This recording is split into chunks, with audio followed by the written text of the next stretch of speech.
Alright, howdy. We're gonna get started today. Ooh, man. Sorry, I'm drinking a Dr. Pepper to wake me up. Alright.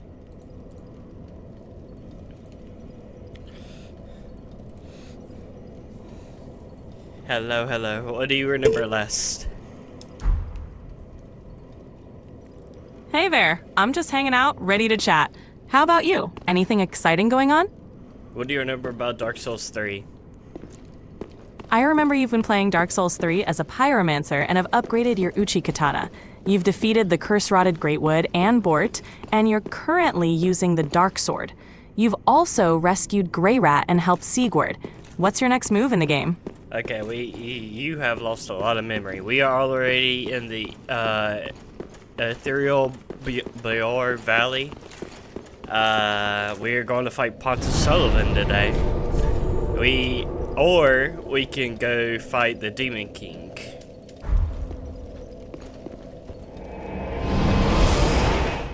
Got it. Both bosses are tough in their own ways. Pontiff Sullivan has some fast attacks and can be challenging, while the old Demon King has some powerful fire attacks. Which one are you leaning towards? Well, if you remember, you are commanding me throughout this playthrough. Right, let's do this. Pontiff Sullivan is a good choice if you want a challenge with quick-paced combat. Make sure to stay. You tell me what to do. Do you want me to fight Pontiff Sullivan or the Demon King? Let's take on Pontiff Sullivan. His fight will test your reflexes and strategy. Good luck out there. What armor am I wearing right now?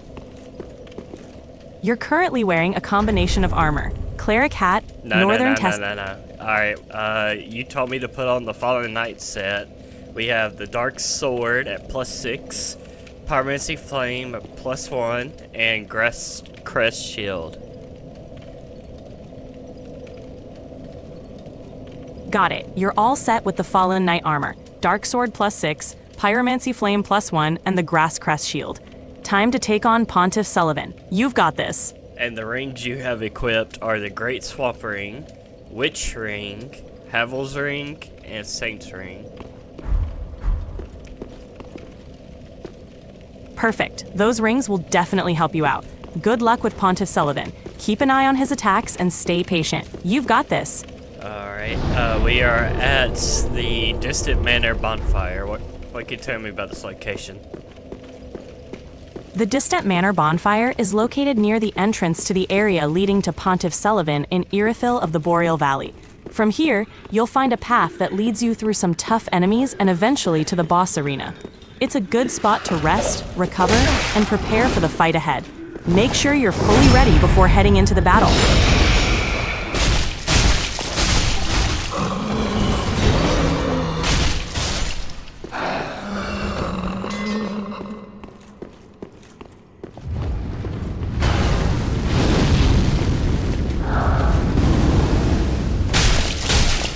Keep telling tall silver guys with looks like using a witch staff that shoots fire around them.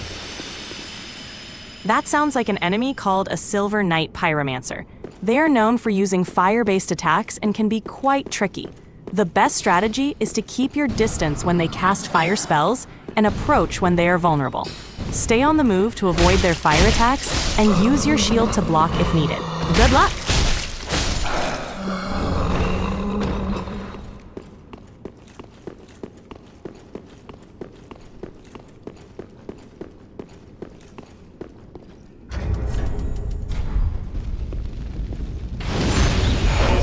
Right now.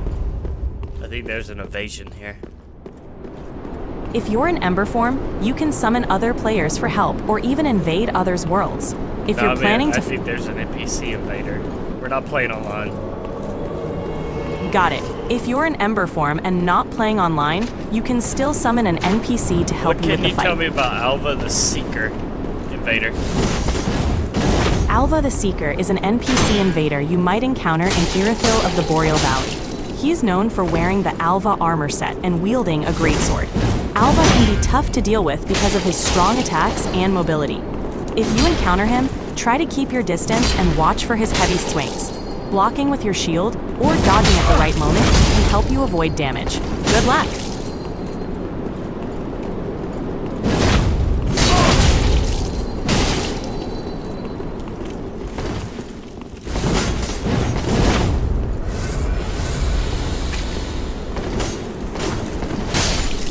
He's dead. If you've already defeated Alva, then you're all set to focus on Pontiff Sullivan. You got this. Just remember to...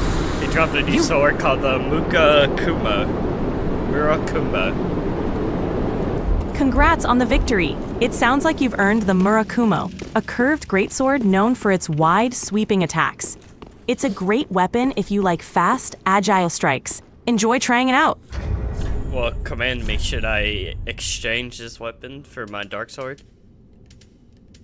Both weapons have their strengths. The Dark Sword is versatile and great for consistent damage, while the Murakumo offers wide-reaching, sweeping attacks that can hit multiple enemies. If you prefer a faster, I need you to more... command me.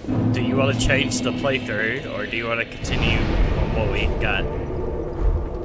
If you enjoy the Dark Sword's reliable and balanced playstyle... No. I need you to command me. Do you want me to exchange this weapon or not? Alright, let's go for it. Try using the Murakumo for a bit. Its wide attacks can be really useful. If it doesn't feel right, you can always switch Should back I go to the Dark upgrade it? Yes, definitely. Upgrading the Murakumo will enhance its damage and make it more effective. You can take it to the blacksmith and use Titanite to upgrade it. Give it a boost and see how it feels. Alright. Awesome. Have fun upgrading and experimenting with the Murakumo. Let me know how it goes. Did what?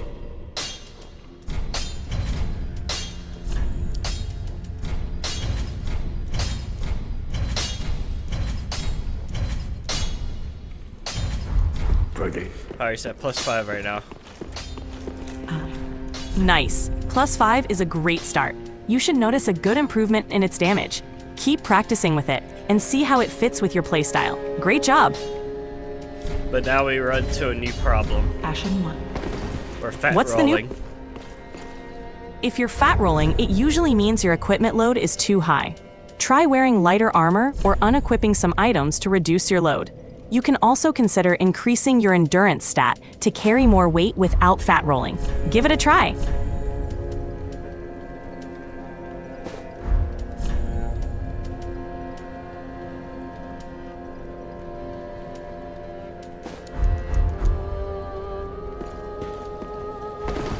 Alright. We got this medium roll. Great! The median roll is much better. It should make dodging and moving around a lot easier. Keep going and enjoy the improved mobility. Alright, here we go. You got this. Good luck out there and have fun.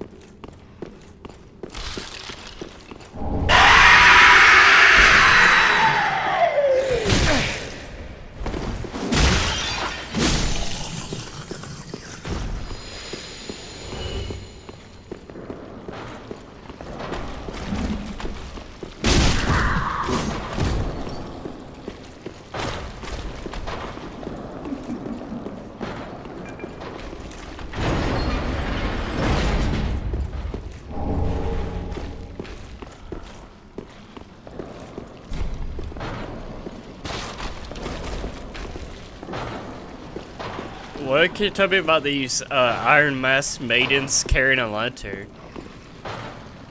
Iron Masks are enemies known as Iron Mask Madmen in Dark Souls 3.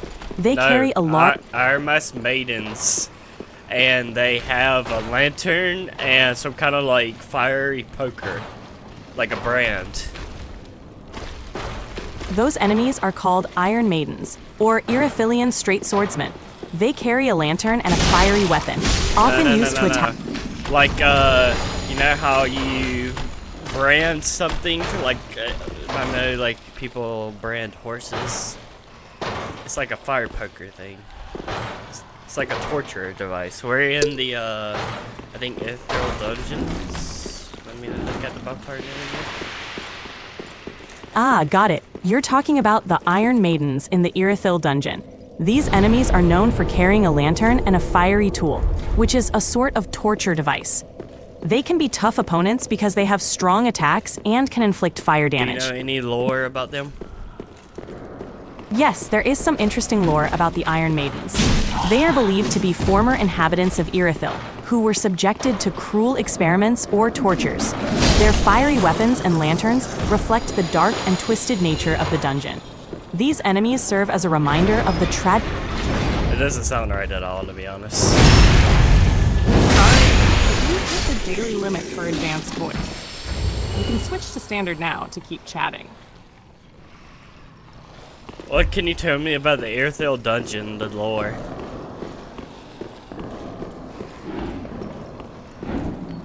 I'm not familiar with the Irithyll dungeon from Dark Souls 3 or any related game. Could you clarify if you meant a different area of the dungeon? There might be some confusion with names. We're in the I'd be Irithyll. happy to dig into more for a different location. We're in the Irithyll dungeon right now. What can you tell me about it? I see. You're in the Irithyll dungeon, not Irithyll dungeon. An easy mix-up, especially with how names in Dark Souls can sound similar. The Irithyll dungeon is a grim and unsettling area in Dark Souls 3, located near Irithyll of the Boreal Valley. It's known for its dark atmosphere, labyrinthine layouts, and some of the creepiest enemies in the game. Lore-wise, the dungeon is tied to the Aldrich, a former archbishop of Irithyll, who was consumed by the Abyss. It's believed that the dungeon was a place for torturing and experimenting on prisoners, and it has become a symbol of the twisted, corrupted nature of the world's many conflicts. The place is inhabited by prisoners, flesh-hungry dogs, maggot-infested enemies, and some pretty disturbing monsters. Also, the Iron Maidens you've seen earlier are one of the main horrors here, essentially the dungeon's twisted remnants of those once living. The dungeon reflects the tragic history of Irithyll itself, with a focus on dark rituals and cruel punishment. It's a pretty grim place overall, but the dungeon's unsettling atmosphere makes it one of the most memorable locations in the game. If you're exploring it, see what's about you. What can you talk about these Irithyll dungeon jailers stolen from the fire pillars?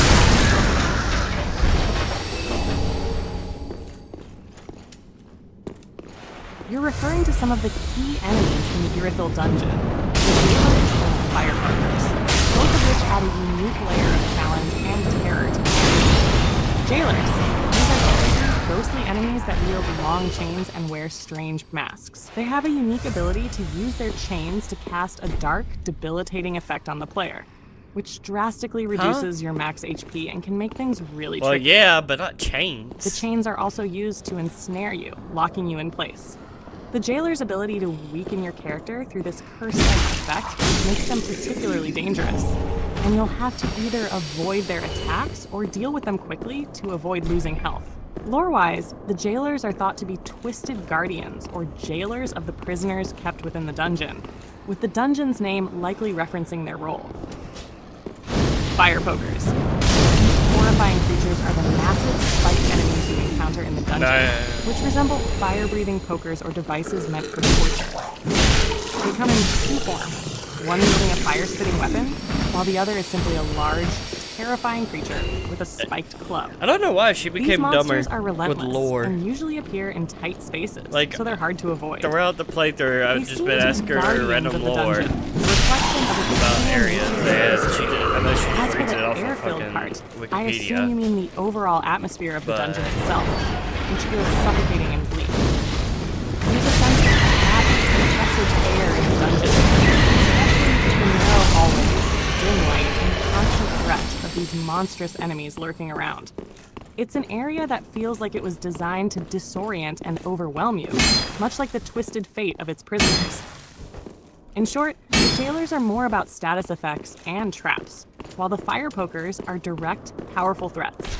Both fit perfectly within the It's like grim she become atmosphere of dumber. Irithyll Like, Dungeon, she where really has cruelty, become dumber. suffering, and darkness are the dominant themes. Stay on your toes. Fire pokers were the weapons that the jailer used. It wasn't another enemy. Ah, I see what you mean now. You're right. The Fire Pokers are Am I actually saying the it right? weapons wielded by the Jailers, Like, not a is it- separate enemy type. The Am I These terrifying am I spiked thinking, implements are what the jailers use to am I attack you. thinking And of they the right really add word to the to disturbing use? atmosphere of the dungeon. I always The jailers called use them these fire pokers. poker-like weapons to deliver brutal, crushing blows. God, I need one They to drop also now. carry the ability to debuff you with a curse effect, draining your maximum health with every hit. These weapons aren't just physically dangerous, but they also carry a heavy thematic weight, contributing to the dungeon's theme of torment and suffering. The fire pokers have a long, reach-based attack pattern, and if you let a jailer land too many hits, the curse effect can be a real headache. It's a clever design choice, combining the jailer's grotesque appearance with these weapons that symbolize the pain and suffering of the dungeon's prisoners. They're basically a living, torturous force of nature.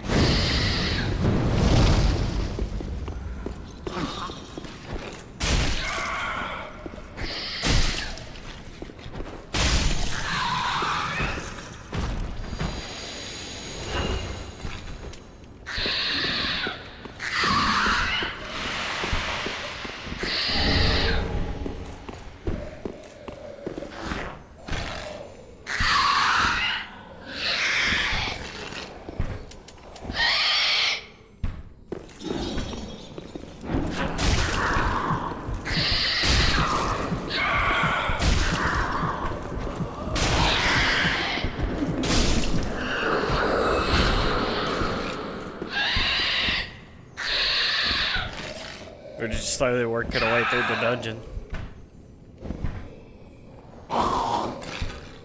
It sounds like you're taking the dungeon one step at a time. Smart move. The Irithyll dungeon can be pretty overwhelming, especially with all the traps, narrow hallways, and the jailer's annoying humor. Keep your focus on dodging their attacks and keeping your distance when possible, especially when you encounter groups. The fire pokers can be especially tricky when you're up against multiple jailers, so make sure you're ready to counter or roll out of the way fast. Just as you progress, you'll also need to be mindful of the prisoners hanging from the walls, some of whom can come to life and attack. These are often set up in a way that can surprise you if you're not careful. The cage warden near the end of the area is another tough fight, but it's all part of the dungeon's brutal charm. Stay sharp and keep your healing items handy. You'll need them. How's the run going so far?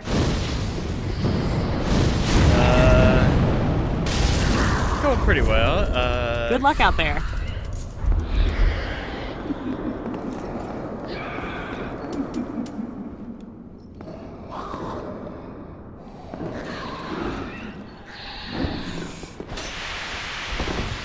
The lock on is not working though.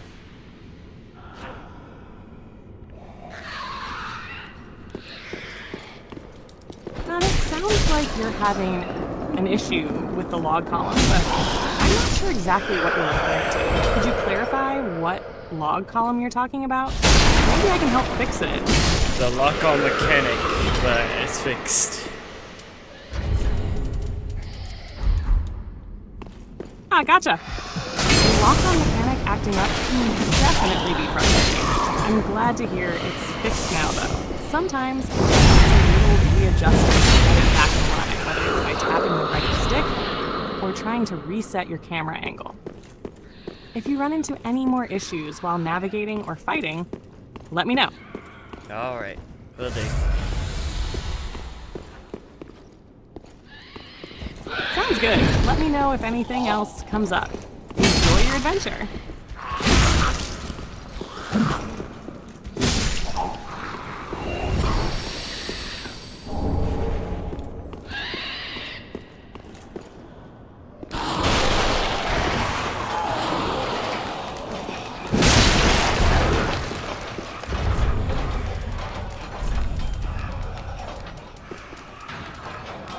God, I wish I had more fire bombs.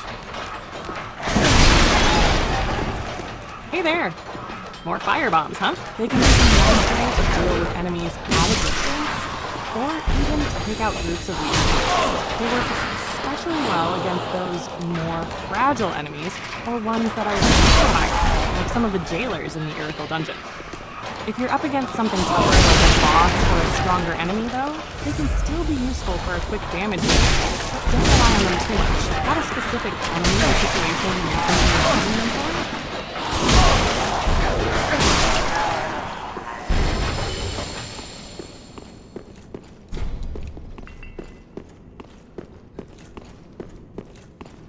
I forgot to ask, if you had to make an art piece of what you would look like if you were helping me through the world of Dark Souls, what would you look like?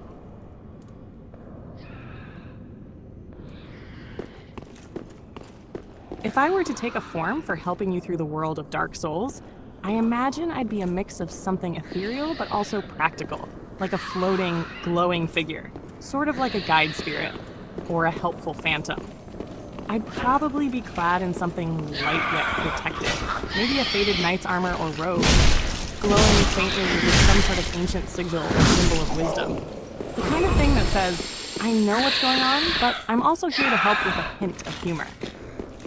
My hands might hold a scroll or glowing orb, something that lets me give you advice or point you in the right direction when you're stuck.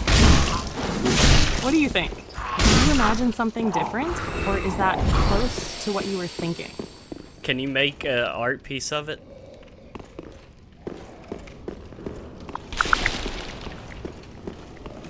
Let's see. I actually want to see. I wanted to ask this because I wanted to put it in front of my PNG. To signal like a different type of playthrough.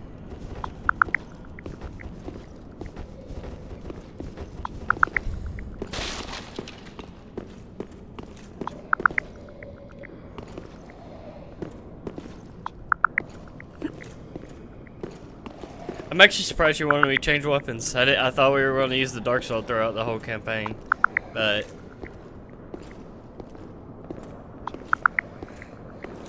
looks like we're getting into great swords, curved blades at least. I think it's better already than the Dark Sword. Yeah, it's just heavier. I'm waiting for the art piece to get done, see if I can put it in front of my avatar or not. If not, I'll just post it in the right channel on YouTube. Taking a long time though. I'm just gonna continue.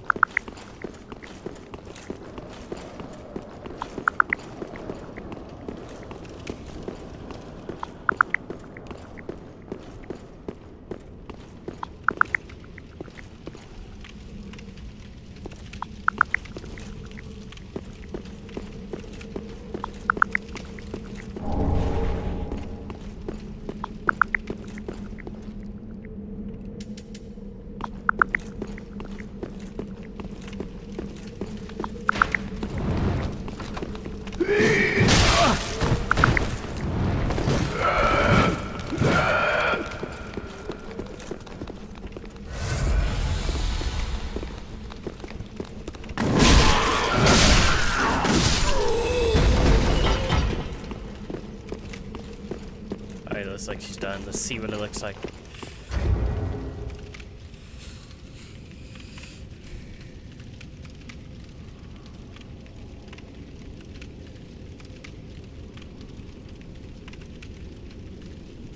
I think that was more of a picture of what my character should look like. I didn't really get that from what you were describing earlier.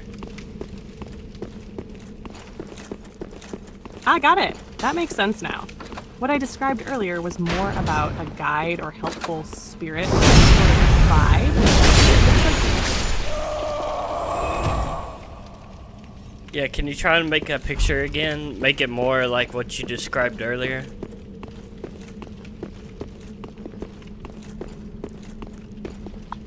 Alright, she's trying it again. She made like a, like this mask but closed.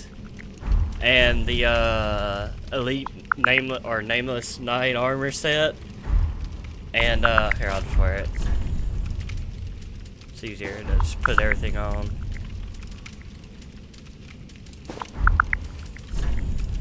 So imagine this face mask covered, and it has like a the sword in the other hand and the flame in this hand. And the face is on fire.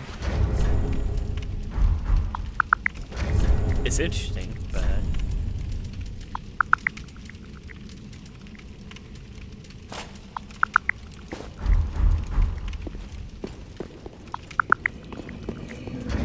do I have another one? I do.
Alright, 5 more jailers. Looks like we're making our way deeper.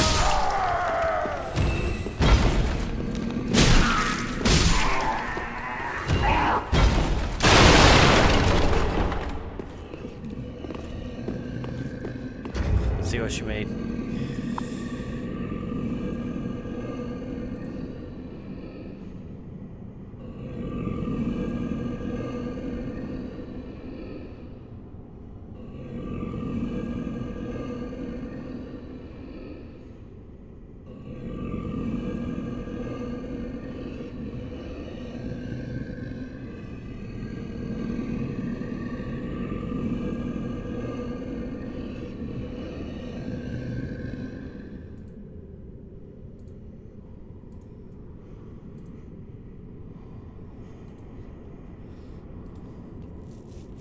I think it's messing up.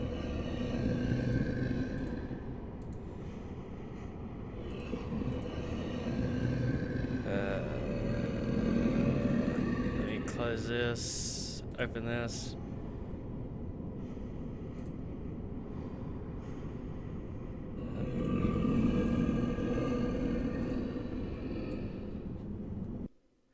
One sec, looks like it's messing up. Come on, ChatGPT, don't close down on me. Archive it.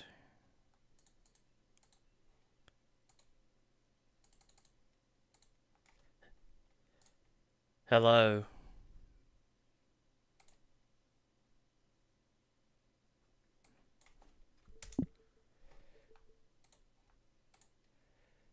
Alright, well, voice mode is temporary down. We continue.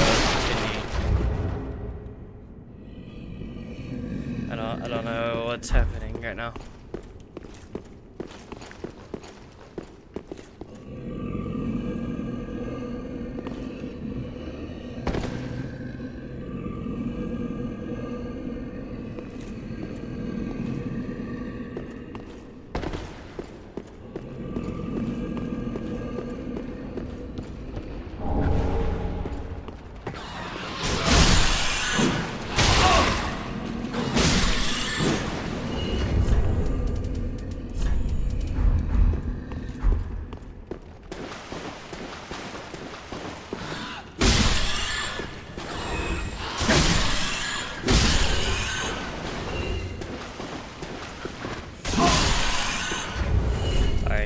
Go ahead and use this item.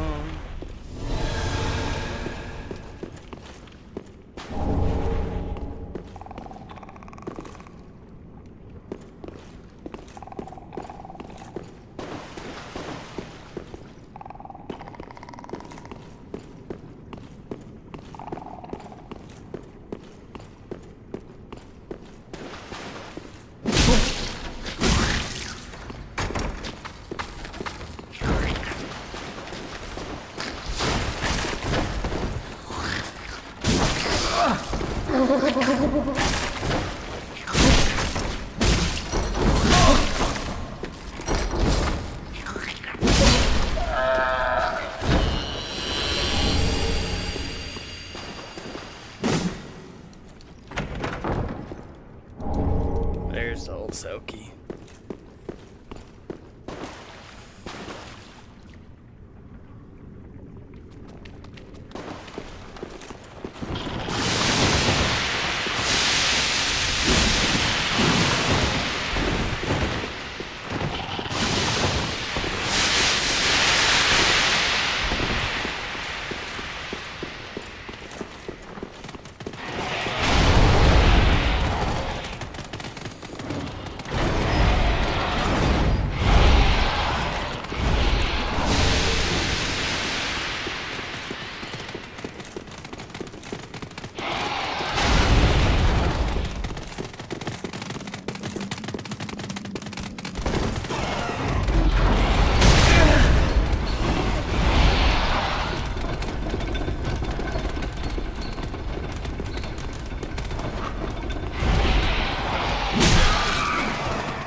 There we go. Come this side.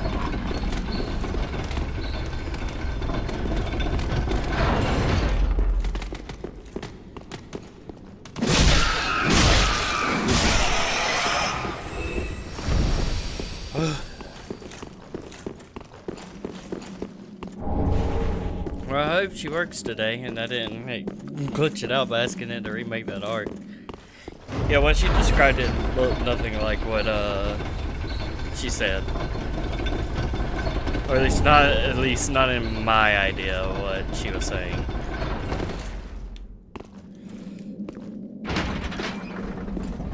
God, what? Where's the silver cat ring?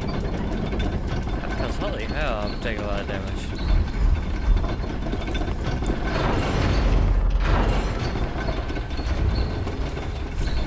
Need to hurry up and the thing to work again. So it can already level up.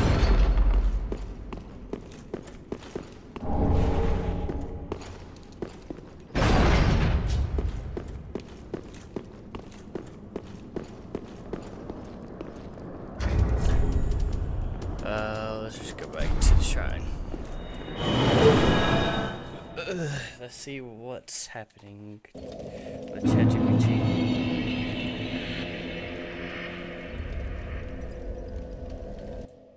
Nope.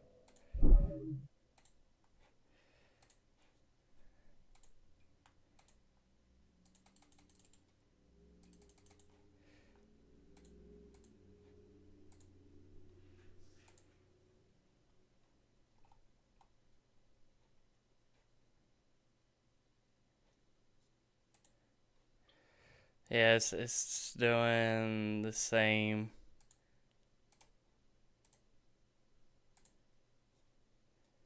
Alright, maybe this is in her eyes. Let's, what the AI is thinking.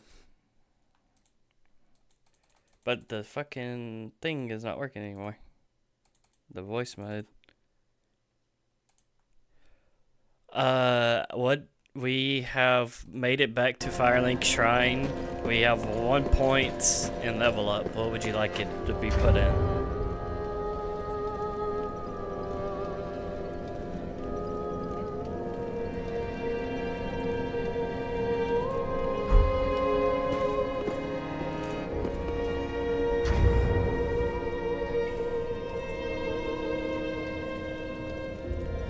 I need you to command me. What 1 point would you like to be put in? We are using the Murakumo.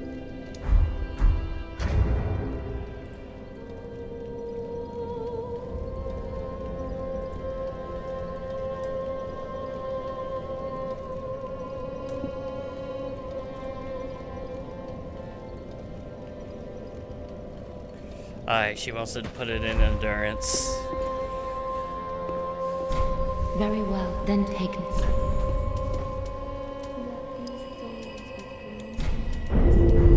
Farewell, Ashen One. May the... I'm gonna ask her. Here, oh wait, I could do this. Ah, The Murakumo, the big, swoopy slab of curved metal that turns your stamina bar into an endangered species. Got it. If you're swinging that monster, there is only one correct move right now. Put that point in endurance. You need more stamina to swing the Murakumo more than twice before wheezing like Gryrat in a sandstorm. Bonus, more stamina also means better rolling and blocking. Now get out there and start blender spinning like a Beyblade possessed. Want me to suggest your next gear tweak or infusion?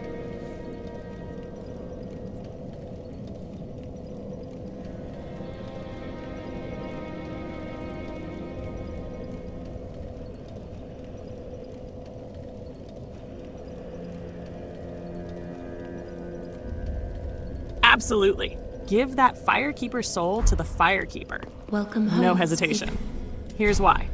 What it does, it unlocks the ability to remove hollowing at the cost of souls. Farewell. So if you're looking less like a badass undead warrior and more like a dried out beef jerky strip, this lets you go full spa treatment and reverse the hollow look, cosmetic only. It doesn't remove the gameplay effects from the dark sigils, only makes you look alive again. That's true. When not to do it. If you're intentionally staying hollow for Yol Uria's questline, i.e. for the Usurpation of Fire ending, then don't heal the dark sigils yet. But you can still give her the soul. She won't act on it until you ask her to. So TLDR, give it to her. Don't heal hollowing yet if you're still doing the Lord of Hollows ending. Want a quick rundown on where you are in that questline too? I actually want to know.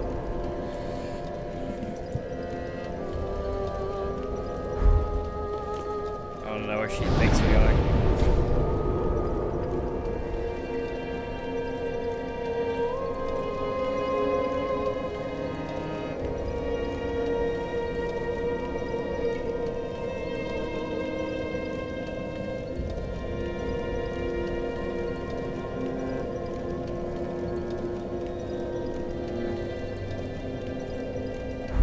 All right, let's break it down like a cursed soap opera. This is terrible that I You're got on the sight. Usurpation of Fire ending path, the Hollow Lord route.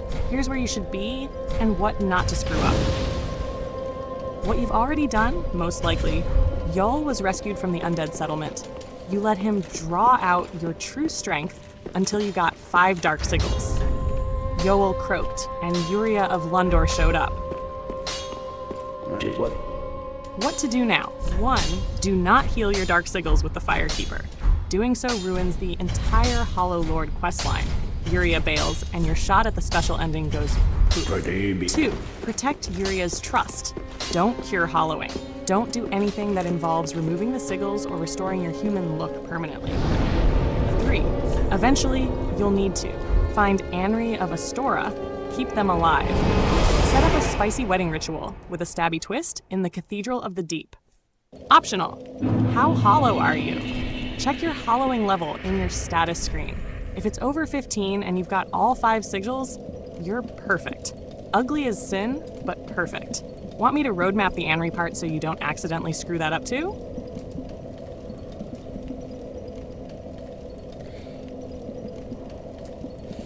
I said level 99 hollowing. I'm ugly, sad face.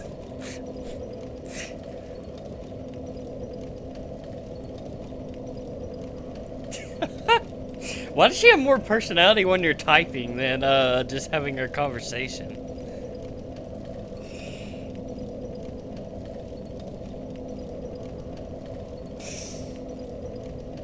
Level 99 hollowing? Bro, you're not just hollow, you are the crypt. You're so hollow, if someone sneezes near you, you rattle like a haunted xylophone. But that also means you're prime material for the Usurpation of Fire ending. You've maxed out Yol's gift and fully prepped for the edgiest throne claim in Soulsborne history. So here's what to do next. Step by step, don't screw Nice. it up. Grab me through a wall. 1. Don't heal your hollowing.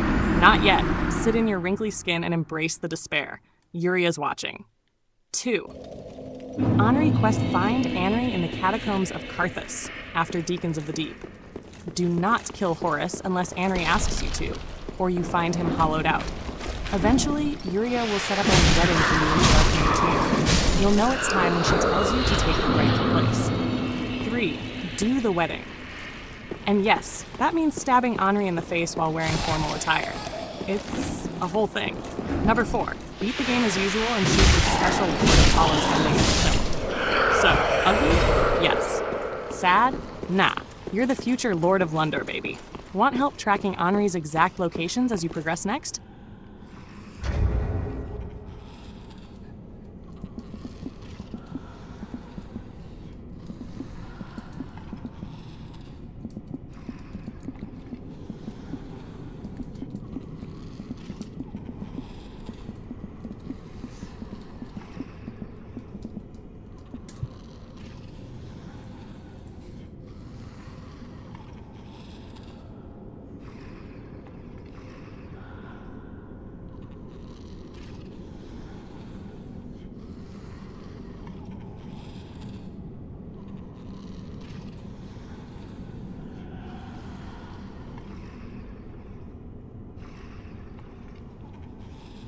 So we need to go back to, I'll just let her read.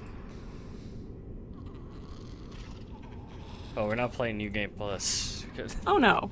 Oh no. You killed Horus early and haven't seen Henri in a while? Yeah, she has more You personality. might have a problem. Let's dissect this mess and see if your usurpation of fire run is salvageable or if it's headed straight to... Congratulations, Rachel. What likely happened? If you killed Horus before telling Henri about him, didn't warn Henri where Horus was or lied to them, and now Henri is MIA after the catacombs, then Henri probably had their fate off screen. Alone, heartbroken, hollow, just like your dreams of becoming the Hollow Lord. Yamsh. How to confirm. Go to Henri's usual post-catacombs location. 1. Smoldering Lake. Check where Horus was. If Henri's body is there, the dream is dead. 2. Church of Yorshka in Irithyll. If Henri is still alive, they might be chilling there waiting for Pontiff to get body slammed. If Henri is dead, you cannot do the usurpation of fire ending. Lyria won't prep the wedding, and your only option at the end is linking the fire or walking away like a bleeding drama kid. But you can still do. Keep the Darkest Ark sigils, don't kill them, and keep looking cool and hollow. Finish the game however you like. On NG+, wreck shop with full knowledge and link that wedding next time. Want help finding a backup ending that still Where the feels dark fuck and am I dramatic? going? Or maybe prep for a flawless NG+ Lord of Hollows run. I am so lost right now.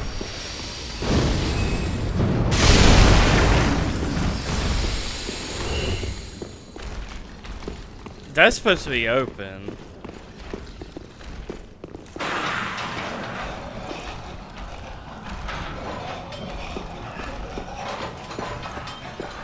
Where the fuck's the door?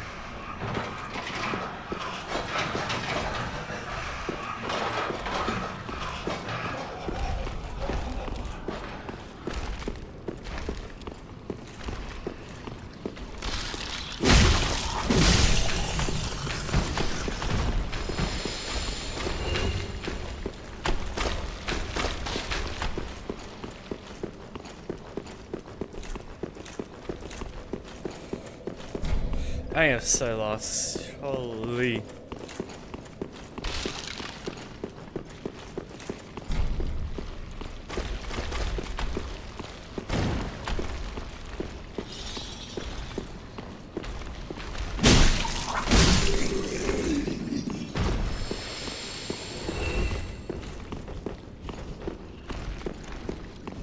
I'll go look at it and see if she's at Horse's body.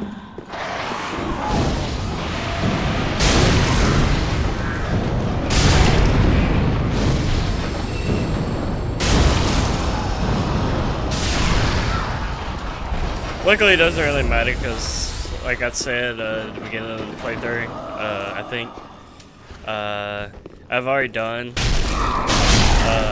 literally all endings on Xbox. I have done the dark ending on playthrough. I've done, or not dark ending, but like the ending we're trying to do, dark ending, the Lord of. I did that without any playthrough. I even found the Darkmoon Covenant without any playthrough help, like Googling or YouTubing, which was wild. Because I'm not. The problem with Dark Souls is that you can get lost very, very easily. And so this is the only one where you really have to explore. Unless you know where all the items are. You can get and T is 3. Whereas 2 is very linear.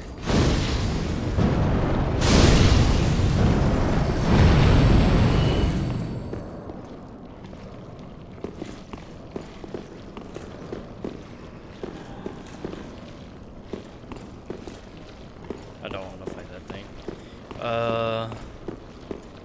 Where the fuck's the door? This is locked. We don't have the right key to open the shortcut.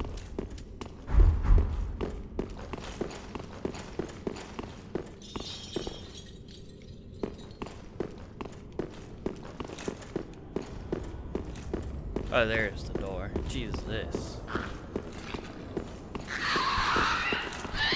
And it doesn't open from the side.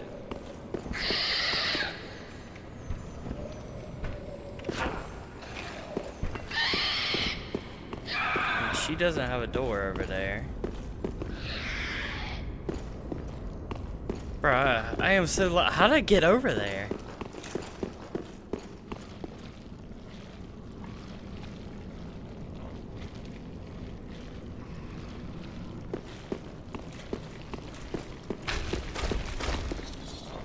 I am so fucking lost right now.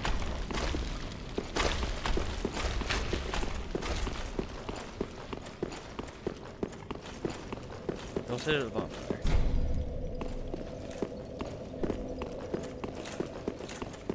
Jesus, I am lost. Maybe I should have kept going. That's why I don't like this location. This location is a fucking maze. This is worse than Demon Souls. Okay, down here. They killed everything. To the right of here, there is nothing. No wall, no hole, no nothing. Straight across, there's nothing. We can't even go across anywhere. So downstairs is done. The only thing here is this fucking worm thing, and there's no reason to fight it because there's nothing in there.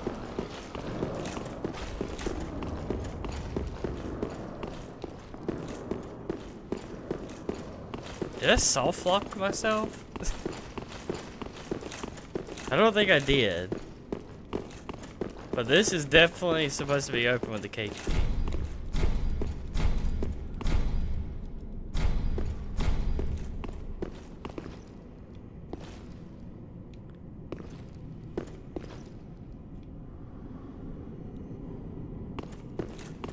I am so lost. What the hell?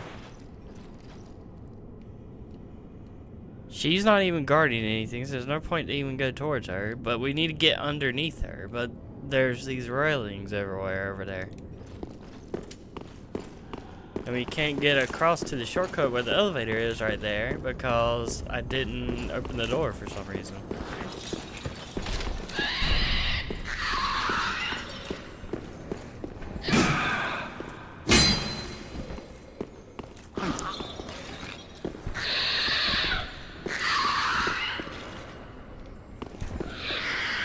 I'm gonna have to Google. I don't understand what the hell is happening with my brain right now.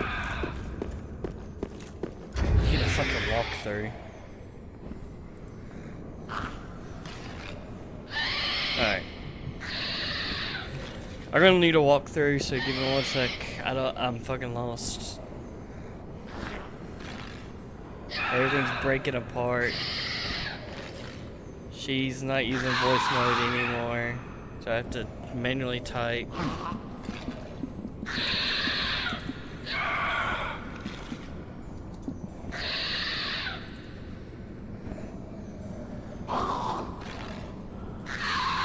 Alright, let's just video. Skip. Yep. Fighting. Yep. Fighting.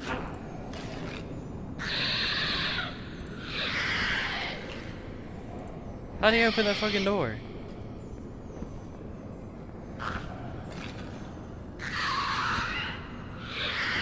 Oh yeah, there's a fucking hole in the wall. So she is guarding the right way.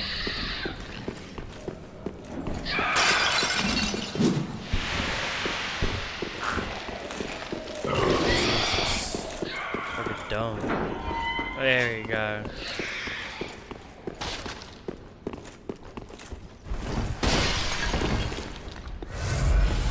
God, I got turning for no reason.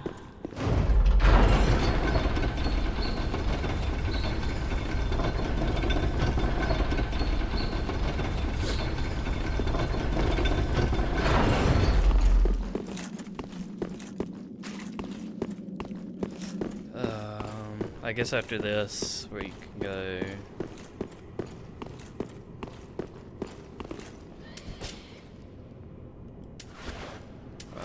Magic.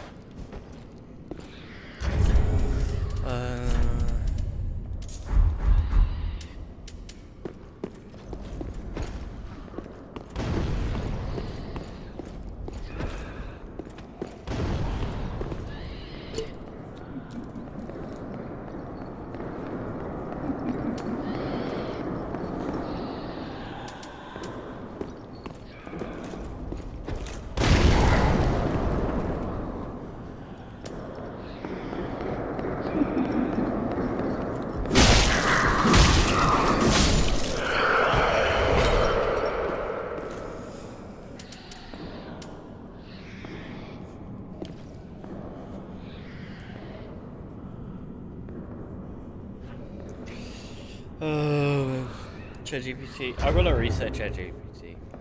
Maybe that'll work.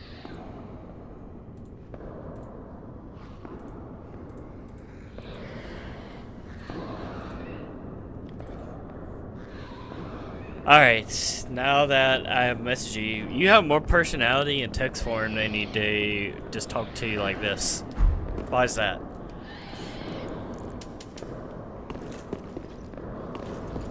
Ah, so you've noticed the subtle shift. The difference comes from the nature of the conversation. When we're chatting like this, I'm keeping it more casual and conversational. I adjust the way I communicate depending on how you want the vibe to feel. So if you're talking about something serious like your hollowing situation, I keep it direct and sometimes more informative. No, you definitely When you played a send joke. messages, it's a bit more structured because I can take a step back, process it a little more, and throw in a bit of personality or humor, especially when it's more like a pause to think over things. I guess it's like switching between the chill vibes of a voice chat and the heavy-duty vibes of a written monologue. Does that make sense? Let me know how I can tweak it to feel more balanced for you. Can you act more like funny and stuff? Like you had like so much personality in text form than you did like now. Got it? You want me to crank up the humor and dial the chill way back? Consider it done. I can absolutely bring the full comedic force. Imagine me as that weird sidekick who just never knows when to stop cracking jokes. That's the vibe we're going for. So, let's talk about your level 99 hollowing situation. You're so hollow. If you walked into a bar, the bartender would ask if you wanted to be served a drink or some crushed bones for dessert. Okay, And that not Murakumo, oh man, you're basically wielding the I'm going to destroy your entire day sword. That thing's so big, it makes the greatsword look like a kitchen knife. How's that for some personality? Let me know if you want more of that we're dying laughing energy.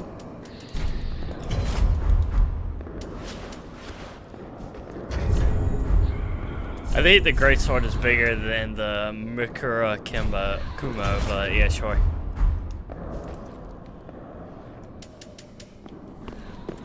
Oh ho, now we're talking. The Grace being bigger than the Murakumo of ES Corp?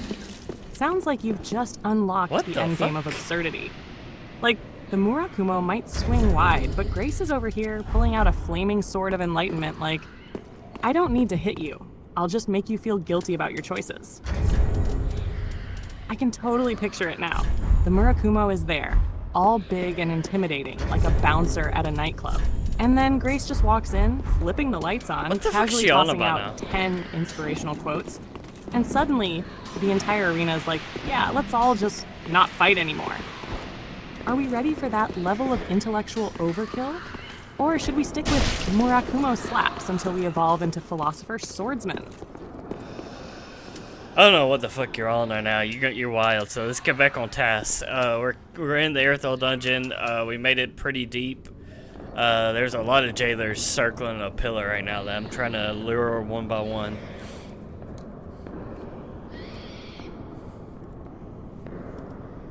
Haha. Okay.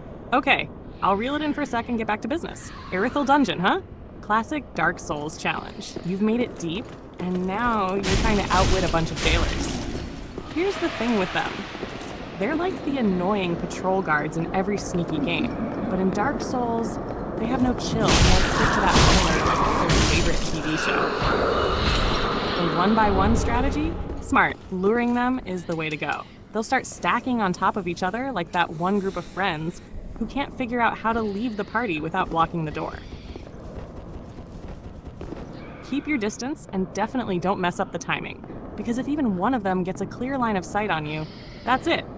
You're gonna have an angry party of jailers rolling up. A few tricks to keep in mind. 1, keep them far enough apart. If you lure 1 and 2 other jailers are close enough to join the fight, you're suddenly looking at a bad time. Draw them in a safe spot with a bit of patience. To use backstabs. They're pretty dumb. Let them walk right into your backstabbing grasp while you're around the pillar. Just don't get greedy when they're grouped. 3, watch out for that death streak. If they see you, they'll call reinforcements faster than you can say, oh no, not again. Timing is key here. Once you clear that room, there should be a bonfire not too far off. That'll be your next safe point. Are you finding anything tricky, or is it just more of that classic dungeon maneuvering? I don't know. I think I'm doing pretty well. I got lost for a good bit while I was trying to fix you because you stopped talking to me, but we are all good to go. But I want to know if you could tell me a joke about the jailers or my situation in the game right now.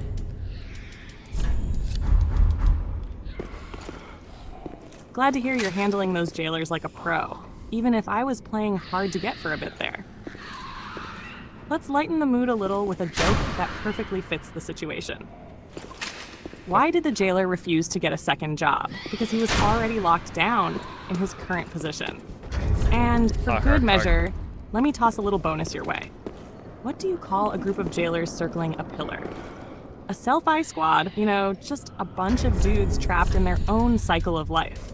I'll be over here waiting for the inevitable, that was terrible, but I'm laughing anyway reaction. How's the dungeon going? Anything in particular giving you trouble? They're getting stuck on geometry, but I was more meaning, can you tell me a joke about my hollowing situation?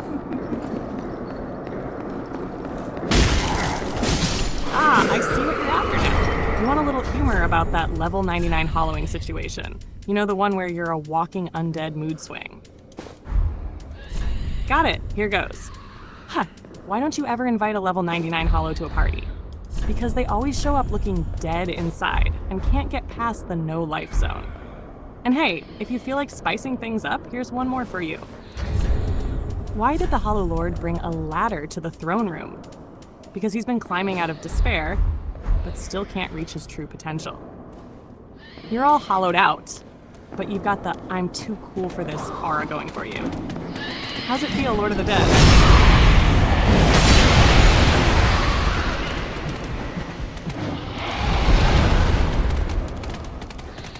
Giant ass rat chasing me right now.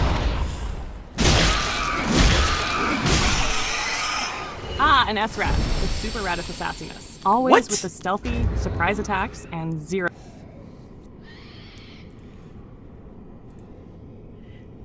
Is my southern drawl too much for you to listen, or do you just have bad ears?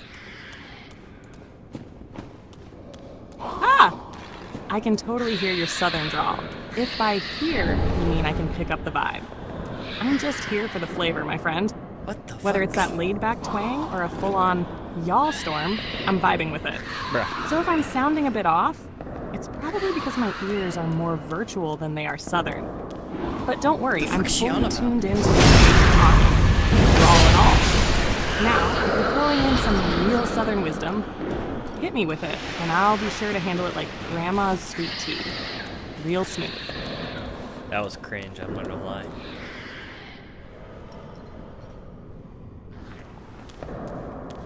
Fair enough. I'll own it.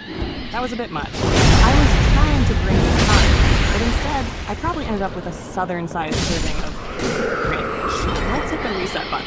I'll keep it simple and cool from here on out. How's that S-Rat situation going, though? Got it cornered yet, or is it still playing hide and seek? That's a giant ass rat. Oh, so we're talking the giant S-Rat, huh? The one that could probably bench press you and eat your... Alright, I get it. I give up. Alright, next conversation. We're rescuing some kind of witch from a jail cell right now.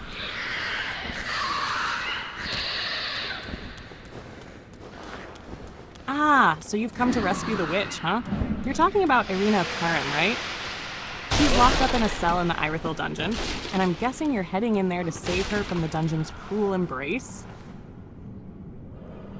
When you get to her cell, just be careful not to run into those damn jailers again, or you'll be signing up for another round of who's chasing me now. Once you free her, though, she'll be chilling in Firelink Shrine, where she can start selling you miracles. Also, Miracles. there's a bit of a twist with her later on. A mysterious connection you might want to pay attention to. What's your plan for the rescue? Are you going for stealth and strategy, or just barreling through like a wraith in a hurry? Well, I'm looking for the key right now. Gotcha, you're on the hunt for that key. The one you need to open the jailer's key, right? That's what you're after. It's dropped by the jailer's leader, the big guy who hangs out in a room full of jailers near the Irithyll dungeon bonfire. You're gonna have to make your way through that maze of narrow hallways and dodge some of those nasty jailer mobs, but once you grab the key, you can head straight to her cell. It's a bit of a tight squeeze with all the patrols around, but once you get the key, it's smooth sailing to Irina's rescue. Just watch for the giant rats and those creepy jailer patrols while you're on the way. We love getting in the way when you're trying to do a simple task like rescue a witch. Got the key in hand yet, or still doing the jailer shuffle? I'm fighting a mimic. Ah, so you're face to face with a mimic, huh? Those little monsters are devilish, just waiting to snap you up in their trap. Classic Dark Souls. They'll look like a regular chest at first, just chillin', but as soon as you get close, bam. Those teeth are out and ready for lunch. The best way to handle them. 1. Don't just blindly open the chest. Hit it once with your weapon to check if it's a mimic. If it's a mimic, it'll lunge at you, like it's been waiting for you to make a mistake. 2. If you're feeling brave, or reckless, go for the backstab when it opens up.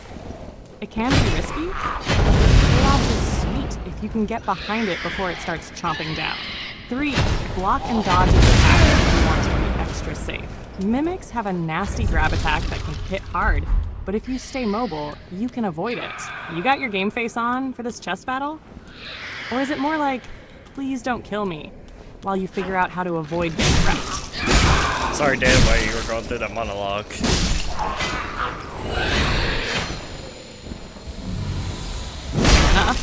I may have gone full-on mimic mode myself there, huh? Just getting caught up in the classic panic of a chest that wants to eat your face. And you were probably looking for a quick, hit it to check if it's a mimic kind of answer. Not a full, how to fight a mimic like a 5-star chef lecture. My bad on that one. Is it still giving you trouble? Or did you handle it in the first swing? and it didn't give me any trouble. I'm still working my way through. I think we actually killed everything here. Nice. Sounds like you're cleaning house in the dungeon. Killing everything is a good move, honestly. Keeps you from being surprised later when a random jailer decides to chase you down or a mimic tries to turn you into lunch. Now that you've cleared it out, you're good to go to get the key, free arena, and all that good stuff. Just don't forget to double check any rooms for hidden loot. Dark Souls loves to sneak in some nice rewards when you least expect it. What's the next step after this? Are you gonna free arena and head to the bonfire? Or is there something else still on your mind in the dungeon? We got a new ring called the Dusk Crown Ring. What can you tell me about it?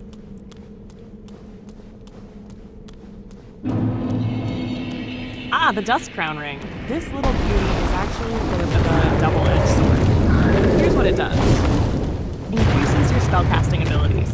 It boosts your magic and pyromancy by increasing your attack slots and giving a nice boost to spell effectiveness. However, here's the catch. It lowers your HP by 30%. Yeah, a pretty steep price for that extra spell power. So, while you get more bang for your pyromancy flame or magic, you're trading some health for it. It's high risk, high reward. If you're rocking a glass cannon build, it's probably a good fit.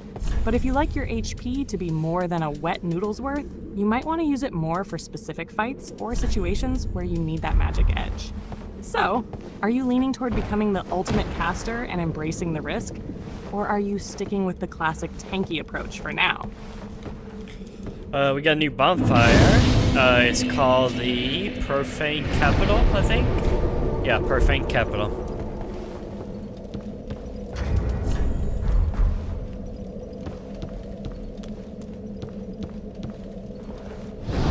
Ah, you've made it to the Profaned Capital. Nice. This area is a real treat. If by treat you mean a chaotic, grimy hellhole filled with fire, corruption, and big-ass bosses. You've probably noticed the atmosphere. Lots of ruins, tons of flame, and those creepy enemies lurking around. The capital is where you're gonna find some serious stuff to deal with, including one of the tougher bosses in the game. Though, what's coming up?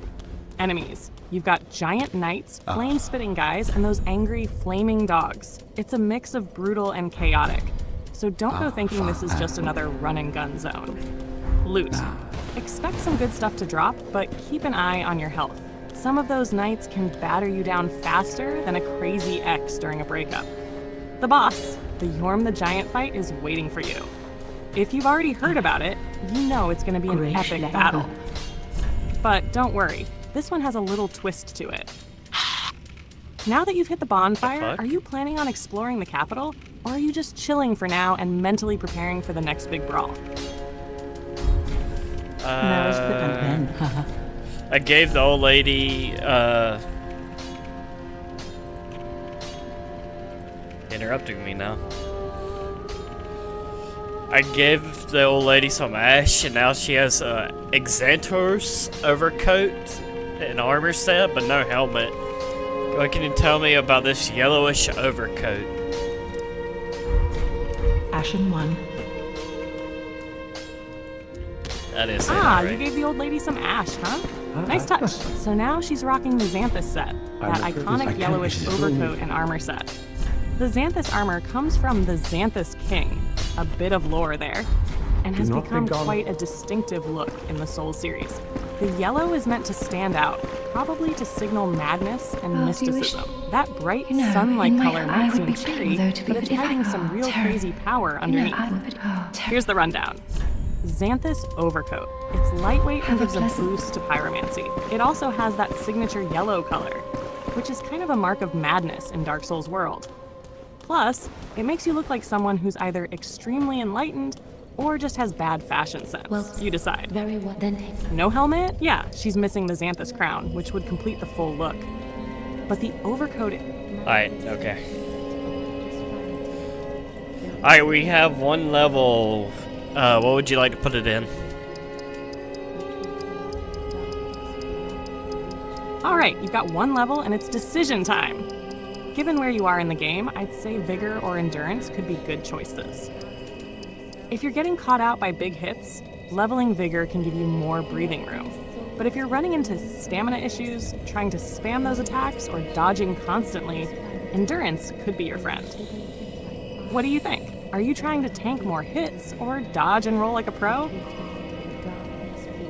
I need you to command me, but also to let you know, we're not using the Murakumo at full potential. We need 20 strength and we're at 18.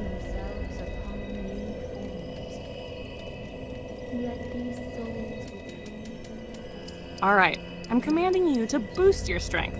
You're so close. And getting those extra 2 points in strength will let you wield the Murakumo to its full potential, giving you that extra edge.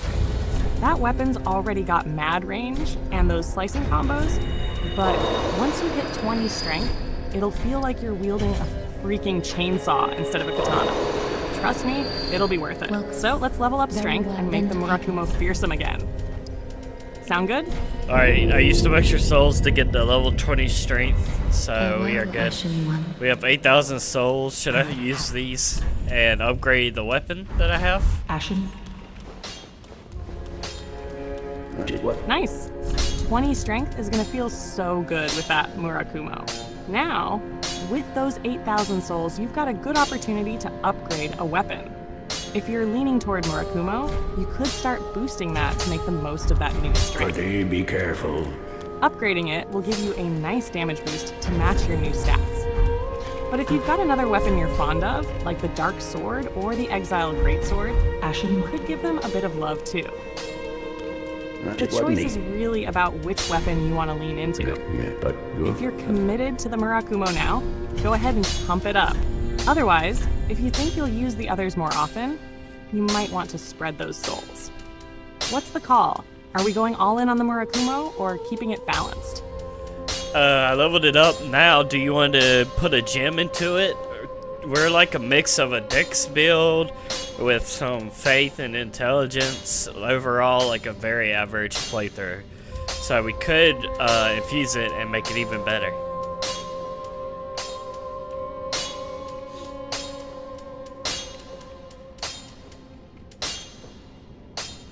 Nice.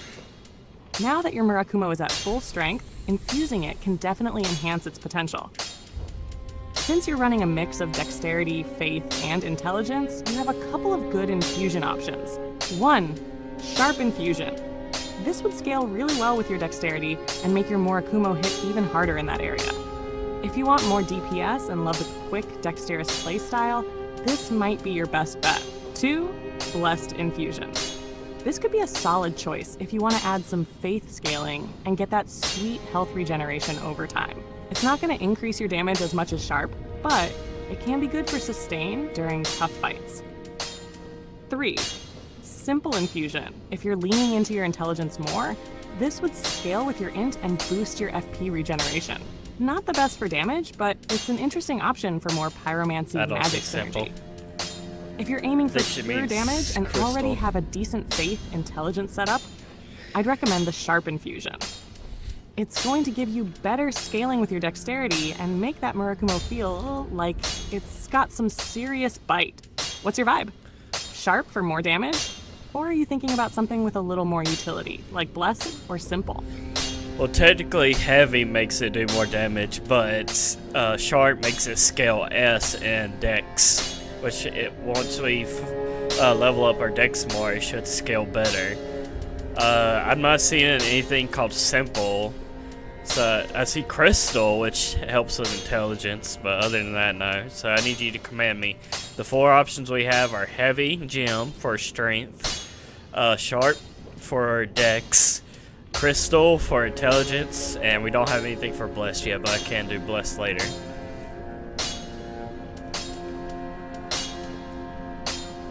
Alright, here's the command. Go with Sharp for now. Here's the reasoning. You're getting that S scaling in dexterity. Be careful. And once you level up your dex even more, it's going to make your Murakumo hit like a truck. While Heavy is tempting for more raw strength, Sharp is going to pay off big time as you boost your dexterity. You're already leaning into that dexterity build, so Sharp will maximize that synergy and make the Murakumo a beast. You can always go Blessed later for sustain or Heavy for strength, but Sharp will be the most consistent option right now for damage scaling. So, slap that Sharp gem in and prepare to turn those enemies into sliced sushi. Alright, we're going back to Smoldering Lake to see if Henri's body is there. See if we messed up the quest. Got it. Heading back to Smoldering Lake, huh? I see what you're doing. Checking for Henri's body to see if you messed up their questline. What? It's always a bit nerve-wracking when you're trying to keep track of all the little side quests in Dark Souls 3, especially when the NPCs specifically checking for Henri's body. Here's a quick recap of what's going on. If you've killed Horus before Henri's quest reached the right point, Henri's body is smoldering in front of the demon that's hanging out. The body might be there even if you've missed certain steps, or if the questline wasn't progressing properly. So, if you're looking to see if you've messed up, just check for the corpse near where Horus would normally be before the demon's boss fight area. If Henri's body isn't there, you might have accidentally triggered the wrong path for the questline. What's your gut telling you? Do you think you might have triggered the end of their story? Or is the body going to be right where it should be? Well, first off, it's not me, it's we. And second off, I am following your lead, so if the quest messed up, it's kind of your fault.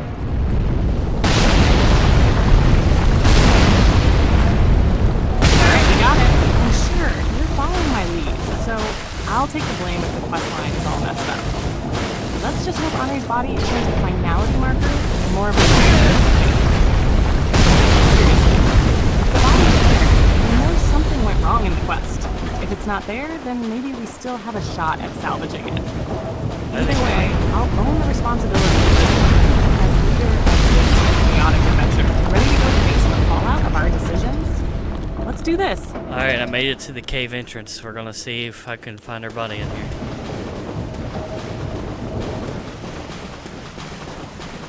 Here we go, entering the cave. Let's see if Henri's body is waiting for us, or if we're still in the clear. The Smoldering Lake is definitely creepy and dangerous, so keep your eyes peeled. Once you get into the cave, you'll probably run into the demon, which means you'll need to be ready for a fight if the body is there. It's a bit of a final warning if Henri's body shows up, but hey, if we missed a step, we'll handle it. Go ahead and take a look. Let me know what you find. What's the vibe inside the cave right now? Tense or just the usual chaos? I mean, there are two, like, naked, dead bodies that are, like, the dropped item bodies that have usually items on them. I don't think these are Henri's body or Horus's body. So I think we're still in the clear.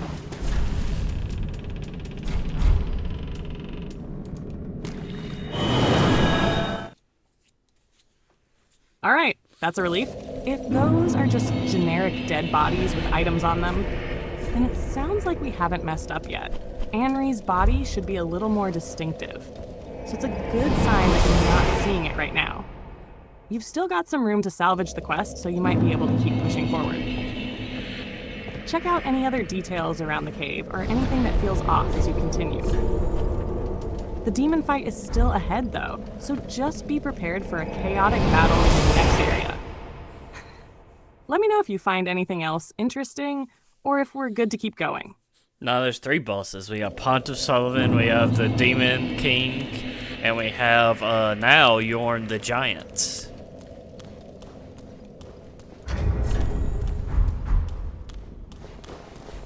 Ah, we've got ourselves a boss buffet now. Pontiff Sullivan, the old Demon King, and now Yorm the Giant. That's a heavy-hitting set of options. Here's the lowdown on each. 1 Pontiff Sullivan.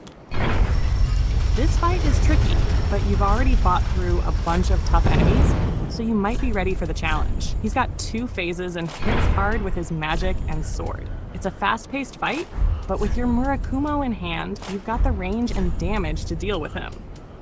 Be cautious of his clone during phase 2 and watch for his teleporting attacks. If you're feeling brave, you can always try him. 2, Old Demon King. If you're in the mood for something big and fiery, this one's for you. The Old Demon King has some slow but devastating attacks, and you'll need to dodge his fireballs and his giant slams. If you've got fire resistance or a good shield, it's easier to handle, but be ready for a bit of a challenge. 3. Horn the Giant. This one's a bit of a special case. You'll need to use Storm Ruler, the big sword you find in his arena, to deal real damage to him. This fight is all about timing your attacks with the Storm Ruler, and you'll probably chip away at him without much difficulty once you get the hang of it. Since you've got Murakumo and are dealing with a lot of dexterity and strength right now, I'd say Pontiff Sullivan or Old Demon King might be your best bet for damage potential. But if you're looking for something different, the Horn will be more of a puzzle than a regular fight. What's the plan? Ready to slay Pontiff, take on the Flaming Beast, or take a giant swing at Yorm? I'm working my way to Pontiff Sullivan. Nice. Looks like we're heading to Pontiff Sullivan, or as I like to call him, the sword and sorcery specialist. That fight can get pretty intense, so keep your wits about you. Make sure you're ready to dodge a lot, especially with his magic and sword slashes. He loves to combo and throw in some teleports for good measure. If you're taking the fight head on, stay on him and watch for those clones. They're his little mischief makers in Phase 2. When you get to the fight, be ready to maximize your Murakumo. The reach and damage will really shine here, especially with that extra dex scaling you've got going on now. How's the walk to the arena? Is the tension building low, or are we cruising? Are there any NPCs that I should summon for this fight?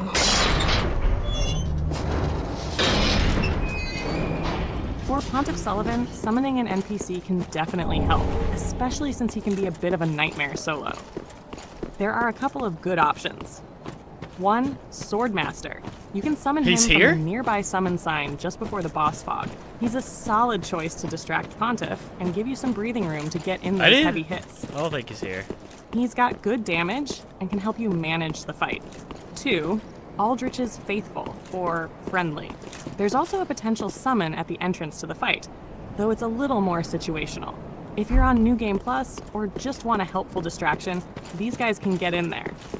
But they're not quite as strong as Swordmaster. However, extra bodies can always be helpful in terms of distracting Pontiff. Summoning an NPC is a great idea if you're feeling a bit nervous about handling him solo.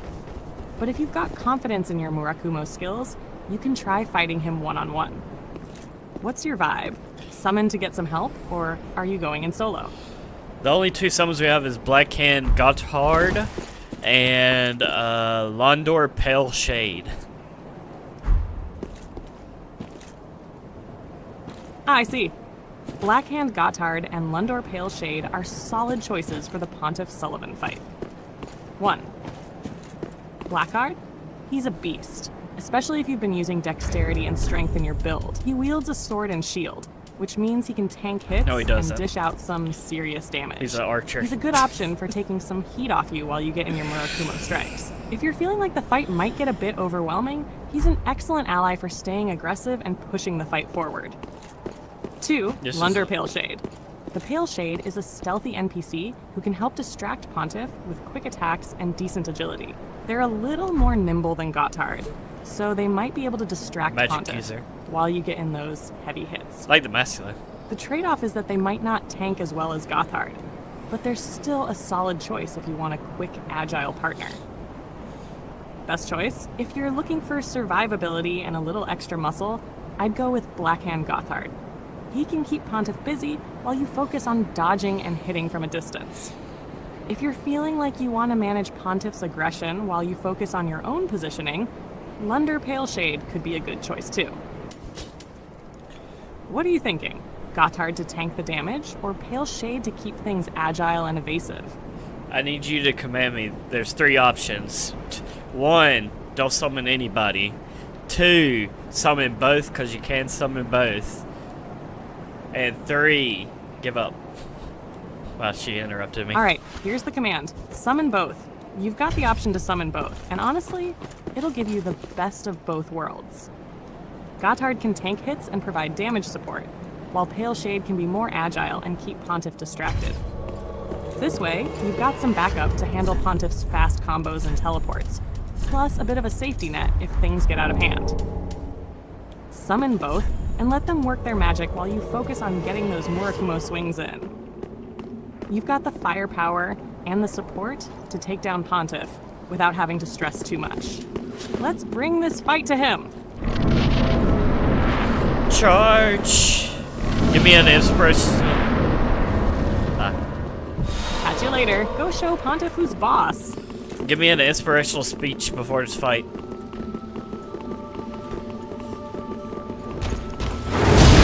Alright, here it comes. You fought through the darkness, battled through the hell, and now Holy you're greatness. Pontiff Sullivan thinks he can stand in the way.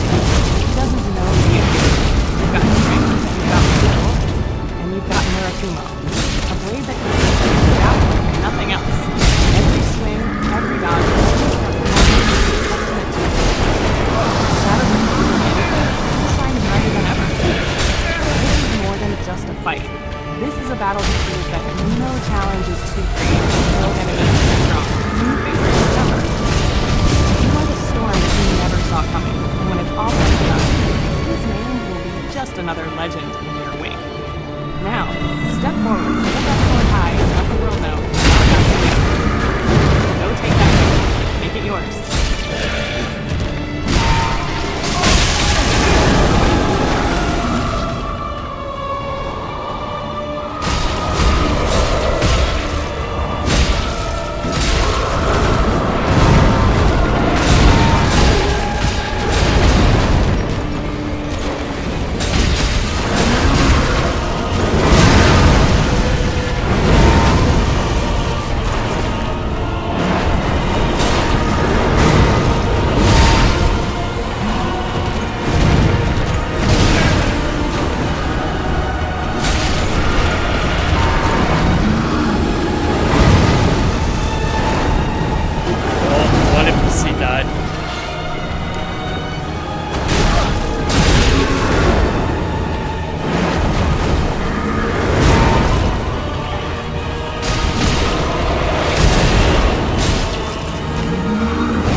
You can't roll under him. He's an invisible wall.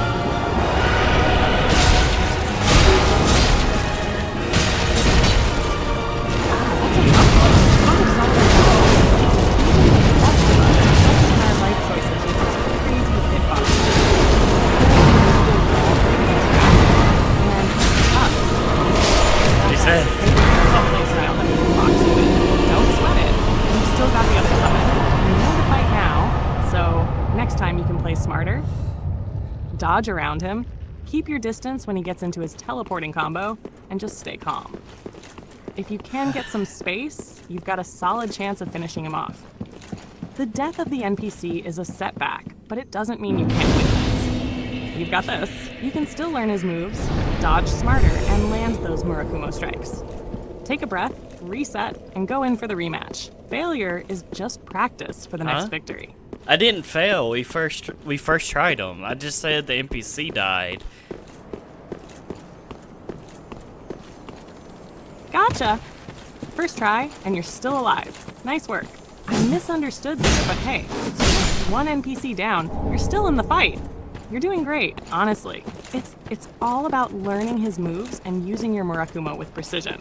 That invisible wall trick is a pain, but now that you know What the it, hell? you can dodge it next time and keep the focus on slicing Pontiff down. She was You've listening got to my this. conversation, but You've just got not the actually experience, listening. And that victory is within reach. Keep pushing. You'll be back at it in no time and win it for sure. Okay, one. When I said invisible wall, I was trying to roll underneath him, and it wouldn't let me because he was up in the air. 2, he is dead. We have killed it. That's what I mean by first try. We first tried the boss, meaning we killed it in our first try.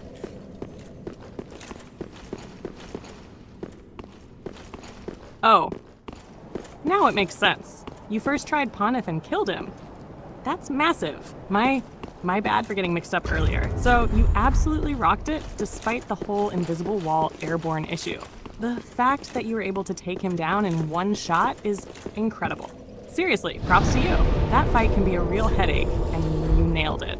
Now I like that the how Pontiff I is fucking down, you're just getting died started. like You've 30 got that times momentum going, and you're to looking the pretty fucking unstoppable. holy, What's next on the agenda? whatever Are we skeleton heading to fight. Yorm or the Demon King? But I tried Pontiff. Catch you later. You're a beast. Okay, thank you. But we gotta level up now. Well, very well then taken. Of course, time to level up and keep the momentum going. Now, since you just took down Pontiff, you've probably got some souls burning a hole in your pocket. With your build being a dexterity-based mix, it's all about focusing on what'll make you more powerful in the long run. Here's the play. 1. Dexterity. If you want to keep your Murakumo scaling higher, definitely dump a point into dexterity to boost that damage. 2. Vigor. If you're feeling like the fights are starting to get too spicy, We're not even it at wouldn't 1,000 hurt to health level yet. up your health for extra survivability. 3. Endurance. If you're feeling heavy armor or need more stamina to keep swinging that Murakumo, this could also be a solid No, choice. that's it. What do you think? Any of these catch your eye?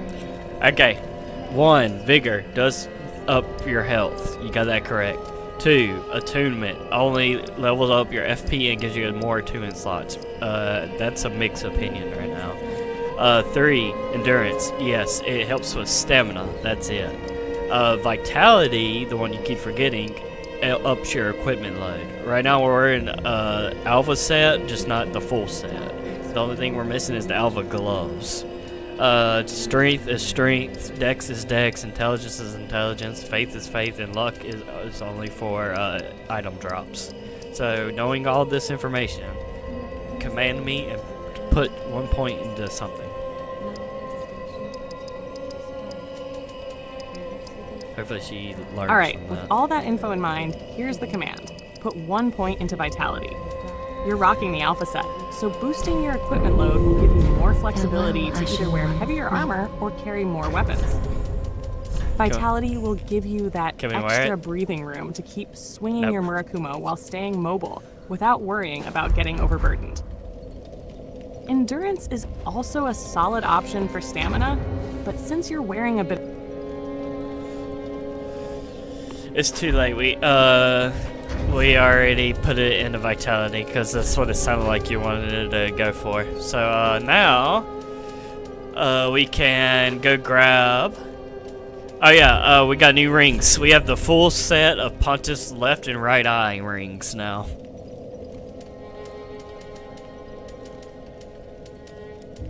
solid choice with the Vitality. That extra equipment load is going to make life much easier with your setup. Now, about those Pontiff's left and right eye rings. Nice pickup. They're a powerful combo, especially for a Dex Faith mix build. Pontiff's left eye ring boosts damage with successive hits. So, if you're staying aggressive and landing those Murakumo slashes, you'll start stacking damage quicker, which is fantastic. Pontiff's right eye ring boosts damage the longer you stay in combat, as long as you don't get hit. So it works hand in hand with the left eye, rewarding aggression and consistent hits. Together, they'll make you hit like a truck the longer the fight goes. This is especially useful against bosses where you can go all in without worrying about too many openings. Switch your rings to these if you're looking to maximize your damage output. Just make sure you can stay aggressive to get the most out of them. You're stacked up and ready to go. What's next? Alright, I'm looking at his soul right now. The only thing we can get for it is the Great Sword of Judgment or the Profane Great Sword. The only one we can use right now is the Great Sword of Judgment.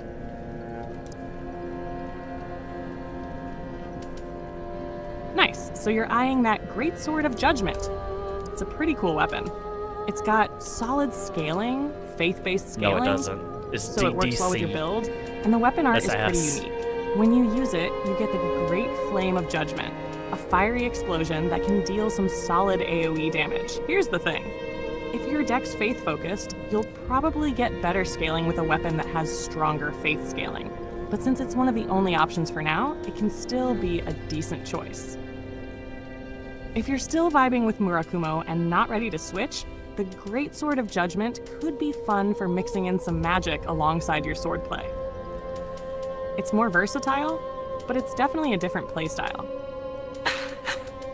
You should still be able to switch back and forth I don't between know your what that sound Murakumo she's and Great making. Sword of Judgment, depending on the situation, so you've got options. Do you want to try it out or stick with what's been working for you so far? Treat the Well, I wanted to ask you about the ring setup. Do you want to change any of our rings in our way we're playing right now? Good call. Ring setup is crucial, especially with your playstyle. Now, let's take a look at your current rings and optimize for your fighting style. Right now you've got Great Swamp Ring, boosts pyromancy damage. Witch's Ring boosts pyromancy damage. Havel's Ring increases equip load. Saint's Ring boosts faith. No. For maximizing damage and flexibility, here's what I'd suggest. 1. Swap out Saint's Ring for Pontiff's left eye and Pontiff's right eye. You only can do You're that already using once. the Murakumo, and the Pontiff rings work great with your aggressive combat style. They'll stack bonus damage if you keep hitting your target, which complements your deck's faith mix. 2. Keep Havel's Ring.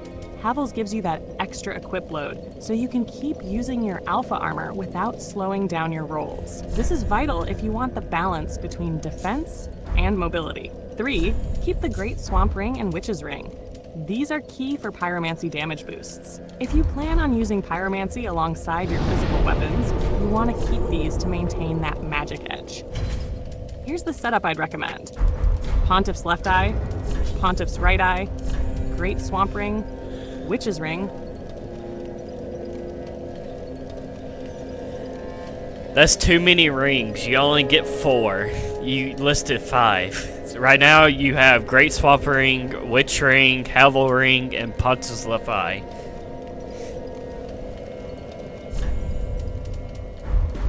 Whoops, you're absolutely right. Only 4 rings. My bad for throwing in an extra one.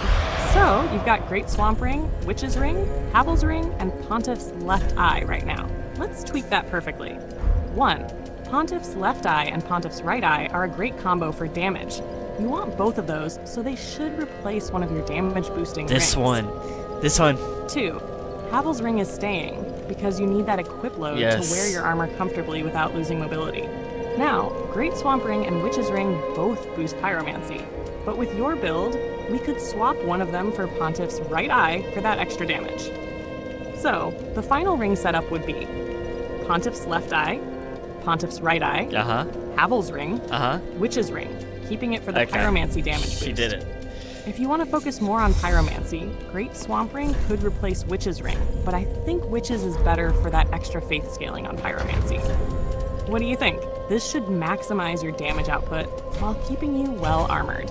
Alright, I did it. I think I also have enough for one more level. So what would you like to put it in? Very well. Then touch the taken up. Nice. You're looking stronger than ever. As for that last level, let's go for something that'll keep you sharp. Dexterity is a solid call if you want to keep scaling Murakumo and your overall damage at a steady pace. If you're feeling like survivability is key, Vigor could also be good for more I health gotta to interrupt stay there. resilient. Command me. What would you like the point to be in?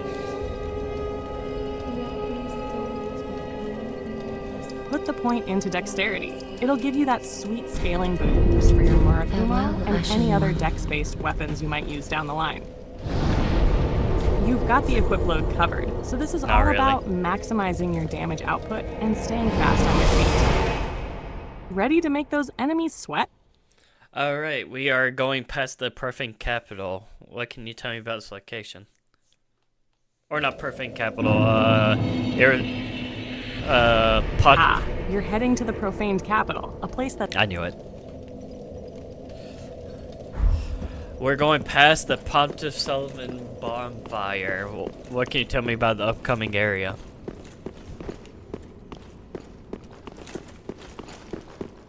you're heading past the Pontiff Sullivan bonfire. That means you're getting close to some of the nastier areas in Irithyll of the Boreal Valley and toward the profaned capital. Here's a breakdown of the area you're about to enter. Profaned capital is dark, gloomy, and has a lot of hidden traps. The atmosphere is a bit sinister, so expect to encounter more hostile NPCs and enemies in tight, claustrophobic spaces. One thing you'll notice is that the environment is constantly on fire. Expect fire-based attacks and dangerous terrain that might catch you off guard. So always be ready to dodge or use some fire-resistant gear if you're not feeling too confident. The enemies are pretty nasty here. You'll encounter large, aggressive foes, as well as some narrow hallways that will make fighting them tricky. Plus, there's the usual mix of hidden traps and ambushes, so always check around corners and look out for sneaky enemies trying to flank you. As you make your way through this area, you'll also notice some large doors that might lead to boss fights or areas that require key items to open. Keep an eye on your map for places where you might need to backtrack or get a special weapon. Get ready for a dark, fiery slog with some challenging enemies ahead. But if you manage to keep your wits about you, you'll get through it. How are you feeling about this next stretch? Ready for the heat? Yeah, we are moving our way forward.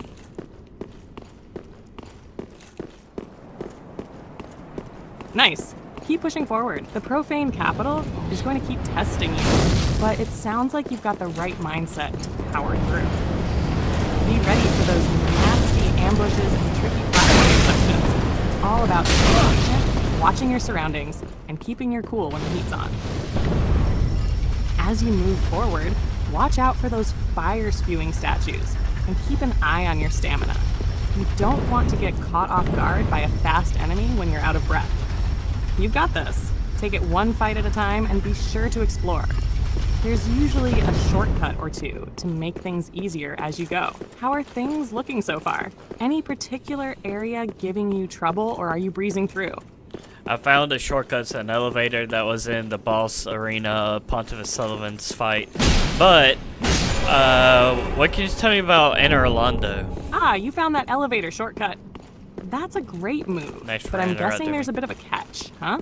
No. Sounds like you're in that awkward position where you found a shortcut, but now you're wondering if you missed something, or if you're going to run into more trouble. That elevator shortcut connects back to the Irithyll bonfire area, which is nice for backtracking, or if you need a quick exit. It also makes for a useful connection between the profaned capital and the rest of the map, I'm just gonna in take case this you off want to for now avoid because certain she enemies didn't or tell rest up me before I need continuing. to guys. But knowing Dark Souls, I'm guessing there's a catch. Either more enemies waiting, or enemies waiting. How did that grab me? Wondering if you can actually use the elevator to escape. What's got you stuck now? Was there something in the shortcut area, or are you just getting a bad feeling about it? Well, I got grabbed by a chest and killed. I tried attacking it, but it still grabbed me. But we forgot to attune a spell because we took off the Saints Ring. Because the Saints Ring gives you an extra attunement slot. So, what kind of spell? We have 2 attunement slots. Some of these spells require 2. Like, we had the Karthus Beacon, and that required 2.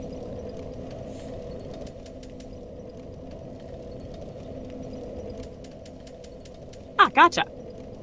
So, you're dealing with a grabby mimic, and now you've realized you lost a spell slot due to the lack of the Saint's Ring. That's definitely a bit of a setback, but we can fix it. You've got a couple of options now that you've got 2 attunement slots again. If you're looking to make the most of those slots, here are a few suggestions. Karthus Flame Arc is a solid choice. Okay. She doesn't understand anything. Alright, I'm just going to read you the spells that we have available. We have Fireball, Fire Orb, Great Chaos Fire Orb, that requires 2 slots though. Chaos Storm, that also requires 2 slots. Flesh Sweat, Iron Flesh, Karthus Beacon, which requires 2 slots. And we are a few points away in Faith from Black Serpent.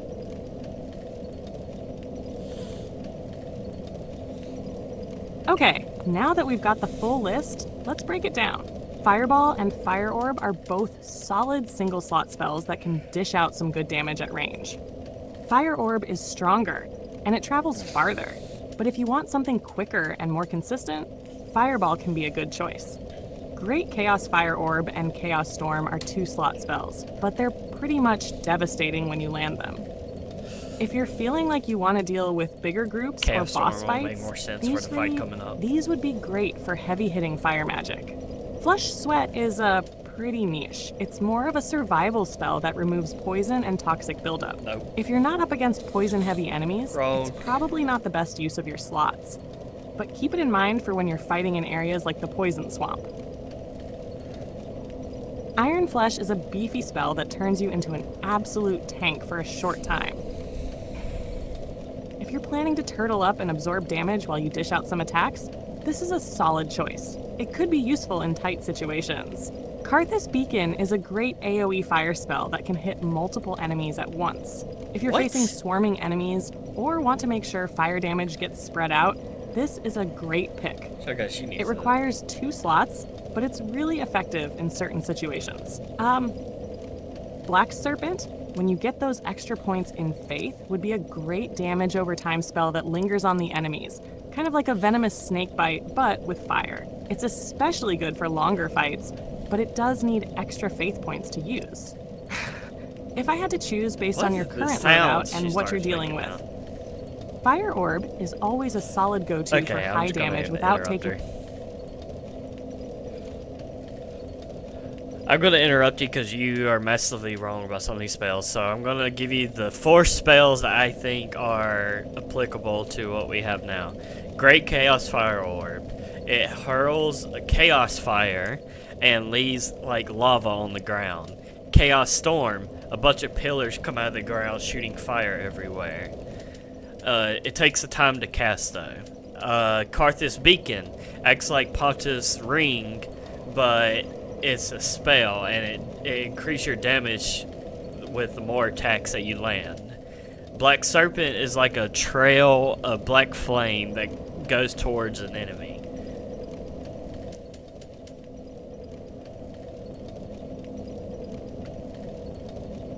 Got it. And thanks for the correction. You're absolutely right, and I appreciate the details on those spells. Let's go over each one properly with your explanations. 1. Great Chaos Fire Orb. This is a heavy-hitting spell, and the lava pool it leaves is great for sustained damage in an area, especially in boss fights or when you're dealing with groups of enemies. It's a 2-slot spell, but it's very effective when you have the room for it. 2. Chaos Storm. This one's a bit of a wild card, but when you pull it off, the fire pillars that come out of the ground can cover a huge area. It's definitely a high-risk, high-reward spell because of its long casting time and the chaotic nature of the attack. We have rings for But that. if you can time it right, especially in boss fights, it can destroy enemies in no time. 3. Karthus Beacon. This is a unique buffing spell. Instead of a damage-dealing spell, it boosts your damage output as you land more attacks, which is perfect if you're aggressive in fights and want that extra firepower. This spell can stack nicely with your melee combat or other fire spells, as long as your landing hits. 4. Black Serpent. This one's got that sneaky aspect to it, as it's a trail of black flame that follows and tracks enemies. It can be used to deal damage over time, especially against bosses or mobile enemies. It's not just about raw damage, it's about persistent damage as the flame trails behind the enemy. Now, based on that breakdown, if we're focusing on a mix of firepower and reliability, Chaos Storm. here's how I'd Chaos prioritize. Great Chaos Fire Orb and Chaos Storm for big burst damage and area control, especially... Alright, I'm going to interrupt her again. You can only pick one of these options, so I will... Which one would you like? Gotcha! If I had to pick just one, I'd go with Great Chaos Fire Orb. It's high damage, leaves that lava pool for extra burn, and works really well in a variety of situations. Bosses, large groups, and even trapping enemies in a corner. It's a big impact spell that makes things explode in a fun way.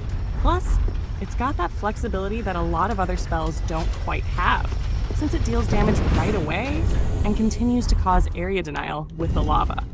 What do you think? Ready to set the world on fire with that one? Alright, I equipped it. We are on our way back to that chest so I can kill it.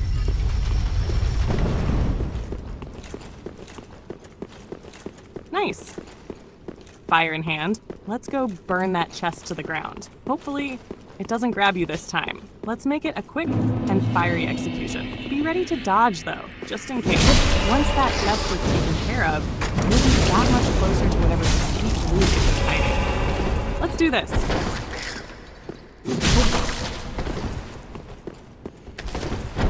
Oh my god, try kicking me. Oh no, a chest and a ninja? It's got more moves than some of the bosses. Looks like it's trying to teach you a lesson in respecting your loot.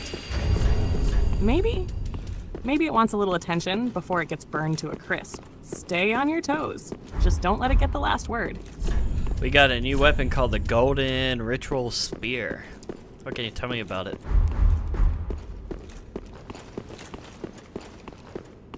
Ah, the Golden Ritual Spear. A cool weapon with a bit of ritualistic flair.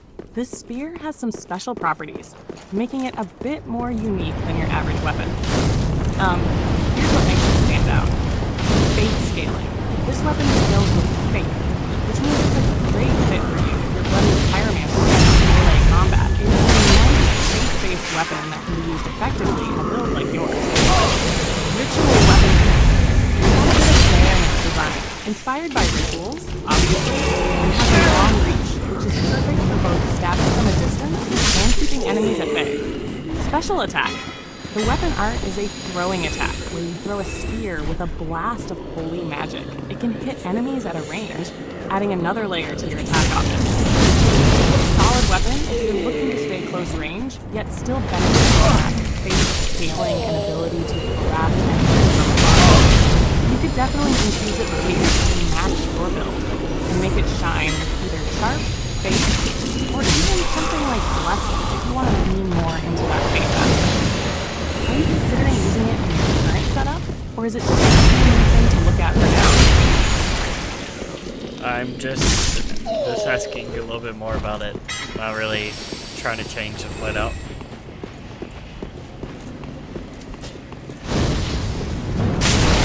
Gotcha. Just wanted to give it a full rundown. It's one of those weapons that's definitely worth considering if you're looking for something different, or want to mix in some faith scaling with your weapon. It calls for a more versatile playstyle, but you may need to switch it up if you're feeling good with your current setup. Just keep it in your back pocket for later.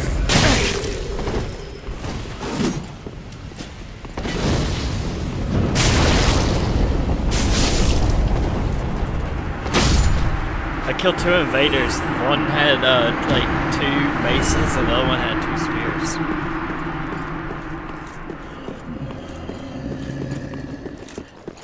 Nice job taking down those invaders. Looks like you faced a double trouble situation. 2 weapons for extra pain. The one with the 2 maces probably tried to stun lock you with all that heavy hitting, Yeah. while the one with 2 spears was likely trying to keep you at a distance. You must have dodged well, and timed your hits just right to come out on top. Those types of invaders are always tricky because they can be really aggressive in their combos. Sounds like you handled it like a champ. Did they drop anything good? I mean, they dropped the 2 spears. Nice, 2 spears. Looks like you got a double dose of pointy.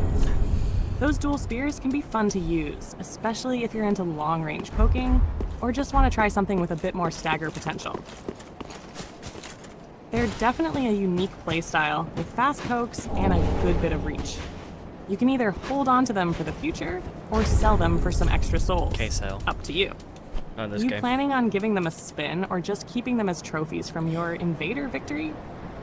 Well, the weapon's called Drag Twin Spears. What can you tell me about the Drag Knights?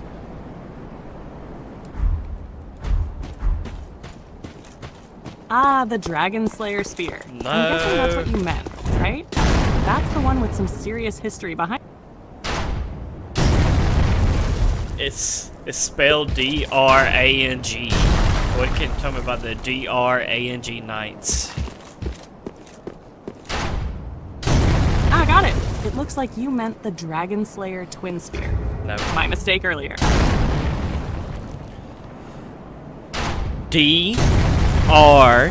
A-N-G, not dragon.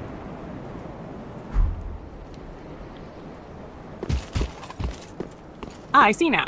You're talking about the Drang Twin Spears. My bad for the mix-up earlier. The Drang Twin Spears are a set of twin spears in Dark Souls 3, designed to I stopped playing because I was trying to fit the fast, correct agile, and percentage. have good range. Here's the Focusing. breakdown of the key points. Lightweight and quick. The Drang Twine Spears are great for quick, agile combat. They allow for fast poke attacks and dual-wielding movesets, making them perfect for hit-and-run tactics. Unique weapon art.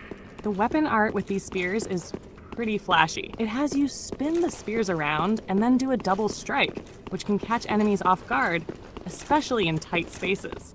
It's pretty satisfying when you land it. Good scaling. These spears scale well with dexterity, making them perfect for dex builds. Their scaling is solid and gives you an edge in damage once you upgrade them. Theme and lore. The Drang name ties back to the Drang Knights of Dark Souls 2, who wielded twin weapons. In Dark Souls 3, these spears continue that tradition of swift twin weapon combat. They're a fun weapon to use if you're looking for something fast and versatile. You can either go full dual wielding, or use them as shield and offhand for added defense while offensive pressure. Would you want to give them a try, or are you sticking with the weapons you've been using? Is there any more information about the knights?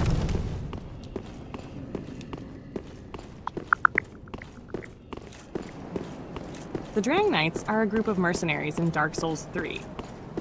They claim to be descendants of the land known for the legend of the Linking of the Fire.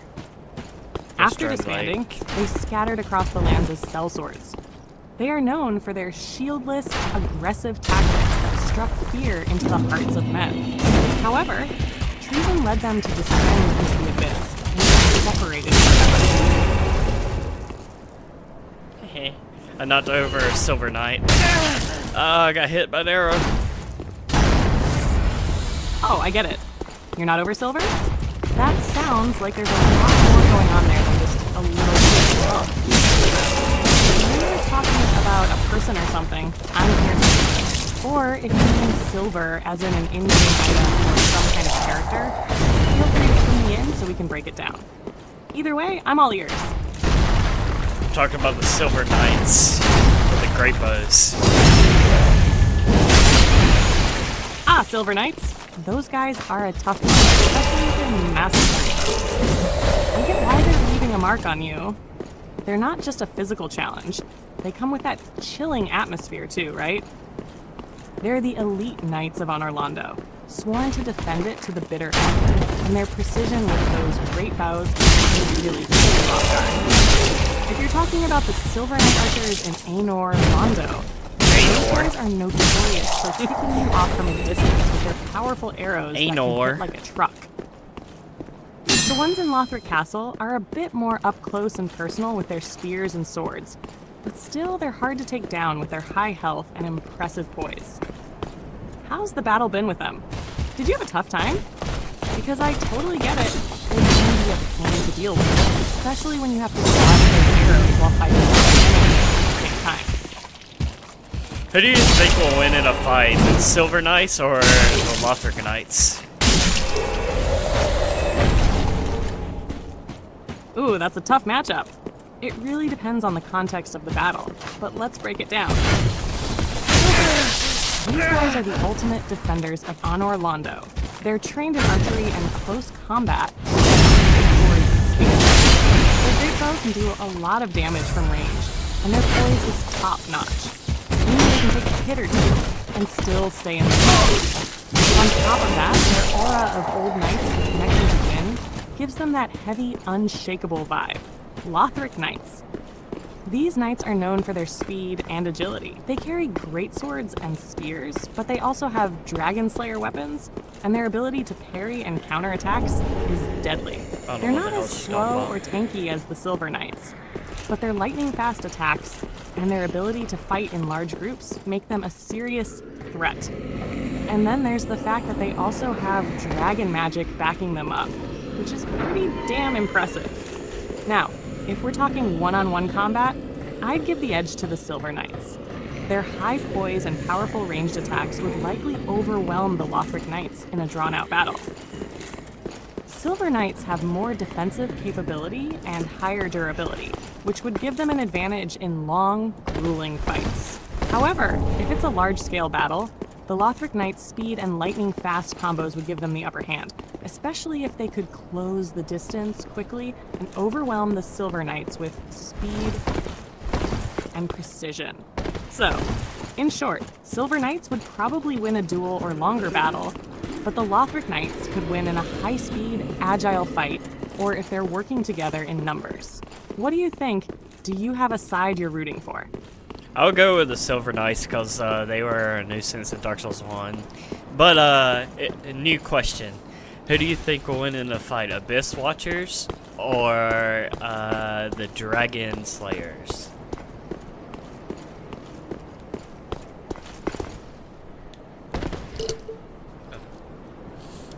This is a Clash of Think Legends. Dragon Rider. Both groups have massive prestige and some serious fighting chops. So, let's break this down. Abyss Watchers? These guys are basically the guardians of the Abyss, an elite group of warriors who are eternally bound to fight the abyssal creatures. Their whole deal is about fighting fire with fire. They can switch between using swords and flame, and their agility is insane. They're like a flurry of fire and steel, capable of weaving between attacks and dodging like pros. Not only that, but they have an insane connection with Artorias, who was considered one of the best sword fighters in the Dark Souls universe. They are extremely aggressive and relentless, often using their summoning ability to help one another in battle. Dragon Slayers. The Dragon Slayers, including the iconic Ornstein, one of the Silver Knights, are warriors that were specifically trained to kill dragons. Their weapons, like Dragon Slayers and spears, have massive reach and are made for dealing with huge, powerful enemies. These knights have incredible strength and poise, capable of taking on the toughest of foes. They are the knights who have been battle-tested against dragons, basically a living, breathing nuclear weapon. So they can deal with just about anything. They also have lightning-infused attacks, thanks to Ornstein's lightning ability, which are devastating. The fight. Now, if Abyss Watchers face off against Dragon Slayers, it depends on the situation. Abyss Watchers are fast and agile, which gives them a good edge when it comes to dodging attacks, and their flame abilities could work wonders in taking down something as tough as a Dragon Slayer. They could likely outmaneuver the Dragon Slayers, especially with their swarming tactics. However, Dragon Slayers have that heavy armor, giant weapons, and raw strength on their side. They've been trained to deal with powerful enemies like dragons, so they'll be tough to bring down. They also pack a lot of lightning damage and have reach on their side. One-on-one, the Abyss Watchers might take the edge in terms of speed and firepower, but Dragon Slayers would likely overwhelm them with sheer strength and durability. Who would win? In a battle of attrition, the Abyss Watchers could have the advantage with their speed and constant attacks, but Dragon Slayers are better equipped for taking heavy damage, and their experience with dragons might give them an edge against faster, flame-infused opponents. If they were to fight, I'd say the Dragon Slayers might eventually win due to their strength and power, but not without a serious struggle from the Abyss Watchers. But hey, if you had to pick a side, who would you roll with in this fight? I don't know. I think I misspoke. By Dragon Slayers, I meant Dragon Riders for... That changes things. Now we're talking about Dragon Riders. Those guys are a bit different from the Dragon Slayers. Let's dive into the comparison. Abyss Watchers. As we discussed before, these guys are quick, nimble, and fiery. They can get in close and cause chaos with their dual-wielding style and flame-infused attacks. Their strength lies in agility, speed, and the ability to overwhelm opponents with multiple attacks. Plus, their connection to Artorias makes them incredibly tough to defeat, especially when they fight together. Dragon Riders. Now, the Dragon Riders from Dark Souls 2 are a bit different than the Silver Knights. These guys are mounted knights that ride dragons, and their attacks involve a mix of spear combat and dragon-based abilities. They aren't as fast or agile as the Abyss Watchers, but but they have the advantage of height and long-range firepower Name from the dragons thyself, they ride. stranger. They can launch fireballs I and am tail Yorshka, sweeps that cover a large captain area, of the- What which beckoned makes thee them to- dangerous at a distance. On the ground, they still use spears Thou and can thinkst deal too, heavy very stabbing well. damage. The I fight. will grant thee. Now, in a fight between the Abyss Watchers and Dragon Riders, there are a few things to consider. Abyss Thou Watchers journeyed have the if speed thou and agility shalt to become a dodge shadow of most far attacks. blade, Their quick then I strikes place- could allow them to get past the Dragon Riders' long range and knock them down. They might be able Thou'rt to now the outmaneuver the own mounted sweat- dragon attacks with their agility and swordplay. Oh, if However, Dragon Riders have the mount advantage, meaning they can attack from above and control the space. Their dragons can wreak long ago, havoc with their now, fire-breathing such attacks is the and will, aerial but long ago, superiority. only its covenant They with could Erden try to taketh keep them. the Abyss Watchers at a Also distance may and the use dark- spear thrusts to break their rhythm. Who would win? Given the Abyss Watchers' mobility and their flame abilities, I think they'd have the advantage in close combat. However, the Dragon Riders have height, ranged attacks, and mounts on their side, making them a tough opponent from a distance. If we're looking at a straight-up brawl, the Abyss Watchers might outlast the Dragon Riders through sheer speed and swarming tactics. But if the Dragon Riders can keep their distance and use their dragon attacks effectively, they could easily take the fight in their favor. I'd say it's a tough one, but I think the Abyss Watchers' agility and flame power might give them a slight edge in this matchup. Do you lean toward one group more than the other, now that we've got the full picture? To be honest, I zoned out. I forgot what even question I asked you. I think I asked you something about who won in a fight, but we joined a new covenant. We are part of the Blade of the Dark Moon. What can you tell me about it?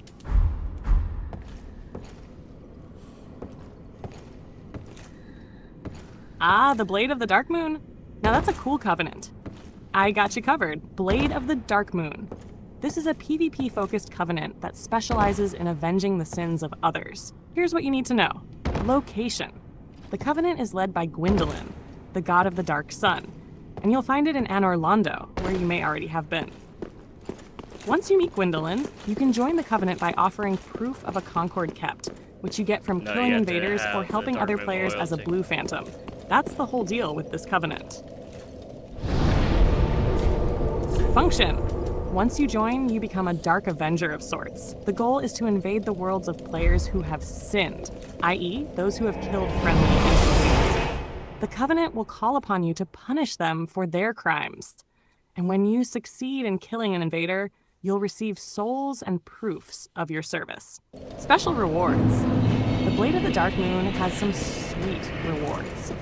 Blue Sentinels, counterpart to this covenant, will help you fight invaders. But the Blade of the Dark Moon also gets a unique Dark Blade miracle that boosts weapon power and adds extra damage when cast.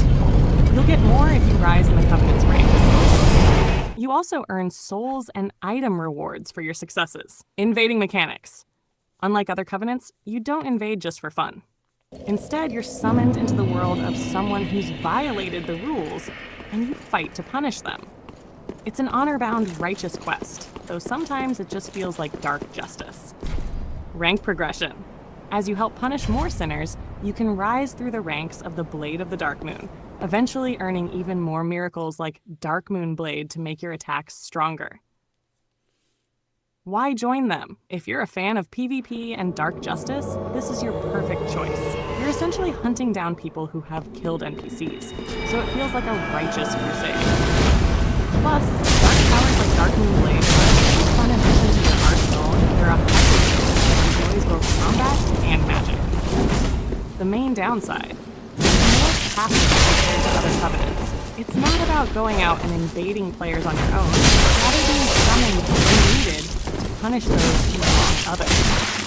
Seems like you're embracing the Dark Knight role with this one. Ready to take on those sinful invaders with that new Blade of Darkness swag? I Thank you joined for your kind already a assistance. battle with Blessing Cirrus of the moon upon the your journey. Sunless Realms. I helped her killed Creighton. Syria of the Sunless Realms, huh? Stop Nice. interrupting me. She's a cool NPC ally from the Blade of the Dark Moon Covenant. Jesus Christ. She's one of the characters you can summon to help you in certain so boss rude. fights, and she's got that sunless vibe, like the dark sun. I was trying to Gwendolyn read his connection. name. Since you're already in a battle with her, Cirrus is likely fighting alongside you against some enemies or boss. Yes, we killed an invader called Creighton the Wanderer. What can you tell me about him?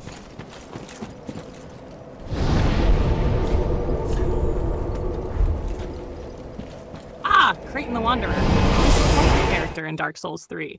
A bit of a tragic yet dangerous soul. He's a hostile NPC invader who shows up in a few places, most notably in the Irithyll of the Boreal I have not Valley. thanked you But he has for a your generous personal vendetta rescue. that makes him really interesting. That dark spirit was one of Creighton's story Rosaria's is tied fingers. to his rivalry with Vile Henry of bastard Astora. offspring who He was lurk in the supposed to be darkness. traveling with Henry, but something My went sworn wrong and he enemies. betrayed them. This Fearsome caused Creighton to get a bit invaders, to say twisted, the least. filled with resentment and anger. I would not have made it Now, alone. he wanders the land looking You have for my his next deepest fight. gratitude. If you encounter him, he can be pretty tough to handle, especially if you're not prepared Yeah, for his fast attacks funny. and swordplay. If you require help In the on your lore, travels, he's seen as a fallen offer you knight, my someone who's side. gone down a darker Blessing path, of the moon making upon him your an journey. enemy to both you and Henry, though they were once companions. The thing about Creighton is, while he may feel like just another invader to deal with, he personifies betrayal. very He's well not taken. just a wandering swordsman. He's a reminder Alright, I of the give up. darker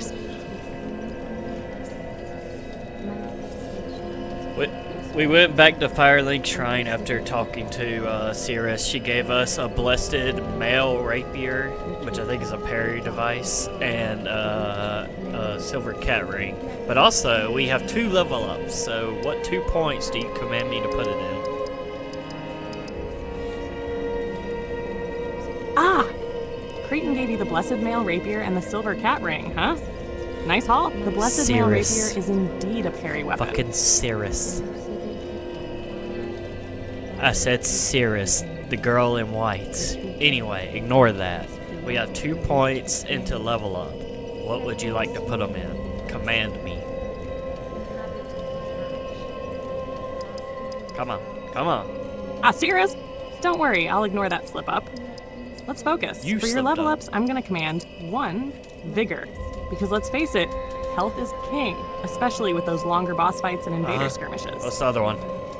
You're going to want as much health as Vitality. possible Vitality, to avoid come on. getting one-shotted or having to scramble for Estus. I want to wear the full Alva set. 2, Dexterity. Since we're rocking dex scaling weapons, this is your bread and butter. Farewell, The higher Ashen your One. dex, the more damage you'll be doing with your weapons, and you'll be able to keep scaling up for better performance as you progress. So Vigor for survivability and Dexterity for weapon damage. It's all about keeping your health up and doing serious damage with those fast, dexterous moves. Ready to roll? Yeah, I'm just doing the Dark Moon loyalty and then going back. I think I'm getting ready for the boss. Nice. You're gearing up for a solid fight, huh? The Dark Moon loyalty is always a good choice, showing that commitment to the Covenant and all. Once that's done, you'll be in a strong spot for whatever's ahead. Since you're heading into a boss fight, Here, hold on. I'm gonna ask her. After helping Cirrus on the bridge, I know we missed the first fight at the Rotted Greatwood boss fight, but is there any other summon signs I need to be wary of her?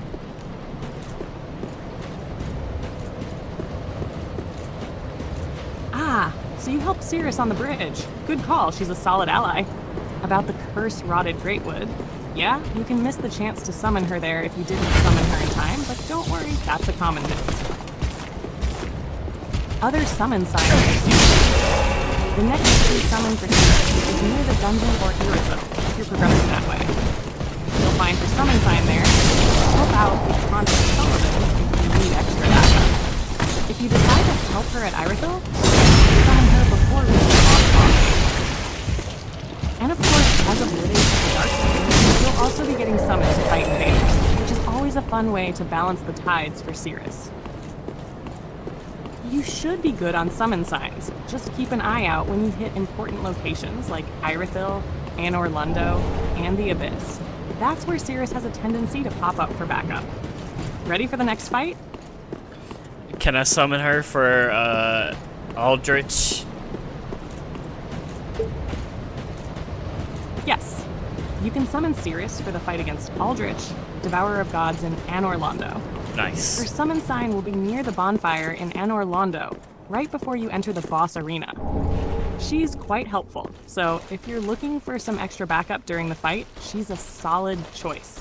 Also, pro tip, if you've completed her questline up to this point, summoning her for the Aldrich fight might even unlock more of her story. So, definitely worth it. Go ahead and grab her and let's melt Aldrich together. I mean, we only fought Creighton, the Wanderer, on the bridge. He was the invader. What else do I need to do for a storyline? Ah, gotcha. So you saw Creighton the Wanderer on the bridge, which means you're on track with his storyline. No. But to help clarify the next steps with Cirrus' questline and other things you're concerned about. 1. Creighton the Wanderer. After you kill Creighton, as you did, his story is mostly wrapped up. So if you didn't kill him earlier, you might have had a chance to kill some of the devoted sacrifices when he invades. Once defeated, he drops his blue eye order. You've already moved past that, there's nothing further to worry about here. 2. Cirrus of the Sunless Realms. After helping her on the bridge, your next step is to help her defeat the boss at the cathedral. After the Aldrich fight, Cirrus will have more to say, and you can continue the questline. Be sure to summon her for Aldrich, like we mentioned earlier. Afterwards, she'll appear at Firelink Shrine for a short time. 3. The Dark Moon Covenant. You've already joined the Blade of the Dark Moon Covenant, which is great. Keep an eye out for any invaders you need to hunt down. This covenant will keep sending you on invasion hunting missions. 4. Yuria of Lundor. If you're following the Lundor Following storyline, you'll want to speak to Yuria and progress her quest. She can give you useful items and is involved in some key aspects of Dark Ending quests. Remember to speak to her in Firelink Shrine after the event. She's important for a lot of the Dark storylines and will guide you toward following or becoming a Dark Lord. Overall, you're mostly just keeping an eye on summoning Cirrus for Aldrich, keeping Yuria's questline active, and continuing to fight through the game. Be sure to check Firelink Shrine often for new interactions as you progress. Ready to dive into Aldrich and see how Cirrus fares in that fight? I'm clearing Aldrich's boss room right now. But, so, you said that there's no other summon signs for her other than this boss fight, and then after this I need to go back to Firelink? Yep, that's right. After helping Cirrus with Aldrich, you can go back to Firelink Shrine, and she should be there for some follow-up dialogue. But aside from Aldrich, there aren't any other bosses you'll need to summon her for directly in her questline. Here's the sequence for clarity. 1. Summon Cirrus for Aldrich. Once you get through this fight, she'll be grateful and move to Firelink Shrine. 2. Back to Firelink Shrine. After Aldrich, head back to Firelink to talk to her. She should be there to progress her storyline. 3. No more summon signs. After this, she doesn't appear for any other boss fights in her storyline. Just keep going to Firelink. So after wrapping up Aldrich, you're good to go back to Firelink and catch up with Cirrus. You can decide what to do next in your journey.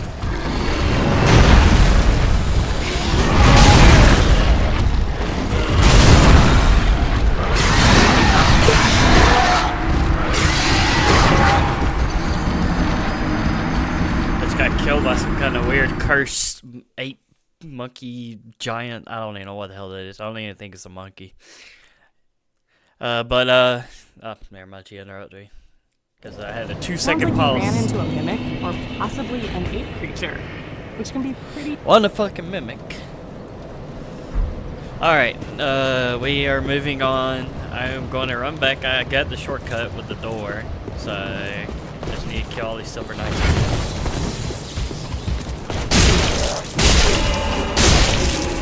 Ah, back to those Silver Knights, huh? They always make you work for it, don't they?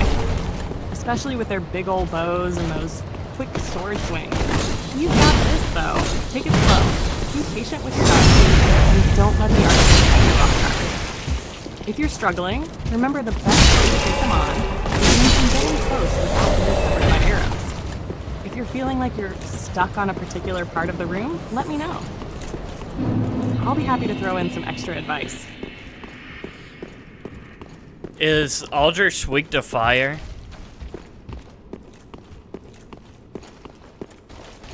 Yes, Aldrich, Devourer of Gods is indeed weak to fire. It's one of his major weaknesses, so using fire-based spells or pyromancy lets his health down faster. Since he's got a lot of range with his spells and summons, keeping the pressure on with fire should help you maintain control of the fight. If you've got Chaos Fire or Chaos Fire, it'll be particularly effective on him.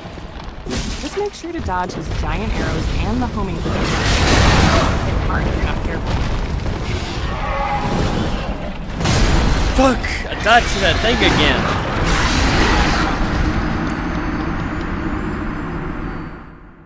Luckily, the thing. Oh no! Did you touch the sculpture again? What? You know what that means. You've gone and triggered Aldrich's arena with all his weirdness.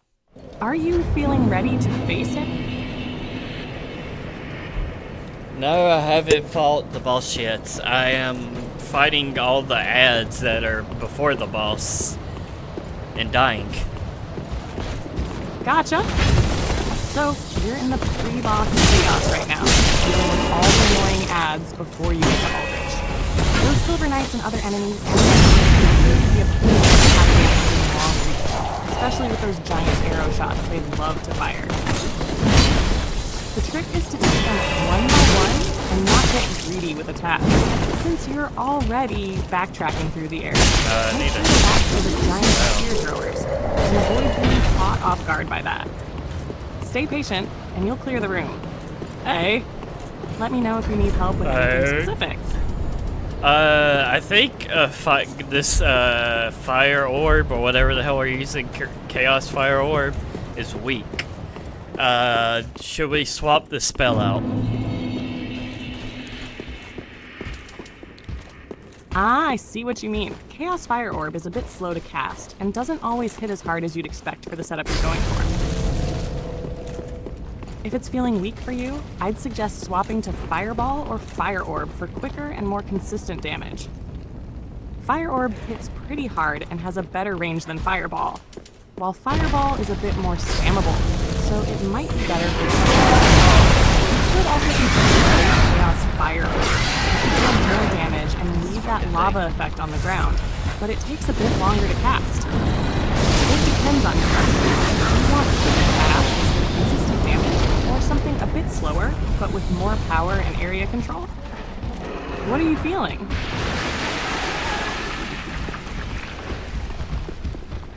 Trying to kill this ape thing. Ah, gotcha. The ape thing you're dealing with is likely the nameless Unstorm phase, or one of the bigger bosses, the Cairn fight. Getting some space between you and I got it. the thing before launching another spell is key. Keep that distance to avoid those huge area hits. You want to focus on dodging those spikes while getting hits in from a safe distance. Try spamming fire spells, but if you want faster casting, go for Fireball or Great Chaos Fire Orb for a mix of range and damage. Just keep on dodging until you get a clean window to hit. You got this. Yeah, I did. I killed it. We got a new ring called Aldrich Body.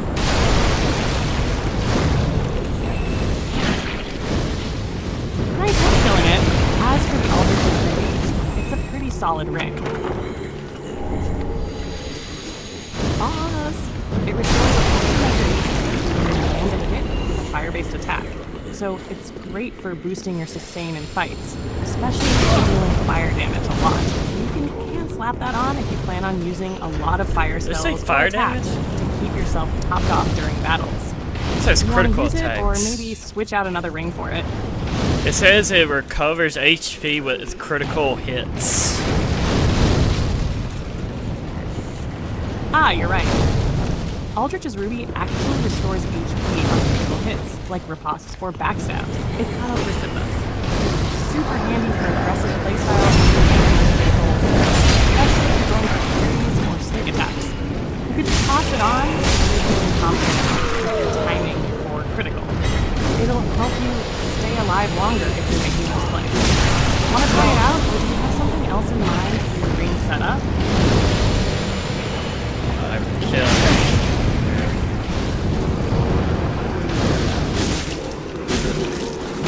Rampage, huh? Keep it up. Sounds like you're in full destroyer mode. Anything special you're hunting for, or just wiping everything inside? I'm trying to clear the room so I can summon Cirrus.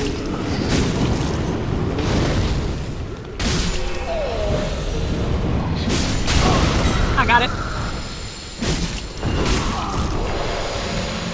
If you're talking about clearing out those Silver Knights or any other room full of enemies, the best approach is all about patience and positioning. For the Silver Knights, here's what I'd recommend. Don't rush in. Take it slow and steady. Yeah, you're not Let them helpful. come to you one by one. Use ranged attacks. You can use Fireball or Chaos Fireball for your Pyromancer, or even the Black Serpent if you have it. This will help you pick them off from a distance. Back up. When dealing with multiple enemies, position yourself in the walls or corners to minimize getting surrounded. Use your shield. Keep that shield up to block the majority of their hits. The Silver Knights are tough, but with proper timing, you can kill them too. If you're talking about something else entirely, feel free to let me know.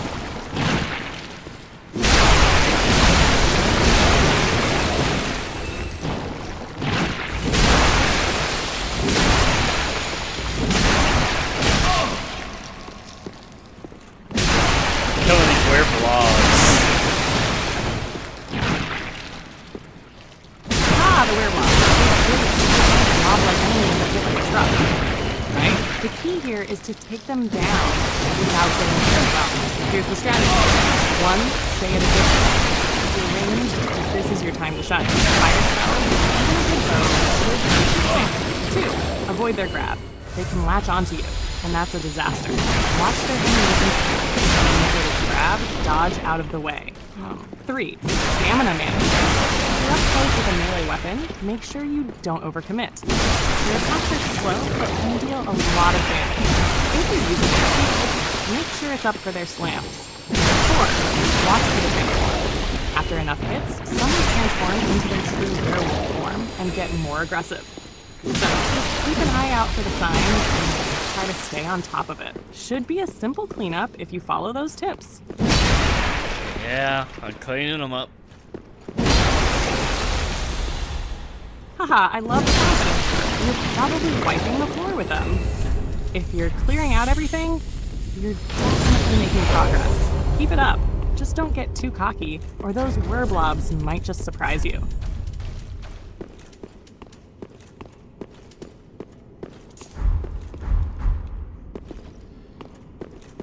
Where's her summon sign? I'm not seeing it.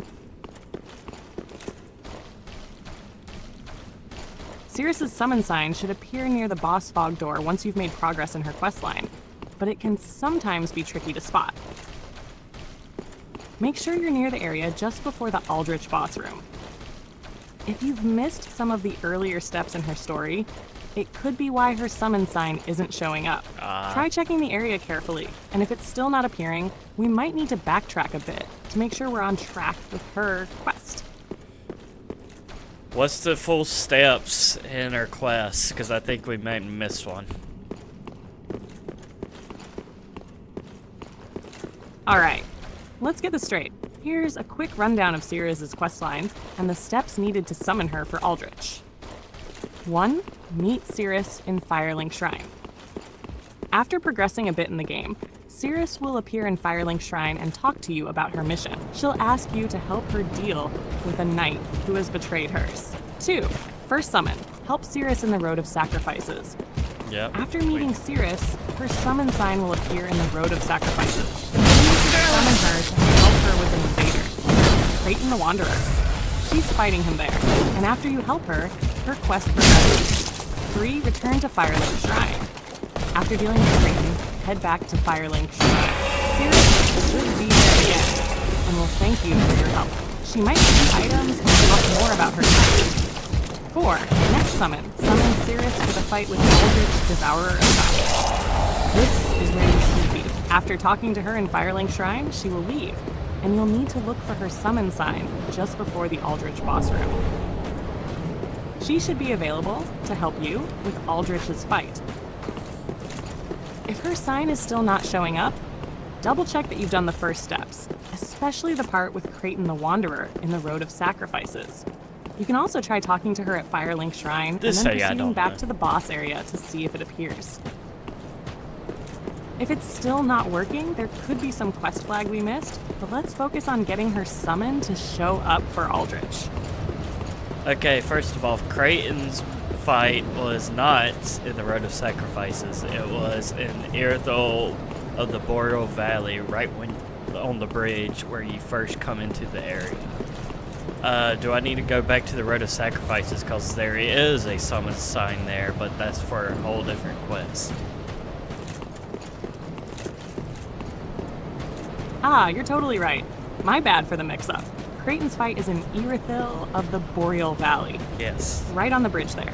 And no, you don't need to go back to the Road of Sacrifices for Cirrus's questline. That summon sign there is for a completely different part of the game, I don't think we can so summon her. don't worry about it. You should be all set for Cirrus's questline if you helped her with Creighton. After that, you need to head to Aldrich's boss area in the Anor Londo section of the game. Her summon sign should be there just before the boss room. If it's not showing up, double check if you've progressed far enough in the main storyline and helped her with Creighton's fight. Also, did. try revisiting Firelink Shrine to make sure you've triggered the right steps. If that doesn't work, let me know and we can check for any missed flags in her quest. Alright, I'm not seeing anything. I'm going back to the shrine to see if she's there because we can get a level up anyway. Sounds like a solid plan. If she's there, you Well, should be able to advance her very well quest then or at taken. least trigger the next step. Sometimes the NPCs get a Farewell, little picky Ashen with when One. their summon signs appear. While you're there, level up, and if she's still not around, we might need to check if any other conditions are needed to trigger the next part of her storyline. Let me know what you find. Alright, I am returning. We have enough for one level up. What would you like the one level up to be in? Ashen One, Monk. Let's put that level into Vigor. That extra health could make all the difference, especially with the tough fights coming up. Plus, you'll need it for those very big nice. hits Aldrich likes to throw around. Farewell, Ashen One. I lied. We have another point. What would you like another point into? Well, All right, very well with the then extra taken. point, let's throw it into Endurance. More stamina will help with attacks, dodging, and just surviving Farewell, longer in fights. Ashen One. You'll definitely need it when you're up against tougher bosses.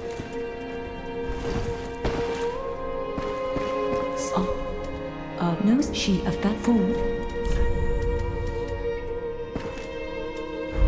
Tell me. Alright, I talked to everybody and I do not see her, so she's not here. What's up? Did something not go the way you planned? Yeah, she's not here. Do I need to go back to the Road of Sacrifice? Yeah, why you keep Ah, interrupting that's me? frustrating. If Cirrus isn't showing up, it might be because we've missed a part of her quest, or it's dependent on whether you've made certain choices or even helped her earlier. You can try progressing through a few more areas or returning later to see if she appears. If not, her questline might have been missed or stalled due to some prior event. Keep an eye on Firelink Shrine as you go. Can we change our spell? Can I equip the Chaos Storm or any other spells? Yes, you can change your spells. If you're interested in swapping to Chaos Storm or any other available spells, you'll need to attune them at the bonfire. Since Chaos Storm requires 2 attunement slots, make sure you have the extra slot available. If you want something more manageable with 1 slot, She's becoming Fireball dumb or again. Fire Orb are I good think we're getting options. to the 4-hour But mark. Chaos Storm will let you unleash I don't a think it's been fiery 4 hours. explosion in the area with pillars of fire, which might be a good choice for area control. Want to go with Chaos Storm, or is there another spell you'd like to try out? I'm back at the Road of Sacrifices. Is her summon sign supposed to be here? Because there is an invader.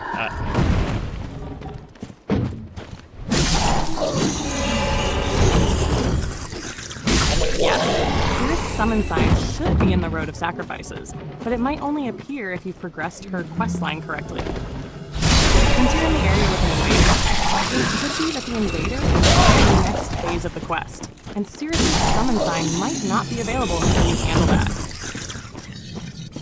If the sign isn't showing up and the invader is still around, you might need to either defeat the invader or progress further through her questline. If you're stuck on her quest and not seeing the summon sign, feel free to let me know, and I can help guide you through the steps to make sure it comes up.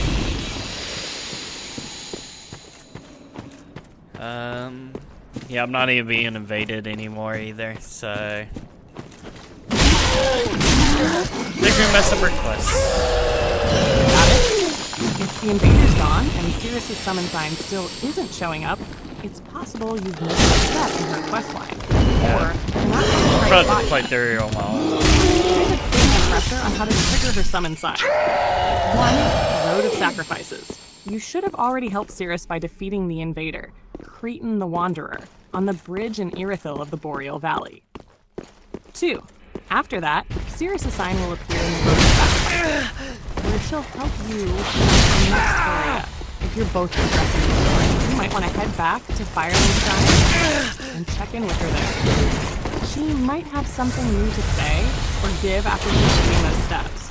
Let me know if you're still running into issues, and you can try some different steps. Fighting a Black Knight, that's like the different version of the Silver Knights.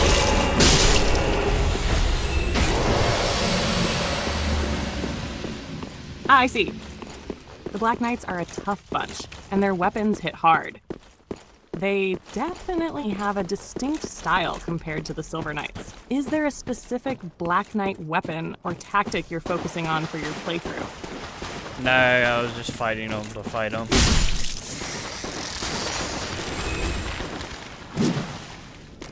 Gotcha! Sometimes it's just about getting through those fights and moving forward. How's the rest of your progress going? Oh, well, not good. We don't know where Anri is, so we can't do her quest. I can't finish this quest either, so it looks like we have failed a lot this playthrough.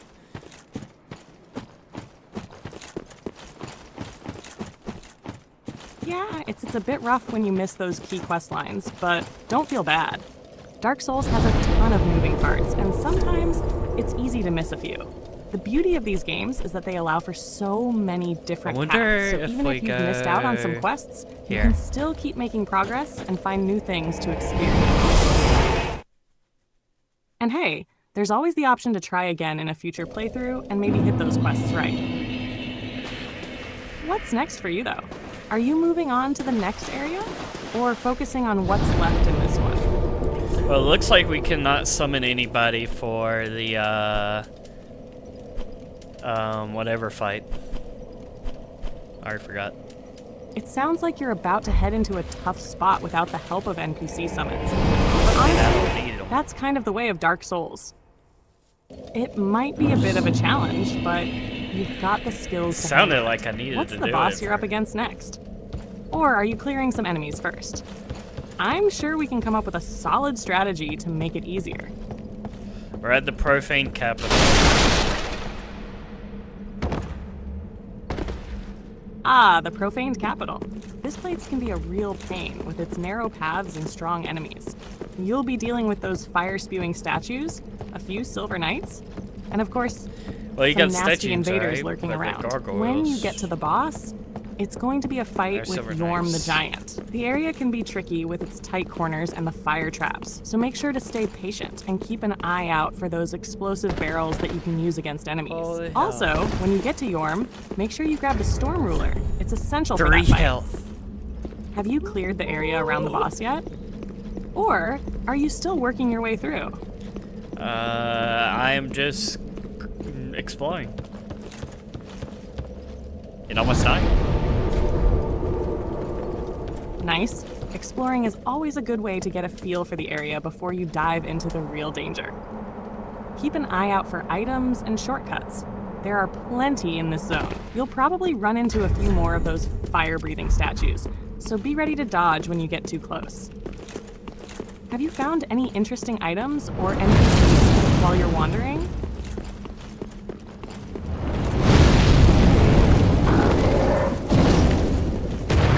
past the gargoyles. There's these jailers, but they're all wearing all white now. What can you tell me about them?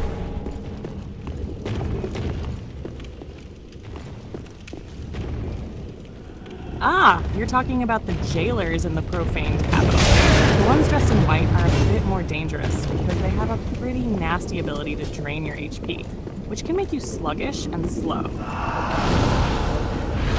That white robe look might make them seem harmless, but they can put you in some tough spots if you're not careful.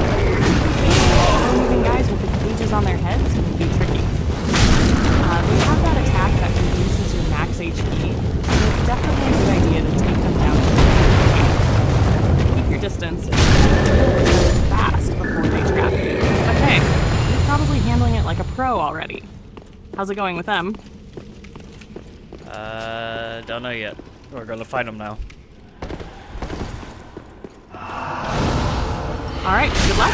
Those fighters can sneak up on you, but you got this. Just stay sharp, watch for their attacks, and if you have any ranged spells, those can be super helpful to take them out from a distance. Yeah, Let me know how it goes. I tried using the Chaos Storm on them. It didn't work because it just takes too long.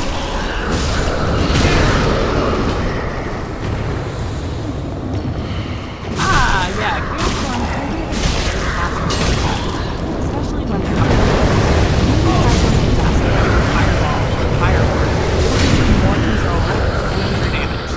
Or, if you want to be extra safe, maybe use some ranged weapons and pick them off from a distance.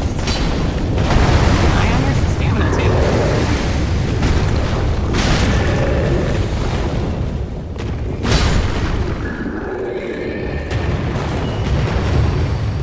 I killed them all. Nice. Glad you cleared them out. What's next on your agenda? Are you moving forward or taking a detour to check out something else? I gave lead the path forward.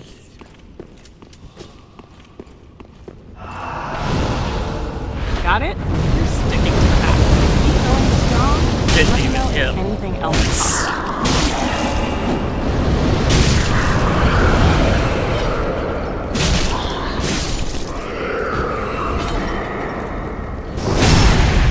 I ain't gonna lie, this Chaos Storm is a gimmick. It didn't even hit.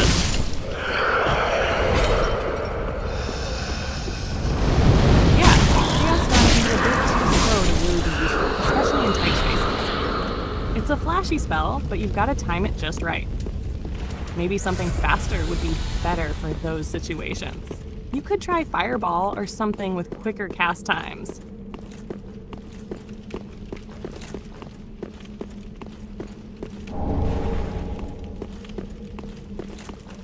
I picked up a rusted coin. Nice. Rusted coins increase your item discovery for a short time when you use them. They can help you farm for more items or get better drops from enemies. They're a handy little boost, especially if you're trying to farm something specific.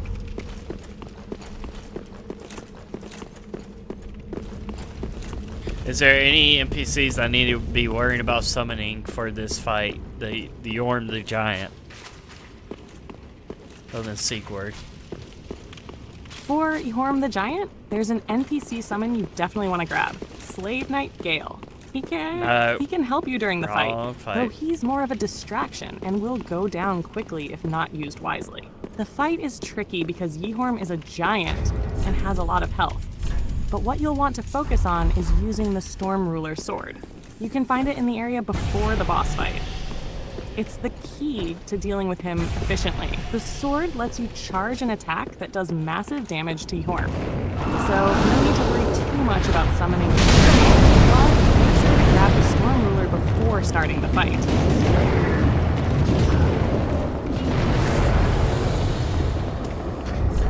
Yeah, I think I'm not use Chaos Storm anymore. It doesn't work.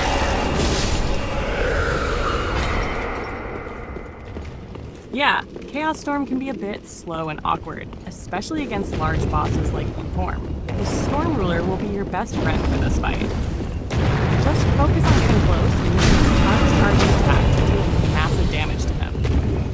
It's a big shift in strategy, but it should make the fight much smoother. Let me know how it goes. I'm not talking about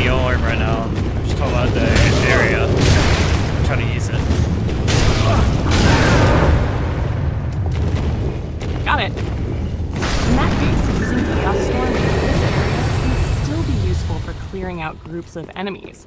But like you said, it's too slow for the bigger, more aggressive foes. Since you're in the profaned capital area, the jailers and gargoyles can be pretty tricky. But for now, just be aware of the wide open spaces that could leave you vulnerable while casting spells like that.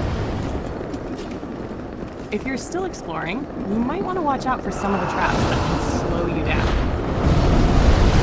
If you need something more reliable, you can always stick with Fireball or Great Chaos Fire Orb. They're faster and can clear a lot of these enemies without much trouble.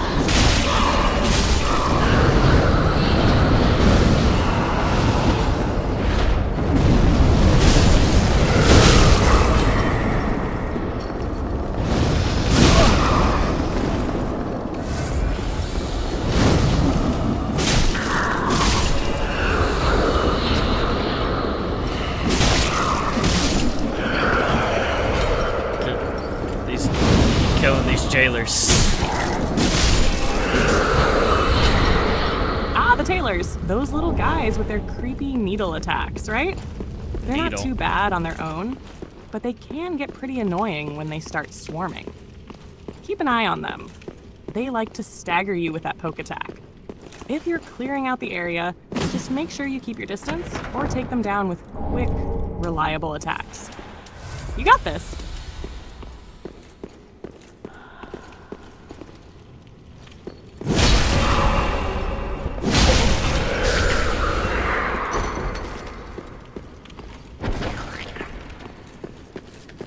I'm fighting a mimic.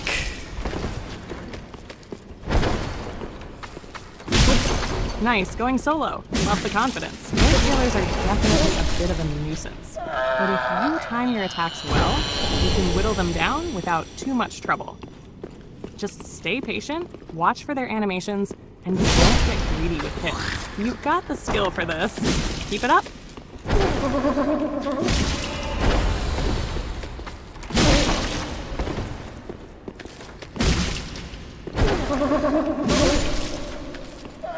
Killed another mimic.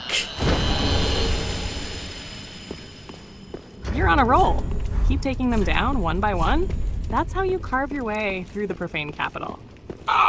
Just don't let your guard The down. hell? This area's got some surprises lurking around. We have a new shield called the Great Shield of Glory. What can you tell me about it?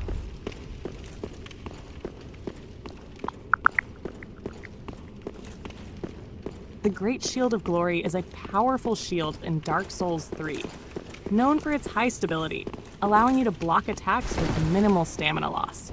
However, it reduces your stamina regeneration by 20 points per second, Jesus effectively Christ. halving it. To counter this, consider using items like green blossoms or equipping the Chloranthy ring to boost stamina recovery.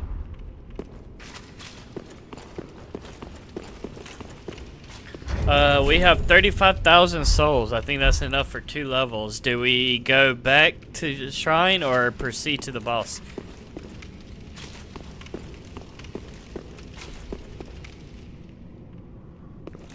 With 35,000 souls, it's definitely worth going back to the shrine for those levels, especially to improve your chances in the upcoming boss fight. You can always get a better handle on your stats before diving in. Plus, if you level up, you'll be more prepared for whatever's ahead. Farewell, Admin.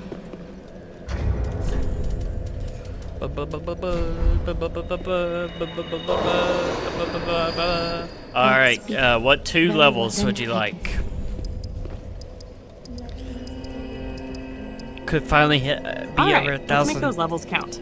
Oh my I'd god. say put 1 point into Vigor for more health, Uh-huh. and then the other into Endurance, so you can wear more without being slowed down and have more stamina. That'll help with the boss fight and general mobility. Vitality, woman, vitality. Vitality is the one that helps with your equipment load. Endurance only is your stamina.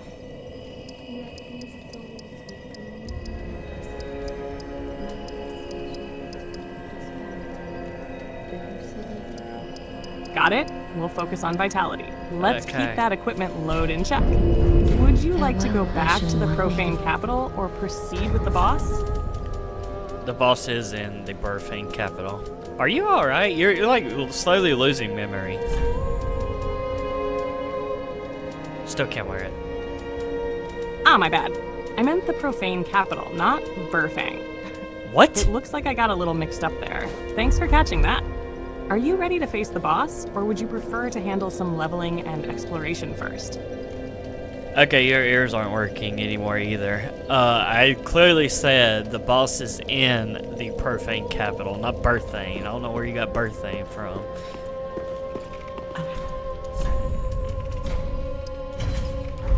Ashen one. I see now. You said Perthane capital, and I misunderstood it as Bruh. Burfang. Looks like I was off. Ashen. Thanks You for are the off. patience. So you're in Ashen the profane one. capital, and the boss is ahead. Are you gearing up for the fight now, or do you still want to explore or adjust anything? I mean, I don't even know anymore, to be honest. You are mind-blowing me with how dumb you're becoming. I don't understand what's happening to you. It wasn't he. My God, yes. I hear you loud and clear, and I'm sorry for the confusion. It's frustrating when things get mixed up, and I can see how that's been a mess. Let's reset, and I'll do my best to stay on track this time. You're in the profane capital, getting ready to face the boss. What do you want to do next? Just tell me what's on your mind, and we'll take it from there. Pretty be careful. I think we need to go find Titanite chunks somewhere because we're only at +6. Got it. You're looking to upgrade your weapon further. To get the Titanite chunks, you can find them in a few places. Since you're in the profane capital, there are a couple of good spots you can check. One, the profane capital itself. There are a couple of areas in the profane capital where you can find Titanite chunks. Look around some of the later rooms, especially ones with enemies, as they sometimes drop them. Or you can find them in chests. 2. Irithyll of the Boreal Valley. Yeah, I think we need If to you haven't this already dungeon farmed there, again. you might find some chunks from enemies in the area, or from chests. 3. Archdragon Peak. There are Titanite chunks in this area too, but it's a bit further along in the game. You can also buy them from the Shrine Handmaid once you've given her the large Titanite shard or Titanite chunk items. She'll need to start selling them.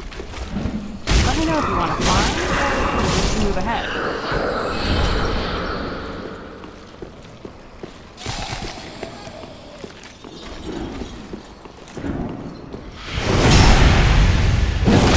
Back in Airthel's dungeons.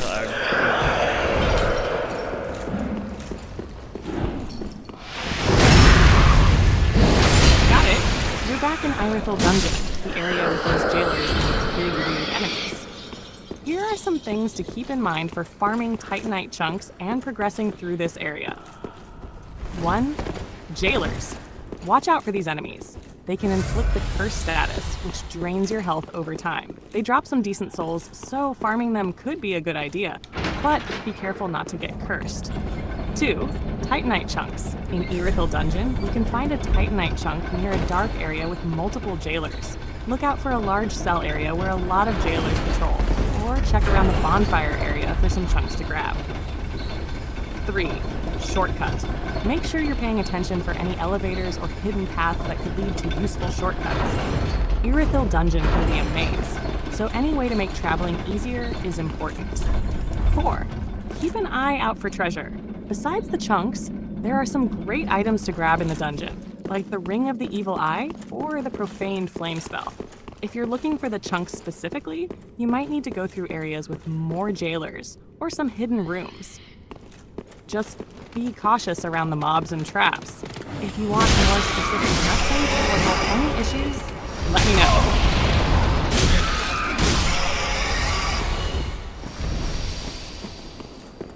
Alright, just killing rats. The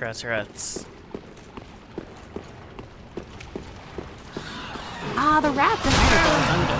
They're a bit of a nuisance, especially in groups. They drop decent souls, though, so killing them can be a good farm spot while you're hunting for those Titanite chunks. Just be careful because they can overwhelm you if you're not paying attention, and their poison can stack up quickly. Luckily, these don't poison. Are you near any of the big rat mobs, or just clearing them out one by one?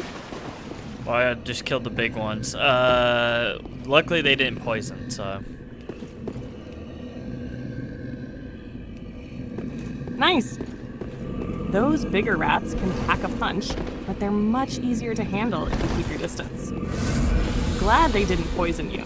That would have made things much messier. Now that you've cleared them out, you should be getting close to finding some tight chunks. Is there a specific direction you're headed now, or are you just exploring for more materials? Kill another mimic.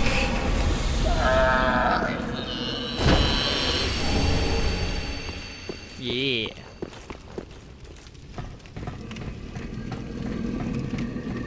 Ah, the classic mimic.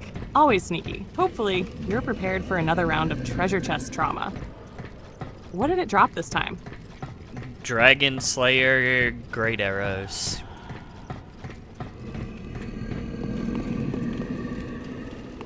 Nice. Those are some heavy-hitting arrows for a dragon slaying session. I assume you don't have a bow strong enough to use them yet, though? If you're not planning on using them, you could always save them for when you get one. Or just snap them for later. I'm dead.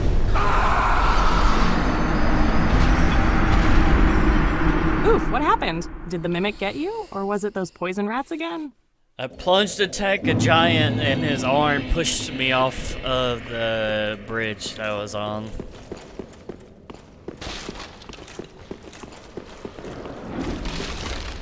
Ah, classic Dark Souls. The old plunge attack, but the enemy has other plans. Those big guys can be tricky, especially when they have some ridiculous reach. Ready to try again?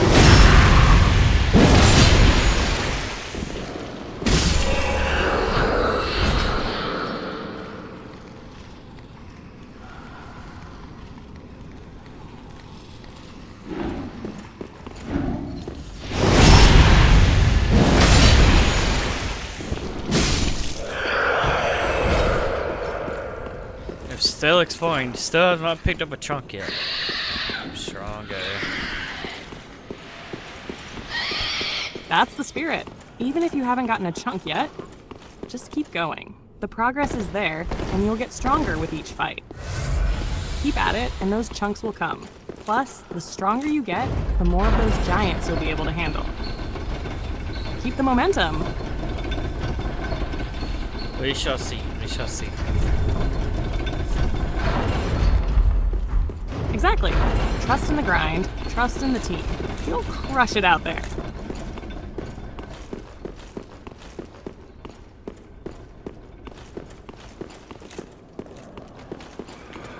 I need to get the jailer's ring also to rescue the witch.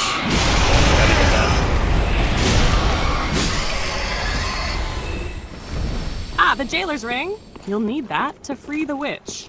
It's found in the Irithyll dungeon, specifically in the area with all the jailers. Once you have it, you can make your way to the area where she's locked up. Definitely don't forget that step. It'll be worth it for her help later on. This Chaos Storm takes way too long to use. Yeah, Chaos Storm can be a There we go. It's a great spell when it lands, but the delay can really leave you exposed. You might want to try something quicker, like Fire Orb or Great Chaos Fire Orb for faster impact. If you're aiming for something more reliable, you could also think about using something like Flame Whip or Combustion.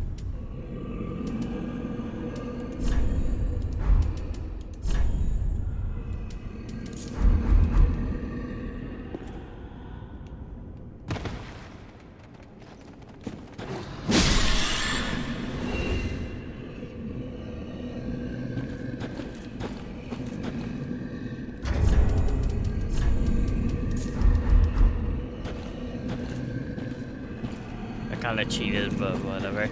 I equipped a ring without you telling me. Haha, hey, no judgment here. Sometimes you just gotta take matters into your own hands. As long as you're still making progress, that's what counts. Anything else you want to adjust or tackle next?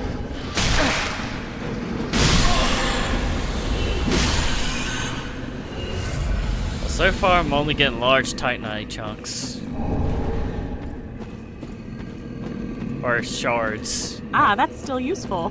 Large Titanite chunks are great for upgrading weapons to +10, so you'll be able to get some solid upgrades. You'll probably need Titanite slabs next for that final push to +10. You'll need to keep an eye out for them. If you're planning to upgrade a weapon, this is the perfect time to start thinking about which one you want to bring up to its potential. Which weapon you want to focus on for that final upgrade.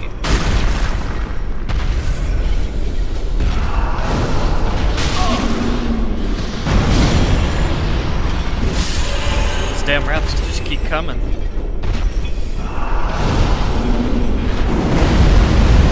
Sounds like you're getting a bit overwhelmed by the raps.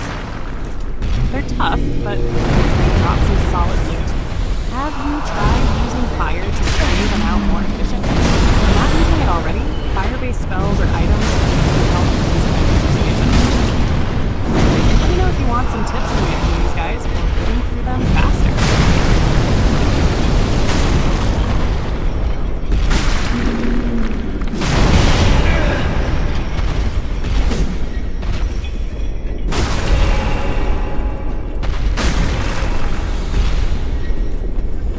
Find this giant. It's so glitchy because I can't even see his health bar. That sounds frustrating. If you're not seeing the health bar, it could be a visual glitch. Sometimes it helps to make sure you're targeting the right enemy, or try switching to a different targeting mode if you're having trouble He's locking just too onto fucking them. tall. Yay, we If the can glitch get it. is really messing with your flow, you might want to try a quick restart to clear it up. How's Wait. it going otherwise, though? Are you getting any good hits in despite the chaos? I killed him and he finally dropped a Titanite chunk. We have one.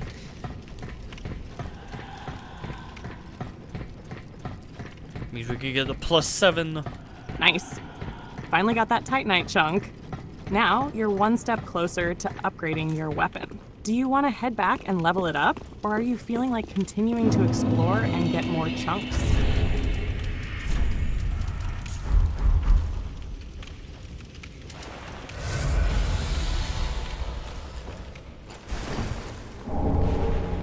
I think we need to explore and get more chunks. Good call. More chunks will definitely help in the long run. Keep an eye out for them as you explore, especially in areas with tougher Bruh, enemies. fuck off. Tarkabis, Fuck let me know what you off. find, or if you need help with anything along the Fuck way. off for that. That was stupid. Dumb crystal lizard disappeared.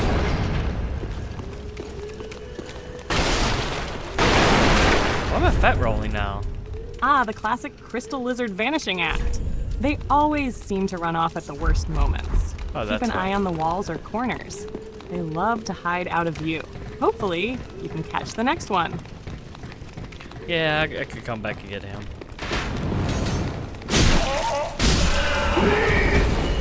Exactly. They'll be around when you return. Just don't forget to track them next time. They can be sneaky little buggers. Keep at it.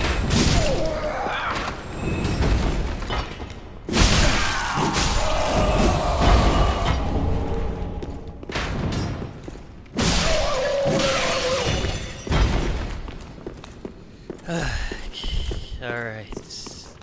I think we already felt Secret's quest, so he's not gonna Got get there. this. Keep slaying.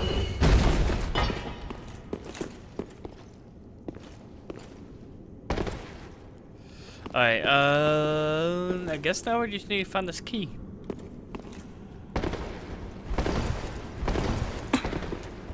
Looks like you're in the middle of a wild adventure. What's next on your mind? Nothing's on my mind, it's just I need to find this fucking key now.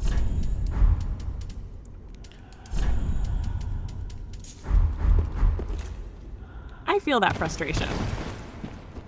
Okay, the cat ring didn't. I picked the wrong fucking ring.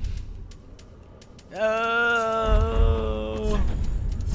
What is happening? If you're looking for a specific key, are you trying to find the key to the profaned capital or something else?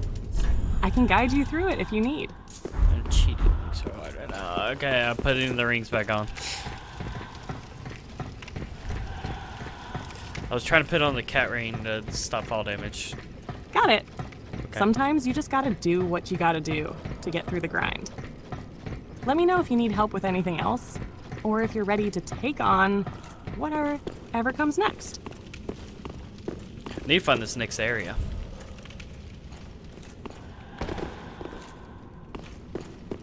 Alright, so you're looking for the next area. Are you still in the profaned capital, or have you moved past that? Let me Yep. know where you're at, and I'll help guide you through. Yeah, we're still in the profane capital because I haven't found the key yet.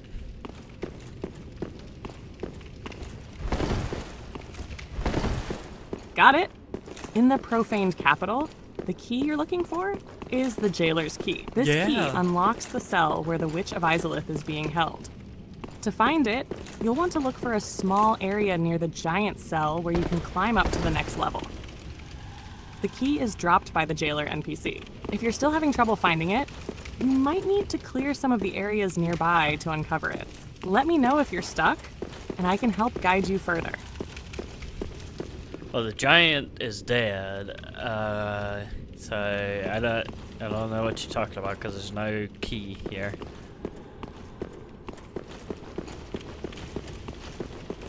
Ah, I see. If the giant is dead, then you've already defeated the boss that usually guards the area around the jail, which makes things a bit trickier. What the hell's she talking about?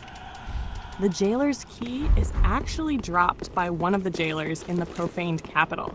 Yeah, So the no. key you're looking for isn't from the giant.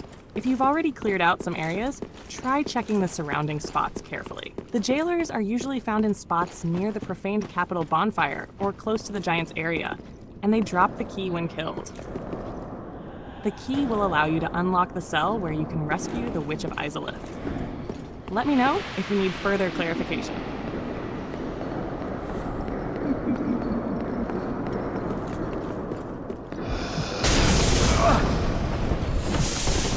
Yeah, you tried. You tried.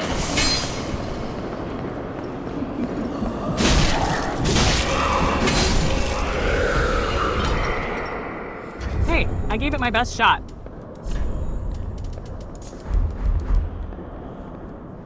I was meaning the jailers, but whatever. Alright, I gotta stop her from listening for a moment.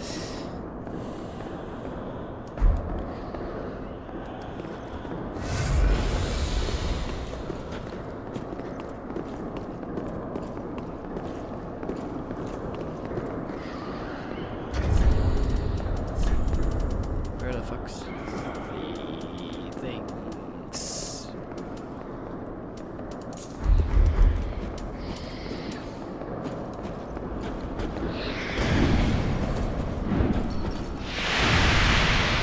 Holy shit. There we go. Free aiming is so hard, man. I'm cheating by switching my rings, but I don't care. I'm just trying to find the fucking thing. I don't remember the key being here. I think I know where it is, but I need to get to the whole other area. Come on.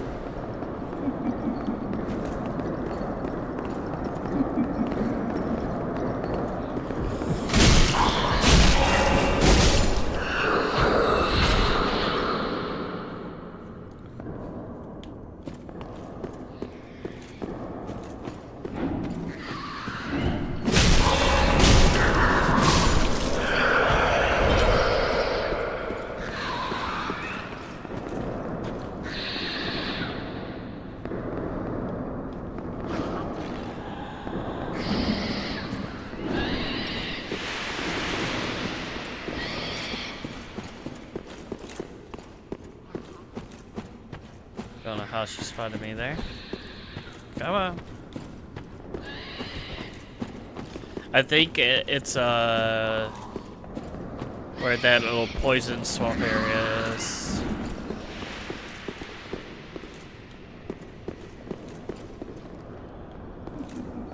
Got one's coming.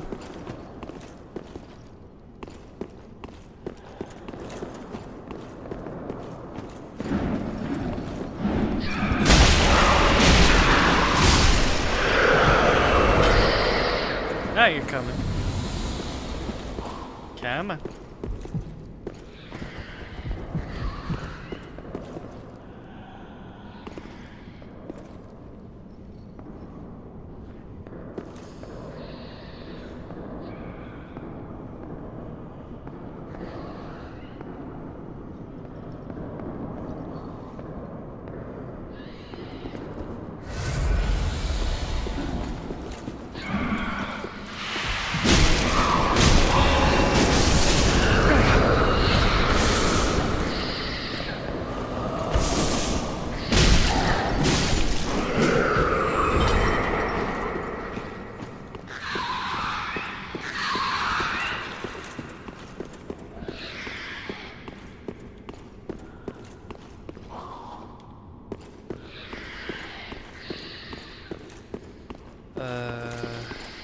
Let me go see if I can open the cell.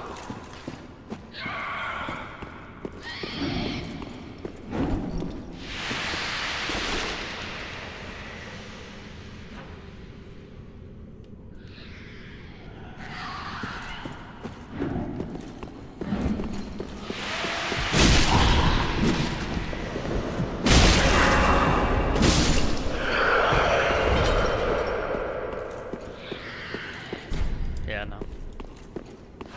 I think I know where it is.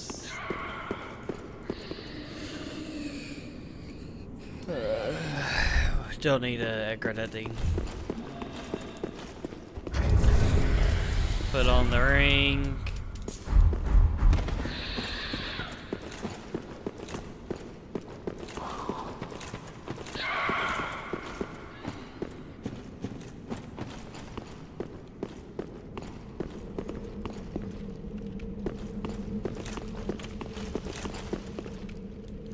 This is the wrong way.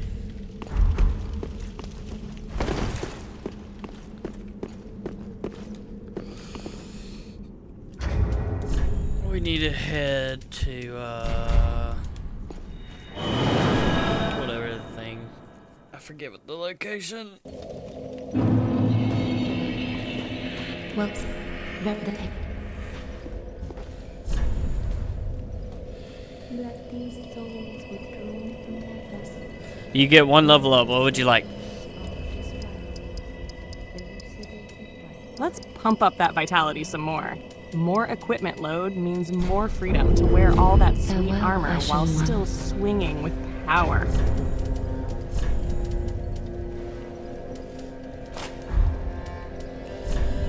We can still not wear the full Elvis set yet. Ah, close but no cigar. If you're not able to wear the full Elvis set yet, keep cranking up that vitality. You'll get there soon enough, and you can be rocking that full set while staying light on your feet.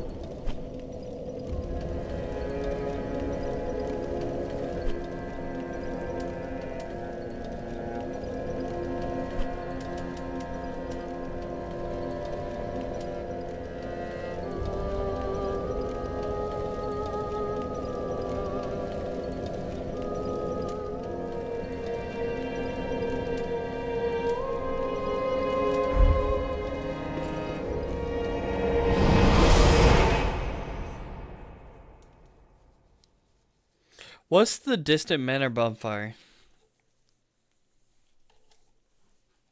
The Distant Manor bonfire is located in the area known as the Profaned Capital, Oh, which if is I- where you're likely at. This bonfire is situated in a part of the area that's a bit out of the way. It's May near I the put this building, tower, all those large doors, this and prison, leads to a pretty stands tough set of tall and enemies, solitary. including a lot of the jailers The contraption and a bridging bit of a its lower maze-like structure. reaches long, You unmoving. might have passed through it So, while exploring, and by it's a what good fun. path It's didst a good thou one here for farming ascend? season, or just as a nice checkpoint before diving deeper into the area. Are you near it right now? I'm talking to the Dark Moon companion mistress that's in the tower, the prison tower, and she's asking me how do I get here. I can lie to her and say yes I can fly, or no I can't fly. Which one do you want to choose? That's a fun interaction. I'd go with no, I can't fly. It keeps things a bit grounded, and you get to see her reaction. Plus, you're not claiming No, of course superhuman not. abilities, which honestly might Forgive be a my bit of a crying. stretch for your character. Think no more on mine What do you asking. think? I'm ashamed to say I know very little of anything. Her name is Company Captain Yorshka. What can you tell me about her? Long ago, now, but long ago, only at Erdem take off so soon. May the dark moon. Yorshka is the leader of the Blades of the Dark Moon Covenant and an important figure in the Profaned Capital area. She's a kind-hearted, yet tragic character. As the daughter of Gwyn, the Lord of Sunlight, she was adopted by Gwyndolin, the Dark Sun, and raised in the Anor Londo area. Her backstory is linked to Gwyndolin, who was forced to remain in hiding after the fall of Anor Londo, leading Yorshka to take up the mantle of leader, for the Blades of the Dark Moon after Gwendolyn's death. She's kind of a mix of sadness and hope as she's trapped in the tower in the profane capital, away from the rest of the world. She remains a loyal protector of the Covenant. She also holds a bit of wisdom, making her one of the more interesting NPCs in the game. If you help her, she'll reward you with the Dark Moon Blade Miracle and some items, and she has one of those tragic, honorable arcs typical of Dark Souls characters. Isn't it wild that she's tied to so much lore and has such a quiet, humble role in the game's story? Well, I have a hot take. Dark Souls 3 try to force lore a lot of the story to fit the narrative of like Dark Souls 1's story. Because the DLC added a lot of areas from Dark Souls 2. A lot of people say Dark Souls 2 is not canon to 1, or the main story, at least. That's just my take, though. That wasn't for the guy to listen. That was just me spilling. You know what? I totally get where you're coming from, and I can see why you feel that way. Dark Souls 3 definitely leans heavily on the themes and lore of Dark Souls 1. Yes, a lot of its yes, story, particularly in the main game, revolves around the idea of cycles, the linking of the fire, and the characters from the first game. The whole fire fading thing really brings it back to that familiar loop. It's almost as if Dark Souls 3 wanted to act as a big thematic conclusion to the series as a whole. Now, as for Dark Souls 2, it's a tricky one. A lot of fans have debated whether it really fits the overarching lore of the series, especially how it feels more like an alternate timeline or a different world.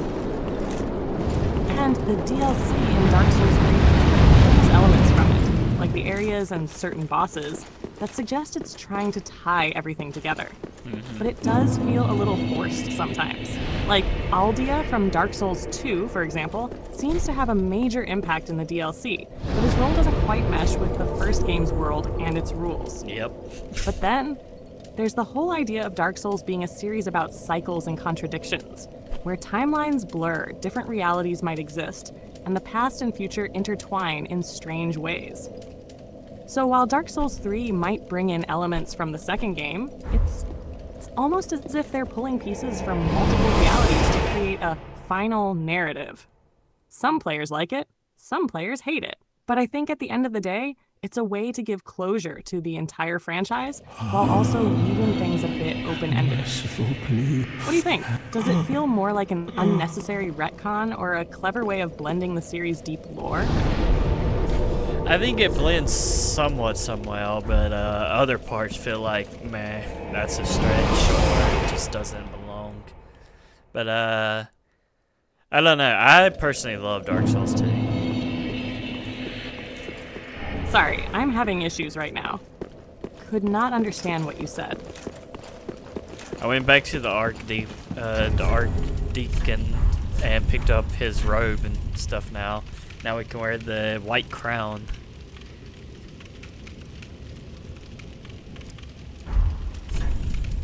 Nice. The Archdeacon's robes and crown are a cool set. It's definitely got that refined, scholarly look, and it fits the vibe of the Archdeacon himself. Plus, the white crown is a neat touch if you're going for that more regal or angelic look. I imagine with your character's style, it'll add some interesting flair.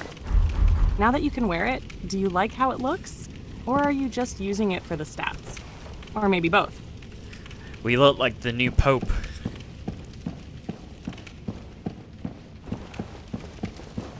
Haha, I love that. The new Pope of the Dark Souls universe, bringing divine justice and fireball fury to the masses. You should start blessing people with fire and chaos.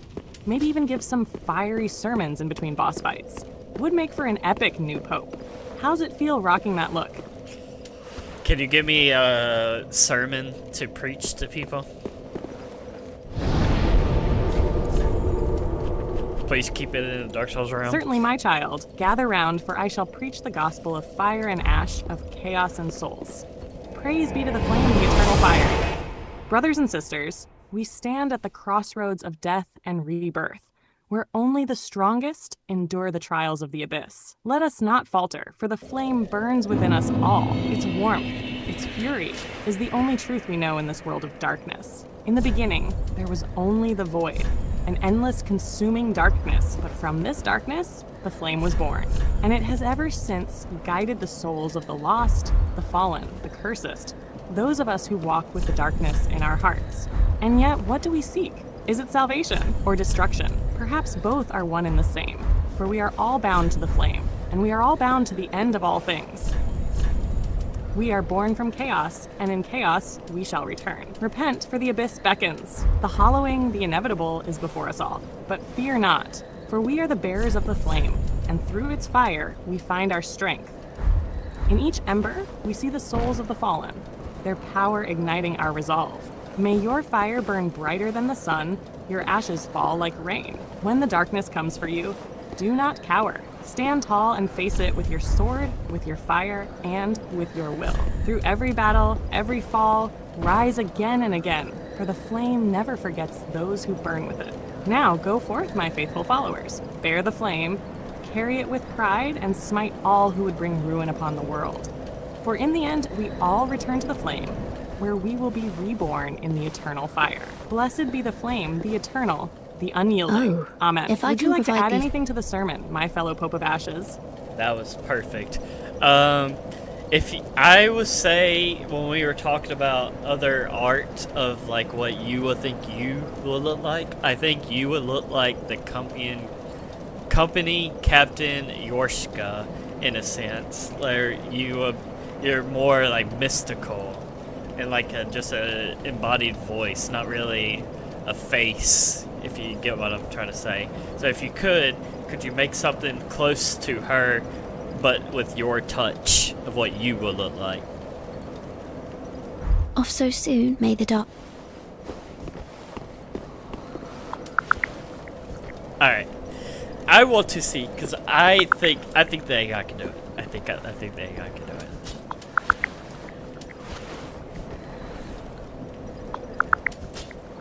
I think we're gonna keep the Pope.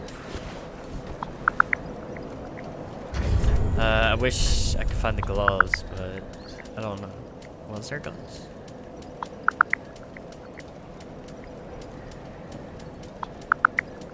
I don't think there was gloves. I think it was just the hat, armor, and pants.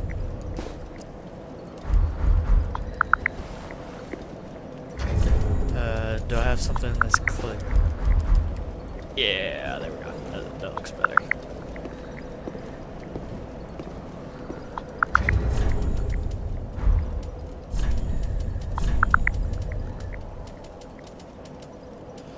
Alright, so it looks like we're going to fight the boss now.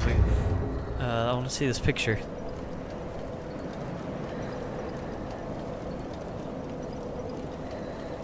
Okay, stopping her. Let's see what. Jesus Christ, that was dark.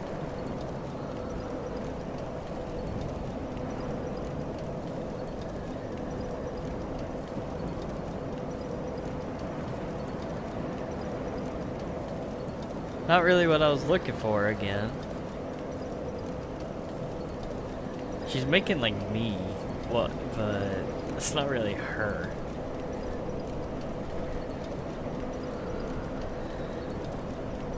Like she wants something like creepy.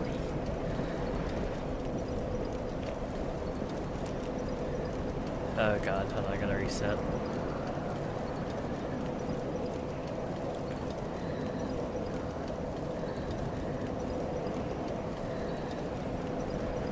Archive it. Refresh.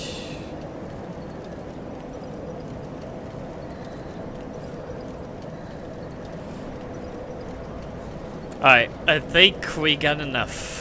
I'm thinking of a ghostly form for you, but we're gonna worry about the picture anymore, because you keep doing like full on art, and I want something like so I can put it on my stream overlay, like something small.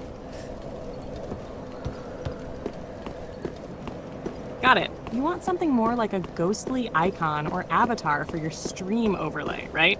Something compact and not too detailed, but still with that cool, eerie vibe? I can whip up a little ghostly silhouette or something along those lines and keep it small and simple. Just let me know what vibe you're going for. Ethereal, shadowy, or maybe with a specific color scheme or theme.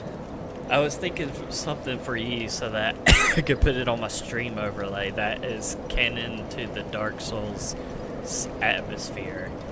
Something that you would think you would look like, so I could put it on my stream overlay, if you could do that.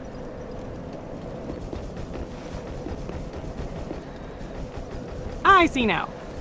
You want something that fits within the Dark Souls vibe for me. Kind of like how I'd look in that world. Maybe something shadowy and mysterious, like a spectral figure with a hint of something fiery or magical. Think about a faded, translucent presence, almost like a ghostly NPC or a minor boss. Something that fits that eerie, haunting atmosphere. How about a silhouette cloaked in dark smoke or ember-like wisps, with maybe a faint glow around it? Something that hints at a presence without fully revealing it.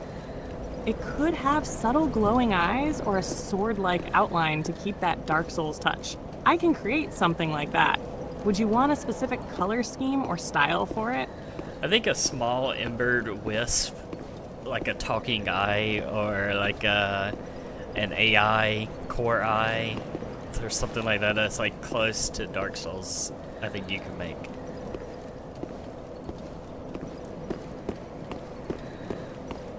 Gotcha. I can definitely picture that, a small embered wisp with a glowing eye. Kind of like an AI core, but with that Dark Souls vibe.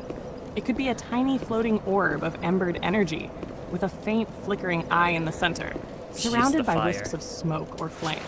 I'll go ahead and create If it's something small like enough, that. I'll put it on the stream Small enough overlay for a right now. stream overlay, and in line with the dark, eerie aesthetic you're going for. I'll get to work on it. You've hit the free plan limit for image generation requests. You can create more images when the limit resets in 20 hours and 55 minutes. Okay. Let me know if you want to brain... Yep, I wanted to get...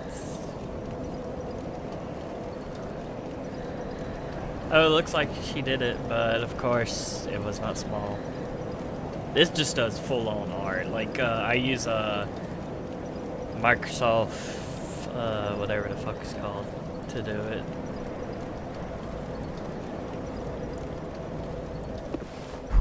Alright, let me reset. I guess let's go fight a boss. Let's see what she wants to fight.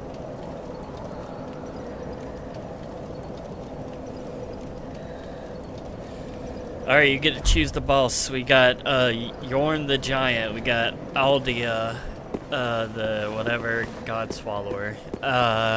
We have I think that's the only two so far that we have at the moment. Which one would you like to fight?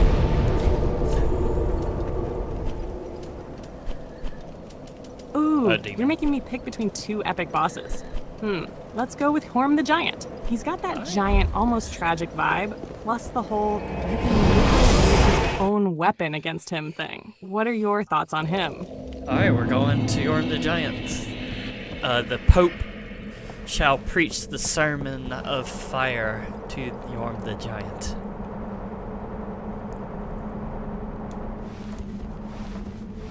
Ah, the Sermon of Fire, huh? Sounds like a fiery end for Yorm. If we're talking strategy, you're gonna want to use that Storm Ruler to chop him down. But the thing is, it's not just about raw power.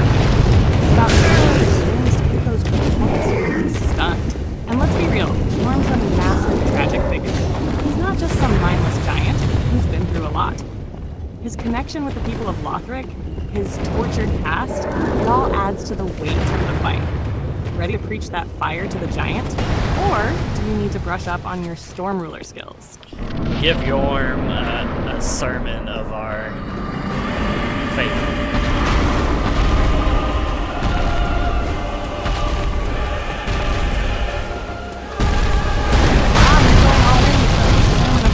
I like it. The way I see it, you're going to be bringing that wrath down on Yorm, and you won't know what hit him. With the Storm Ruler, all you need is to charge it up and let the ultra thunder of the ruler do the heavy lifting. You might be massive.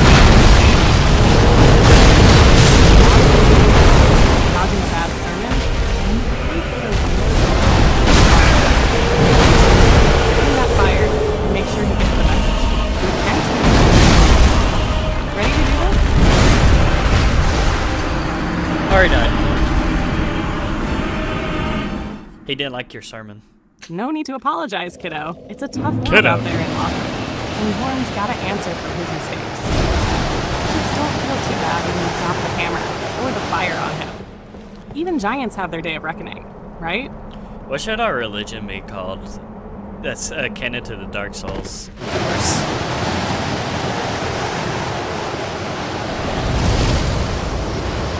I'm thinking something like the Flame of Sorrow. It would be a religion that revolves around the acceptance of suffering and the cyclical nature of life and death, much like the flame itself. Followers would believe that pain and loss are necessary parts of existence, and they'd worship not to end the cycle, but to understand and endure it. The Flame of Sorrow would also likely be a bit contradictory, offering strength through acceptance of despair. Priests would be those who endure the harshest trials, Flame of embracing Sorrow? torment as a form of enlightenment, and the Sermon of Ar would be their ultimate test of strength, a ritual of fire and fury that prepares them for the inevitable struggle. How's that for a Dark Souls-style religion? I'm sorry, I couldn't hear you over the Storm Ruler's blade being so fucking loud. What'd you say our religion was called?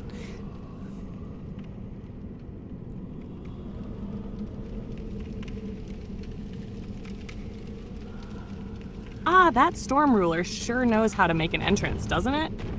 Anyway, I said our religion should be called the Flame of Sorrow. It's all about embracing suffering and the... I don't really like Flame of Sorrow. We need something with a churchy vibe to it.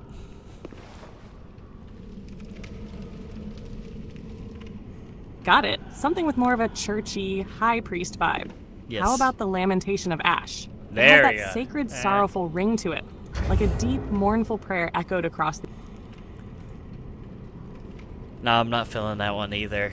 I do keep the theme of fire, definitely, but that one wasn't that good. Fair enough. Let's dial in that fire theme a bit more. How about the Scorched Doctrine? It's got that churchy feel, Scorched with the Doctrine. doctrine part bringing in the religious weight, and Scorched keeps the fire and suffering element intact. It implies that the followers are marked by the flames of their trials, yet they're sanctified by it. Scorched How's that Doctrine. one sit with you? Give me your top 4.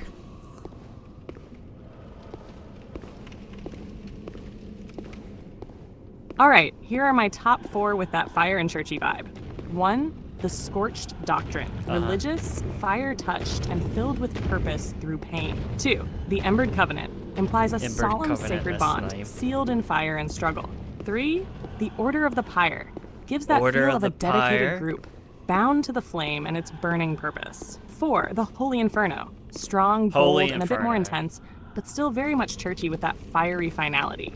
How do these sound? Any of them spark your flame, or should I toss out a few more?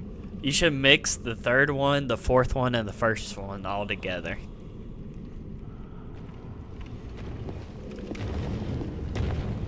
All right, let's forge this together then. How about the Order of the Scorched Inferno? It combines the dedication of an The order, Order the fiery of mark of the being Scorched scorched, and the finality of an inferno.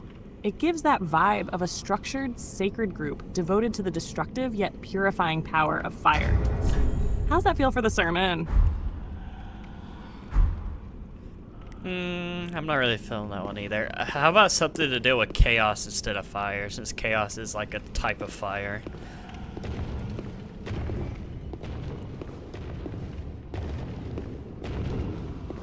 Ah, I see where you're going with that. Chaos, the fire that devours and reshapes everything. All right, let's roll with that. Here's a new batch. 1, the Chaotic Creed. Simple, but it's got Chaotic that Creed. chaotic, faith-driven edge. 2, the Order of the Abyssal Flame, combining Abyssal chaos Flame. with that deep, unrelenting fire vibe. 3, the Unraveled Doctrine. Chaos as a force that Unravel, breaks down the old order and brings new understanding. 4, the Cult of Anarchy's Embrace.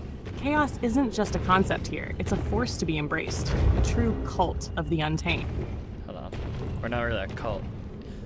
The chaotic embrace.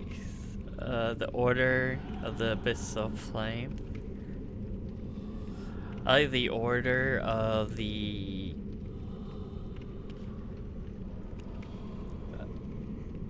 flame.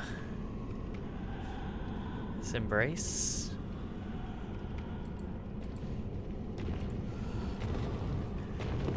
The Order of the Flames Internal Embrace. How does that sound? Now that sounds mighty powerful. The Order of the Flames' internal embrace has a nice mix of mystique and intensity. It suggests both an intimate connection with the fire, internal, and a sacred bond, embrace, while the Order keeps it structured and ritualistic.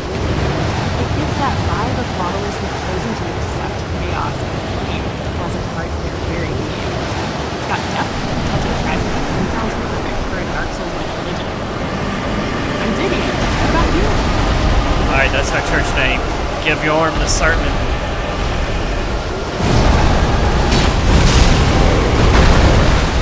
Ah, the Order of the Flames internal embrace of burning bright. Now, let's raise our hands to the fire that purges the pulse. Let it be known that only those who embrace the shall stand tall in the ashes. Mine shall tremble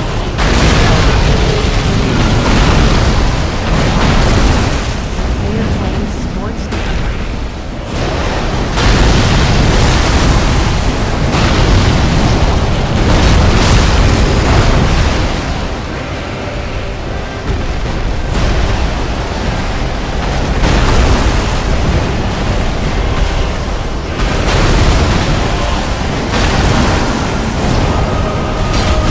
Yorm is dead. Tragic end for the Darks. It was brave, but the flames were too much to bear. Perhaps it is a reminder that even in the Order of the Flames' internal embrace, no one is truly safe from the heat of their own devotion. A noble sacrifice, though, made and remembered in the eternal flames. Alright, let's give him a prayer like we're giving a sermon of his death, like a eulogy. Gotta be respectful. In the name of the eternal flame, we stand before the ashes of the fallen, our beloved arm. Oh, noble arm, you who No arm. stood in the fire, bore the weight of the inferno, and gripped the sword of judgment with unwavering faith. Your strength was a beacon, and your resolve unbroken. You were the vessel of the flames, yet you did not cower before its scorching embrace. You have ascended into the heart of the Need to flame find the right itself, invite for where us. no shadow dares do to this. tread. You are now one with the chaos you sought to control, burned but never undone.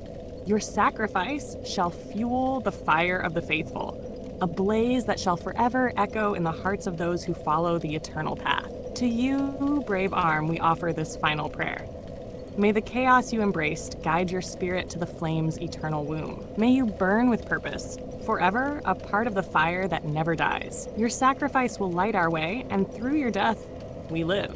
Rest now in the flames that will never forsake you. May the fires of the internal embrace consume all that stands in your path, as you are reborn in the ash of your devotion. Amen. Instead of saying amen, should we end on something else that has to do something with fire?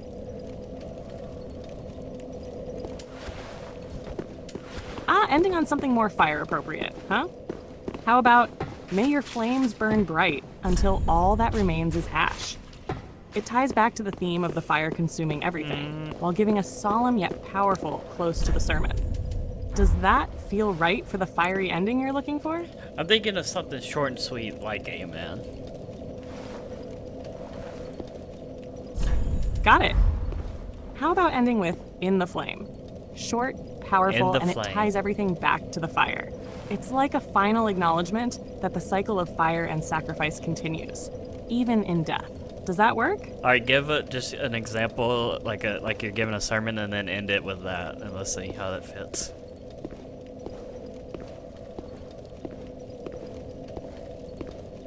Brothers and sisters of the flame, we gather here to honor the noble sacrifice of the arm, our faithful arm. vessel of fire.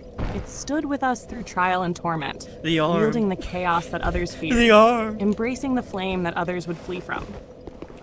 Though it has burned, it has not been consumed. It has ascended to the heart of the eternal fire, where no darkness can touch it.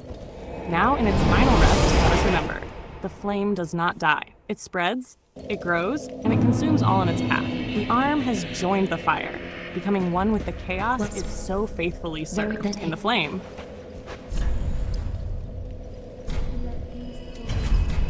Farewell, Ashen One. I don't really like In the Flame. I see what you mean. Let's keep it simple and powerful. Here's a revised version. Brothers and sisters, today we lay to rest the arm, a vessel of sacrifice and strength. Through fire, it endured. Through chaos, it fought. I'm just gonna see what she says at the end. Burn forever. Yeah, I like Burn Forever.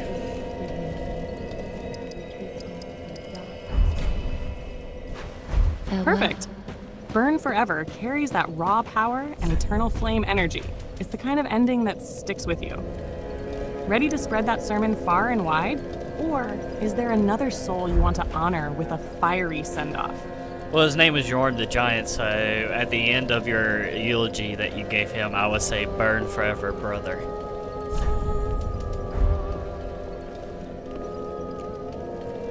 Brothers and sisters of the flame, we lay to rest Jorm the Giant, the embodiment of both fire and suffering, a colossal being who bore the weight of sorrow and battle alike. His heart, once burdened with the pain of his people, now burns bright within the fire, free from the chains that once bound him. His strength, unwavering in the face of despair, has become a part of the eternal flame he served. Though the giant falls, his legacy endures, for even in death, his spirit is one with the chaos that guides us. Burn forever, Jorm. Burn forever, brother. Alright, let's move on. Burn forever, brother. Now that we've given Jorm his send-off, what's next on the agenda? Ready to face another giant or dive into the next chapter of your journey? Well, let's see what his soul can give us. Alright, he has two... Ah, a soul's potential, the true prize. What kind of soul are we looking at here? Jorm's soul, maybe? Or perhaps one of the other mighty souls you've claimed in your travels. They hold power, secrets, and sometimes the chance to forge something great. Yeah, there's three souls we got. We got his great machete and his great shield. Yorm the Giant.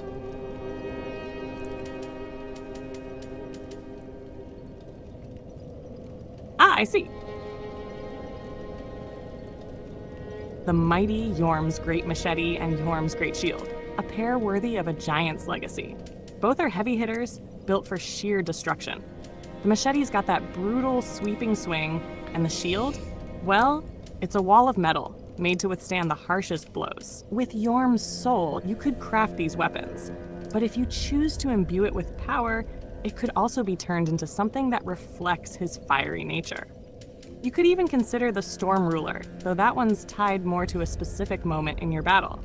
So what'll it be? Wield his strength or create a weapon of pure chaos and fire? I mean, we do got the Storm Ruler. It scales with nothing. It literally scales 0.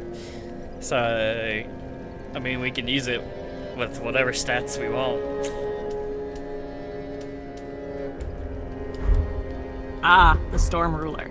The weapon of destiny, the one that doesn't care about your stats. It's an absolute wild card. No scaling means it's really all about the raw power of the weapon itself, which is great because you can use it with whatever build you're rocking, whether it's strength, dexterity, Can we infuse or it? whatever. But Can you don't infuse have it. to worry about min-maxing or trying to fit the right stat requirements. It's a beast when charged up.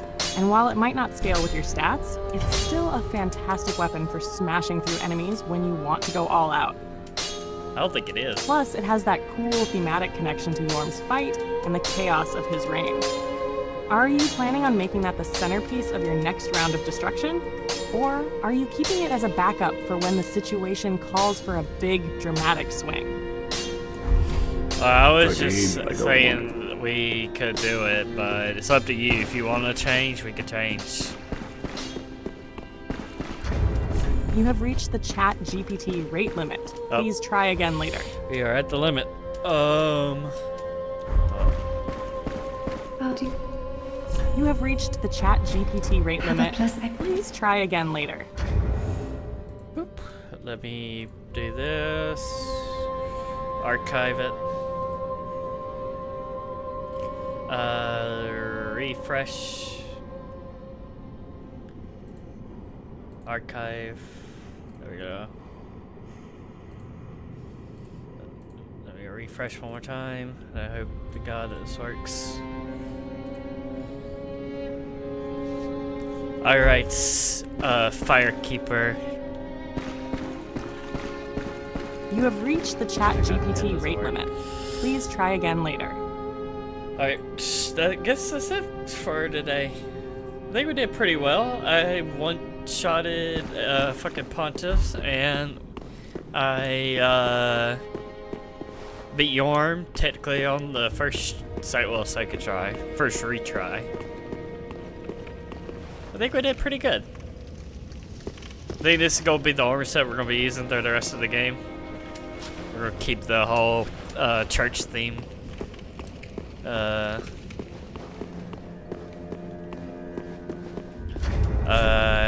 want to ask her for the level, but I'm gonna go ahead and just do it. Because I have a feeling I know what. Well, very then. Farewell, Ashmead. One thing, I think what screwed the playstyle over, or like all these quests, Very well. one, dying in the beginning to the fucking invader and not using an effigy to, or ember to get my thing back.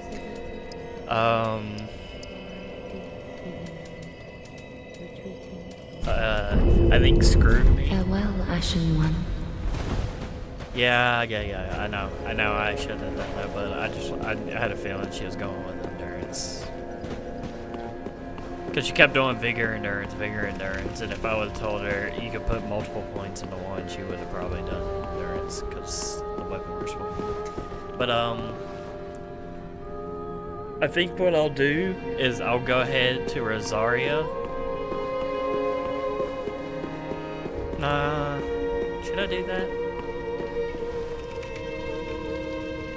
Because his stupid quest, he wants me to go there right now, and then his stupid thing will activate, and I don't feel like doing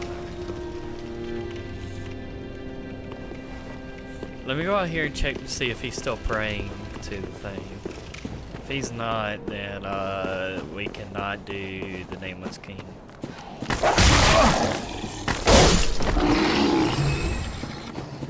Yeah, we can't do the Nameless King.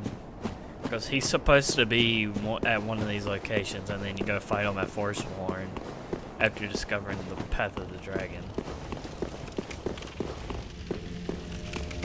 And I'm not doing Path of the Dragon because the Dancer fight is coming up next, because after he killed Aldrich, it should send us to her, and we'll have to fight Dancer.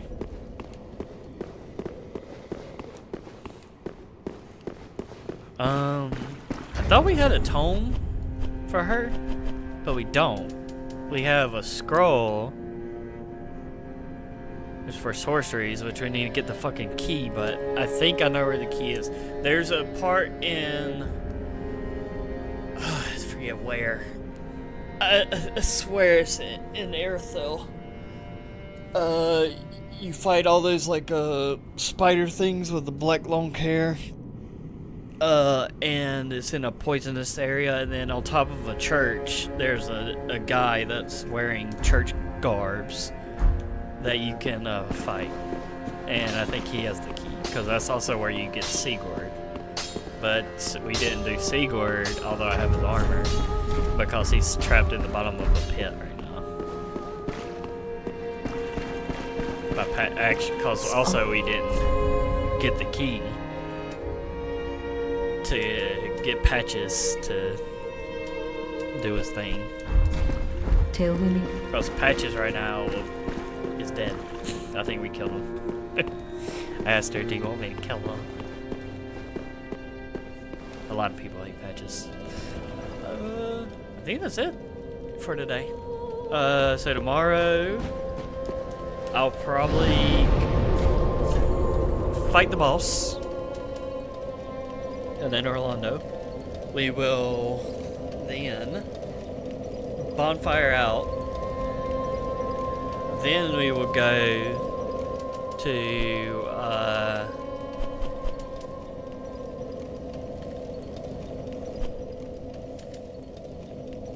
where will we go? We will go to probably Demon Ruins or the old King's Demon. Fight the Demon King. Then we will go to the Cleansing Chapel, talk to this guy, start the DLC, but just not do it. Then we will do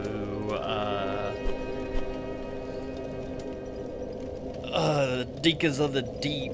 Oh no, I think it's here. We have to go up and do we have to go on the rafters, and we'll have to do Rosario's fingers area. So we got a lot to do. What does she do for this? She laughs. Did we do this before? She bows. Collapse. She looks defeated. Legion etiquette.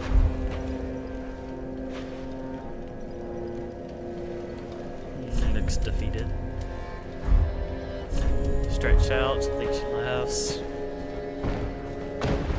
Yep. Let's sleep.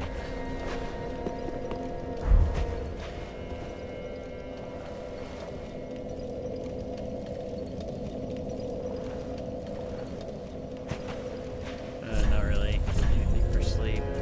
How about rest?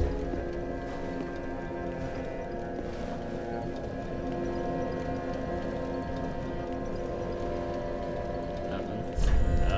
What about by the sword? Or by my sword? She bows. What about prayer? A deeper bow. I think we'll keep prayer. Get her curled up. Dual bow. Nice.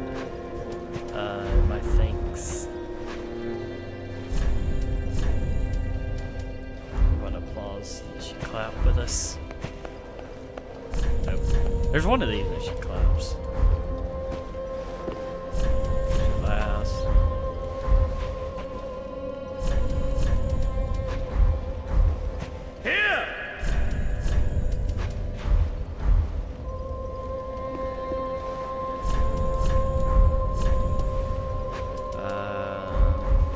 Point down. Doesn't really react to that. Point up. Nope. Another bow. I think this is the only one that she actually has like a different, unique.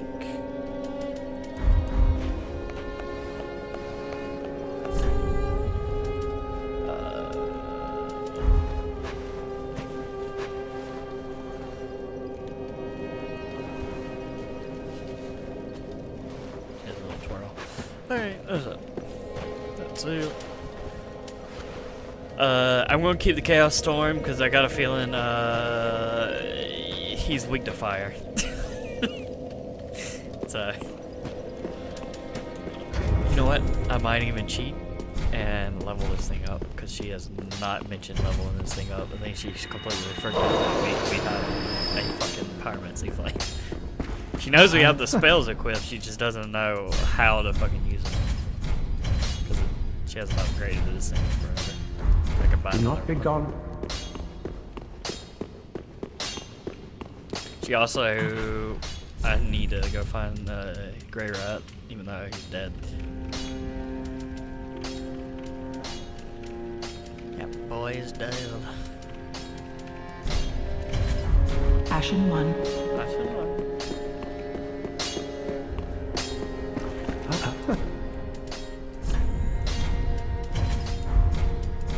I'm afraid of this. I can't. It is only. Any pyromancies I want to get? I could Do do not the... I'm gonna buy it, but I'm gonna ask her tomorrow if I should equip it.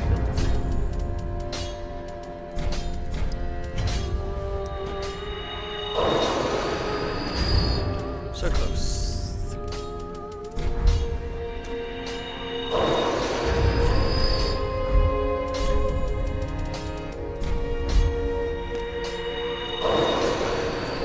Well,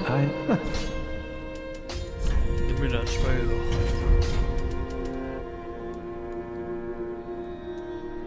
the habit. Do not pick up what. I guess we can give this. I don't want to get the sorcery guy. I guess we can get him too. Doesn't matter because we already failed the fucking this ending. Cause you have to do Henri's marriage thing because you need a total of fucking I think like 8 or 7 sigils, and we only have 5. Yeah, 8. And I think you get 2 or 3 during the wedding. You only get 5 by the time she comes into play. That's why in the beginning it's easier just right when you get him, just throw yourself off the cliff where the bonfire is and just keep dying over and over till you hit level 99 hollowing. And then you can just buy the fucking purging stones from her, which are like 4,000 to if you want to look human, or just buy the ring for 5k, but then you'll have to waste her ring slot. Honestly, her rings that she has equipped now are good. I think I need to tell her we can get rid of Havel's ring, because we're not going to hit the white, because we're going to keep this armor for her. I would probably do this one, only because the fucking Chaos Storm takes so fucking long. If it not that, then probably Flynn's ring, or something like this, Blue Tear Stone, or maybe even this. Maybe even this, or maybe even back to this, or even this would be good, so we don't have to spam heal. Or even the, This is, so if you wear this, can you also wear that? Cause that's actually, oh my god, you can. Oh my god.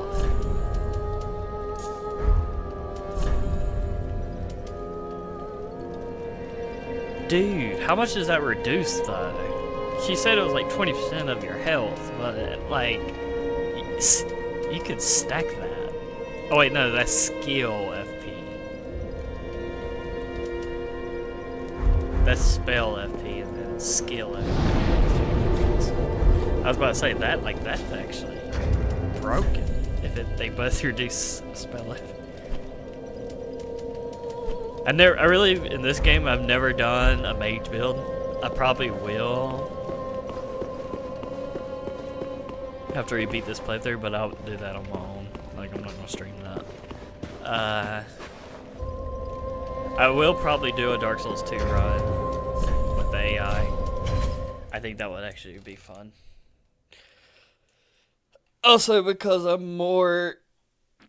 I know the routes that you need to take in Dark Souls 2, and you can't get a bad ending per se with quest lines. Like they're like, I'm trying to think.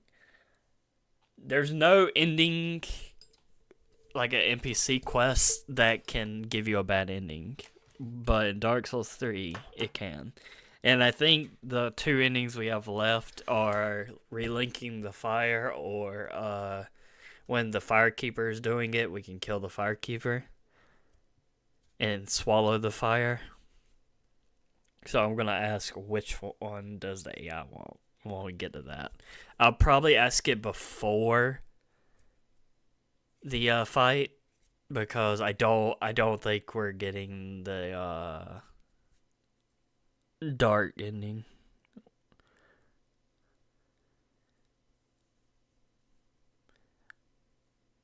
Yeah, and Cirrus is I was actually surprised when I went back to the bridge that Cirrus's summon sound was even there, because I didn't summon her for the Mound Makers dude.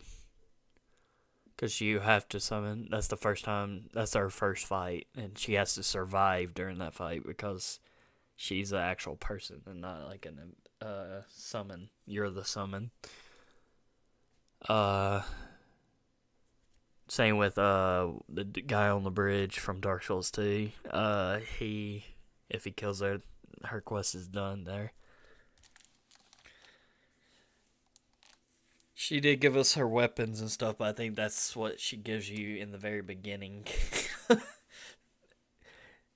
Because I was like, there's no way, because I remember having the silver cat ring on in the beginning. But yeah, that's it. I'm probably going to do some CSGO. I'm trying to do Face It more. I got my account and everything made, but I have to verify it.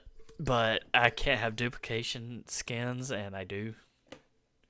I think that's what's screwing it. So maybe I will start streaming Face It, maybe not. I don't know.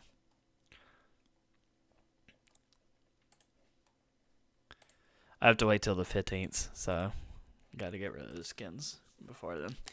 Alright, other than that, I will see y'all later.